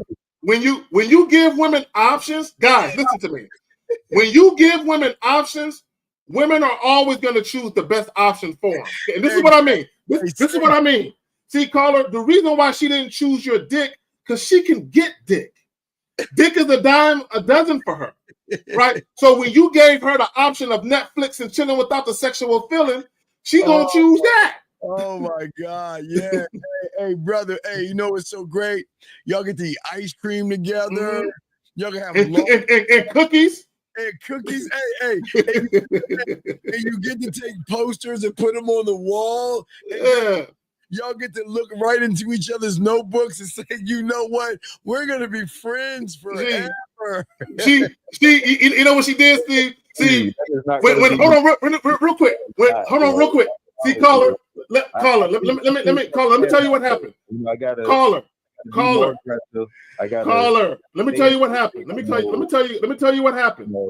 Let me tell you what happened. You went from a possible fuck buddy to her new friend. Oh man, beautiful.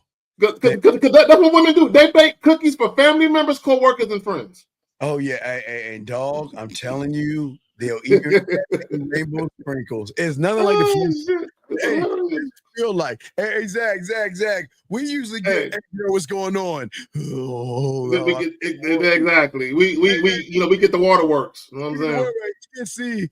Well, can you come over? I need to have a conversation with you because he did it again. I don't understand, guys. Why is he such a dick? Can we talk? You're such a man. So, Steve, let me ask him a question. So, caller, when you met her on a dating app, who matched with who? She messaged me first when we matched. Okay. Now, how long did you message her back and forth before you got her to agree to meet you? Oh, so I did the bid with Steve, so I immediately put in the bid right after she sent the message, and I get okay. So let me ask you a question. Did you guys exchange phone numbers on a dating app? I gave her my number when I put in a bid, and she texted me right after I. She texts you now. I gave her my number. Now, okay. So when you put in your bid and you got her off the app, how far did you set the date out? Was it a couple of days, a week? How far did you set the date out? It was a couple of days, probably 3 or 4 days. Okay. Now, in those 3 or 4 days, how often did you text and or speak on the phone, and what was it about? So I try to follow Uncle Steve's playbook, which is hitting her from land, sea, and air. So you know the dog. Why you keep yes, trying Uncle to put me Steve, in this? yes. You know the wine over the bed. You know what I'm saying? Like all that whole thing. When do I talk about church? Okay, you got me on that. You got me on that. Come on, no, wait. Don't get it wrong. They do say, "Lord Jesus, oh my God."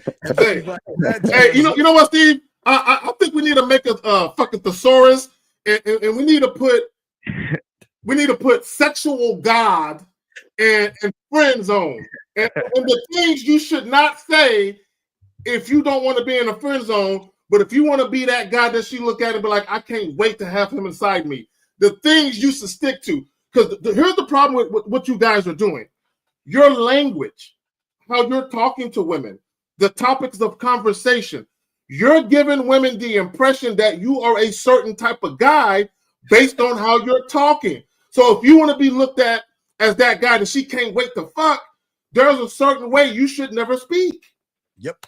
That's what we're saying, big dog. So you cheated the game because you thought you were close to getting some pussy or something from it, but you wanted to play it safe by talking about church. And I never talk about church with women. I respect their religious beliefs and all that other stuff, but I don't want to change their church. Yeah, okay. How can a woman be nasty and dirty when you're looking at like you sinner? You know what I mean? Like the first time you bring up church, she's like, well, damn, he might judge me for, I don't know, maybe dick or but not only that, Steve. Oh yeah, I'm sorry to cut y'all off, but like, yeah, go ahead. Like I believe in total like sexual liberation. Like I ain't like my spirit. Like yeah, I'm spiritual, but like it's not like a church where you know what I'm saying. Like I believe people are saved. Yeah, but caller, when you start, I need guys to understand, guys. This is what women know to be true. If a woman is dealing with a man that she is sexually attracted to, and he is sexually attracted to her, and she can tell that he's the player type and he knows his way around women, she knows there's a certain type of way he's going to speak to her. She already knows it, or at least she anticipates it, right? What's going on is that you guys are talking to women about things that a guy who wants to date them will talk about. Do you not understand that? Yeah. See that? And that's all we're saying, big dog. At the end of the day, dog, and we're about to roll out, but we're just saying to you, man, you can't do half the shit I tell you to do and then want to do it your motherfucking way, then expect our results. There you go, Steve. A lot of women are bad, nasty, and dirty, but they don't want to be bad, nasty, and dirty to someone that's judging them. The moment you brought up church, it was already a judgment. How can she say, well, let's go back there and let's fuck? Oh, I can't now, because if I say that, he's going to look at me like a sinner. Yeah, and the fucked up thing about it, caller, those chocolate chips that she's putting in the cookies for you, some other guy is I don't want to say. Okay, I'm trying to keep it cool. Hold on, Uncle Zach. Hold on. Stop right there. Stop right there, Uncle Zach. Sweet low. Don't say what I think you're going to say. Hold on. Sweet low. Tomorrow, your homework assignment. I want you to go to all your high school, middle school friends that say good morning to you and offer them pussy, and let's see what kind of friendship you have. Those motherfuckers are not your friends. They've been trying to fuck you since Lord knows what. So please understand, hey, all you women out there, if you want to live in this fucking fake fairy tale and think these guys actually want to be your friends, offer them some pussy. Offer them pussy and watch what happens. Tony, she got the nerve to say this shit right here, Zag. Okay, so this says, I go outside, but I'm 33. I have the same friends from high school, work in middle school. The company I keep, I don't see it. That's my experiences, but I can't assume. Y'all got to remember that a lot of people conceal who they really are. Most people in the world are phony. Most people that y'all know and y'all relate to are fake, phony people, and they go out of their way to present themselves in the public light to be one way, only to be completely different privately. Yep. And that's the whole point before we wrap this up, Zag. Ladies, we're not the bad guys. You do want someone that has somebody, and you do want someone that's going to be honest with you, and you love it when they tell you to have someone. I know y'all ladies right now want to say, that's not true, Steven. That's not true. Oh, you know you love it because you love a Zag, the time and attention you give with a man. Yeah. It's totally different. Benefits that. Well, and here's the funny part, and here's the thing. Because you will have women that will publicly, like even in the chat, they'll say, oh, I'm not a hoe. I don't get down like that. Y'all have to understand when a woman says she's not a hoe, that doesn't mean that she doesn't engage in casual sex. She's just more selective about who she engages in casual sex with. Yeah. Right? Understand the difference. Yeah, ladies. Ladies, this is a safe space. You can be whores and sluts and do nasty things. Nobody's gonna judge you. We respect you more. Listen, it's okay. Be good. Hey, tomorrow, put on your makeup, your lipstick, your blush, your mascara, and all that shit you put on. Go out that world and be a good woman. But, hey, Zag, when you get home, you know what to do. Make that call so someone can play with your pussy, because you can be as nasty as you want behind closed doors, and he ain't going to judge you for it, Zag. Erica LaShawn. Erica, baby girl, I don't believe you. Oh, now, this is what I will say. Women, look, I'm gonna give y'all grace. I'm gonna give y'all grace tonight. So, guys, women will go through their ebbs and flows. So sometimes they might enjoy casual sex, and other times they might not. Right. So if women are running into men who only want to fuck them and nothing else, then they will eventually get tired of just that. Because look, women want to be cared about. Women, I know you do. I know you want a man to give a fuck about your day. You want a man to ask about you, check on you. I know you want that, and that's okay. I get it.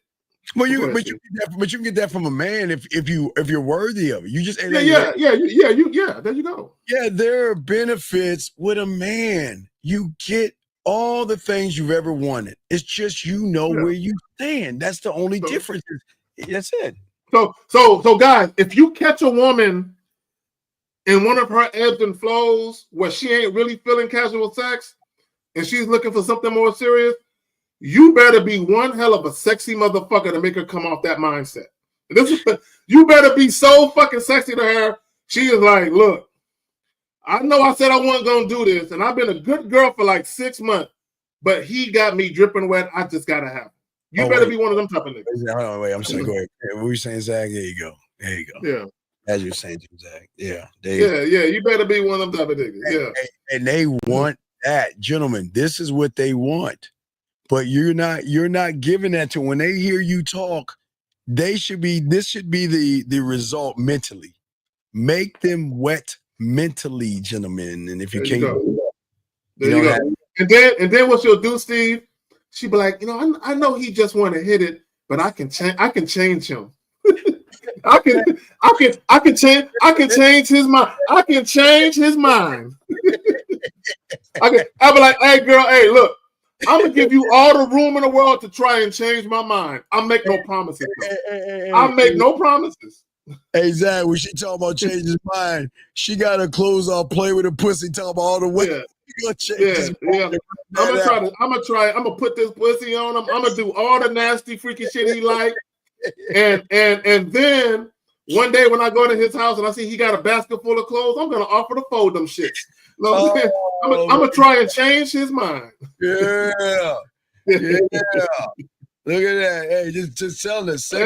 Y'all so bad. Shame you naughty little minx. You nasty ladies. We love it. Hey, ladies, that's how I got into relationships. Women changed my mind.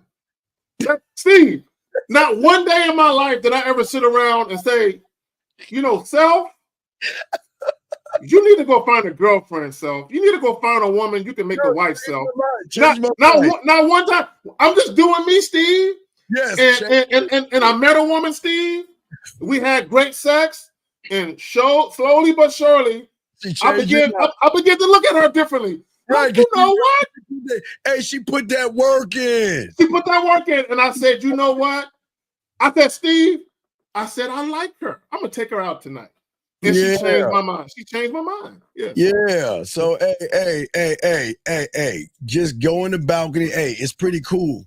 Have you ever played with your pussy on the balcony, girl? Hey, call that guy up. He'll get you to play with your pussy, man. An orgasm from the balcony late at night. Woo wee. See, that's why you're a man. Let me say this. And women, I know why y'all don't like going about trying to change a man's mind. Because y'all like, but what if it don't work? Baby girl, that's a chance you got to take. That's a chance you got to take. Oh, my God. That's just a chance you have to take. Is it worth it? You got to ask yourself. Hey, ladies, just open your heart, open your mind, and then the legs will open, gentlemen. That's what we're always telling you guys. These women need that good dick. They just need some good dick, Zach. That's all. They just need. There you go. And they need a man. Look, ladies, I'm gonna tell you what you need. This is what you need right now. Now, here's my caveat before I say this.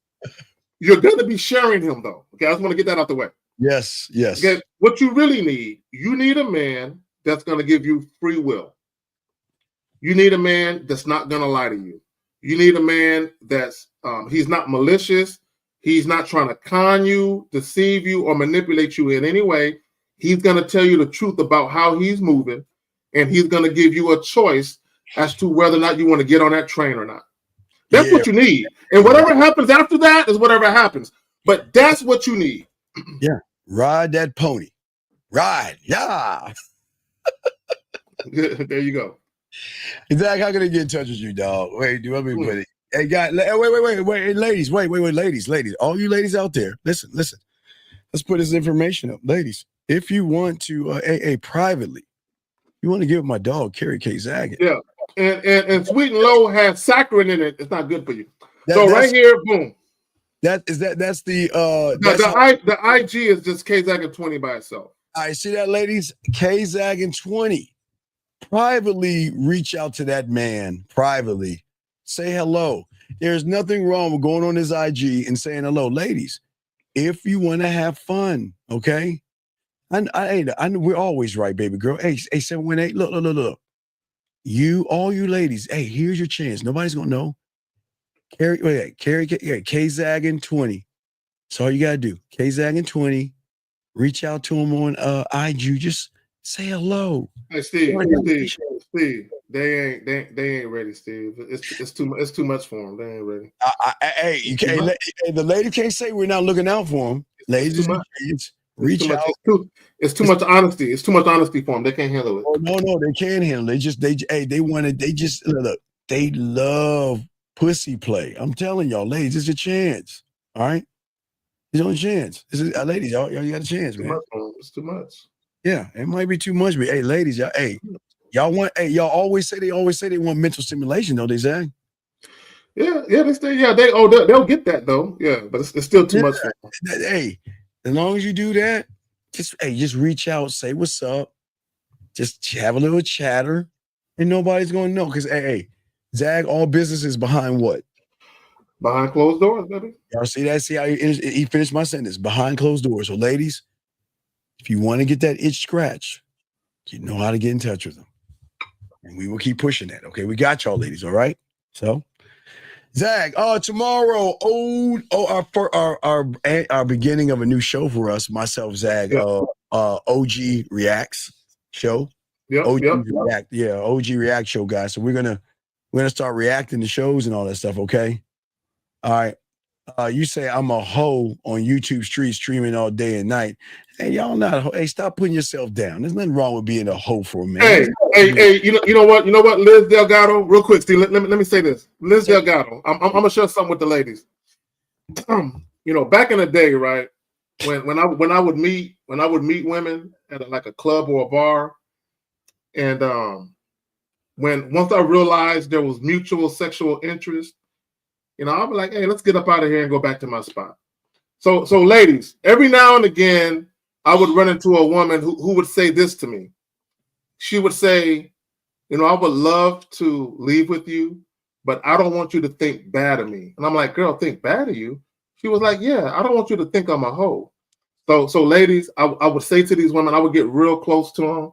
I would put my hand on her cheek, and I would say, girl, why would I think bad of you? Why would I judge you for doing the same thing that I'm going to be participating in?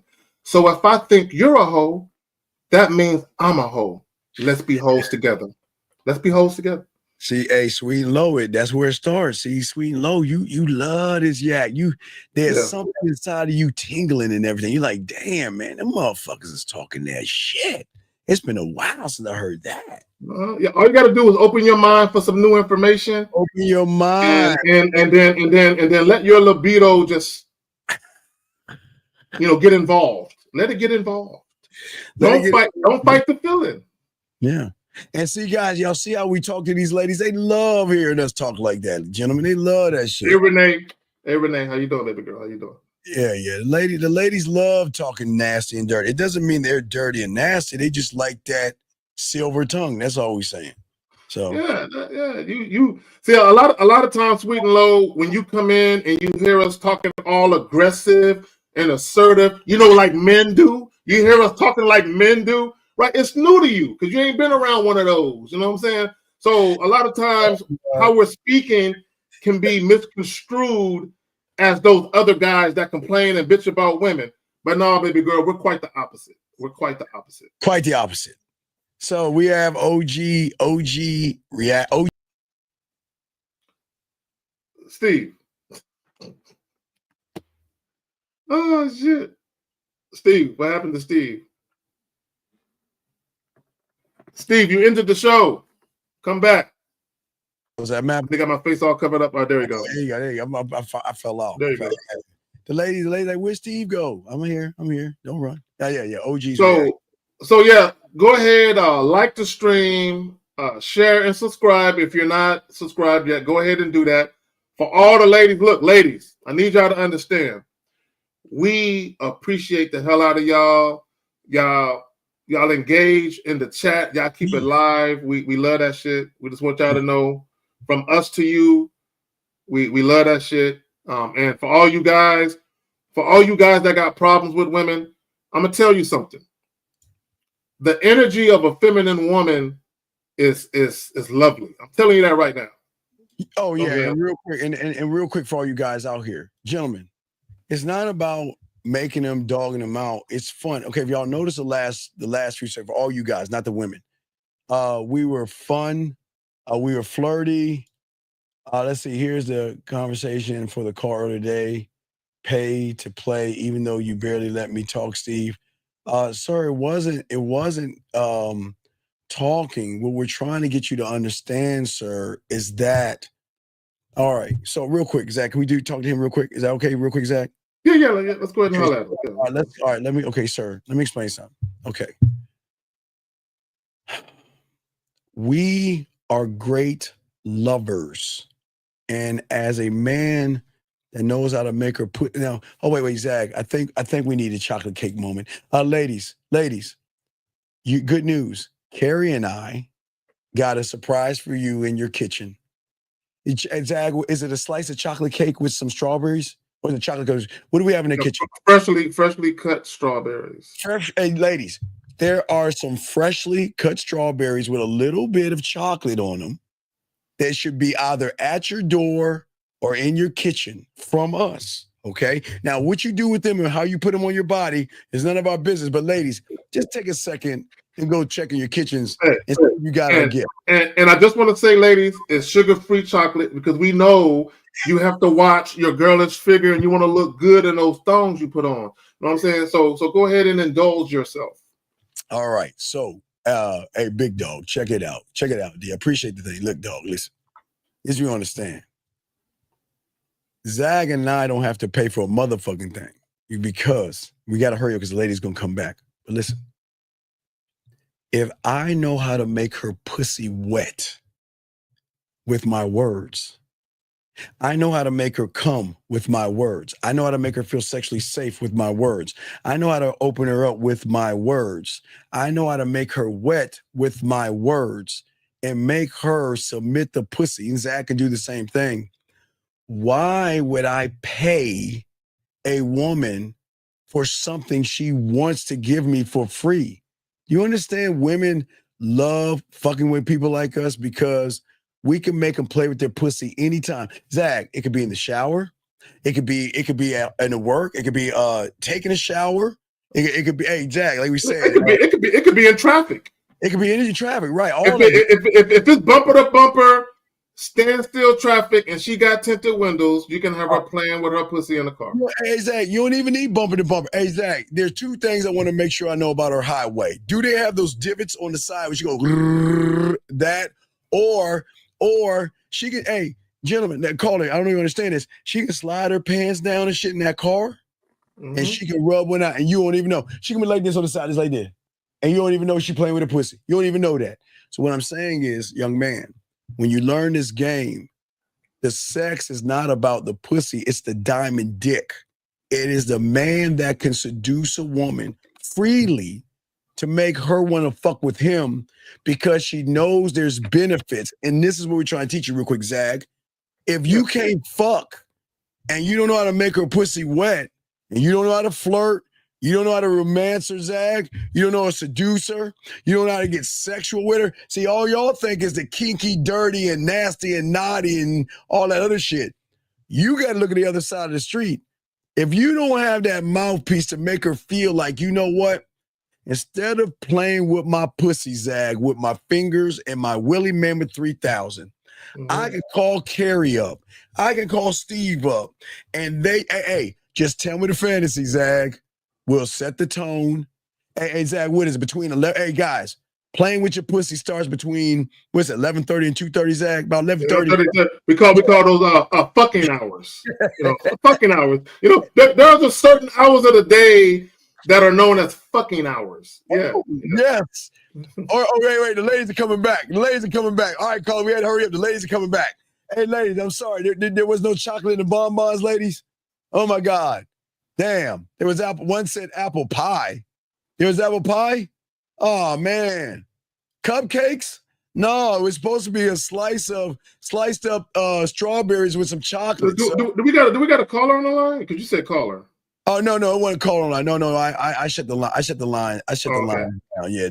So yeah, y'all like, share, and subscribe. Come fuck with us tomorrow. We got a new joint that we're rolling out. Myself, Steve, and Fifth. Yeah. I can't believe that. Wait. You said I can't believe it was like this. Not only, but wait. Baby girl. Don't you understand? It's okay to play with your pussy. It's okay. Steve, hold on, See, let me have a conversation with Sweet. Sweet and Low. See, you need to holler at me. See, let me tell you what's going on, Sweet and Low. Either you're just flat out lying, or and I'm not calling you a liar. I'm just setting it up. Either I'll use another word. I don't want to call you a liar. Either you're being disingenuous, or you're being serious. And if you are being serious, Sweet and Low, you've never had a man help you explore the depths of your sexuality. Zag. You've never had a man take you there. Here. Yeah. There. She has no. She hasn't been there. She hasn't been there. Because before he can take you there with his tongue, with his fingers, or with his appendage, before he can take you there, he has to take you there. Here. You've never had a man help you explore the depths of your sexuality. There are things, Sweet and Low, that you would absolutely love and get addicted to if only you had the right guy to guide you there. Well, and watch this. Now watch this, Sweet and Low, and this can be honest, gonna fuck you up. If we were you, I wouldn't do it. He just told you what would happen. Do you want to become addicted? Do you want to wake up thinking about what is he doing? Do you want to keep looking at your phone, wondering if he's going to call you, if he's thinking about you? Do you want to feel like you're losing control? Do you want to feel like you're losing control? Yeah, don't do it. Yeah. If I were you, I wouldn't do it, Sweet and Low. If I were you, I'd run. If I were you, hey, Sweet and Low, I'd find a good guy that will lay on top of you for a few moments, bust a nut, and roll over and go to sleep. Don't fuck with this guy right here. Hey, Jeremy, y'all see that? At least we're being honest. You don't want to get addicted. I'm telling you, don't do it. Because once you go past that barrier, Zag, there's no coming back. Hey, there's no coming back. Once you come across that threshold and the door closed, you're mine. And she says, I believe you got on the top. That's Carrie, okay? And I know we're new. Maybe we're right. No. Wait. You don't understand what okay, every woman in this room is controlling of their pussy because every guy in this room is running after your pussy. You've never been in a situation where you want the dick. That's where you lose control, baby girl. Mm-hmm. Where you're craving the man. Where you're craving the man. See, a lot of women that have sex with some guys, they have that take it or leave it attitude. I mean, I could have his dick or I could not. And then what happens is the guy, talks to him on the phone a lot, takes him out, and they eventually say, you know what, he's cool. He's not all that bad. Maybe I'll get lucky and he'll actually be good in bed. Like you said, Steve, safe. He's safe. Hey, but here's the thing, last thing, 7-8, and all you women, at least y'all got the truth. And you can never say you manipulated me, lied to me, or deceived me. Yep. So if you choose to go cross that plane into manhood, you're fucked. And I'm dead ass honest. And guess what? And you'll fucking love it. I know you're gonna be fucked with, ladies. Y'all will love it. I will love it. And on that note, yes. All right. So we out this bitch. We'll see y'all tomorrow, guys. I might do a show in the morning time or afternoon, but we would definitely off the new show tomorrow. We appreciate y'all. Peace.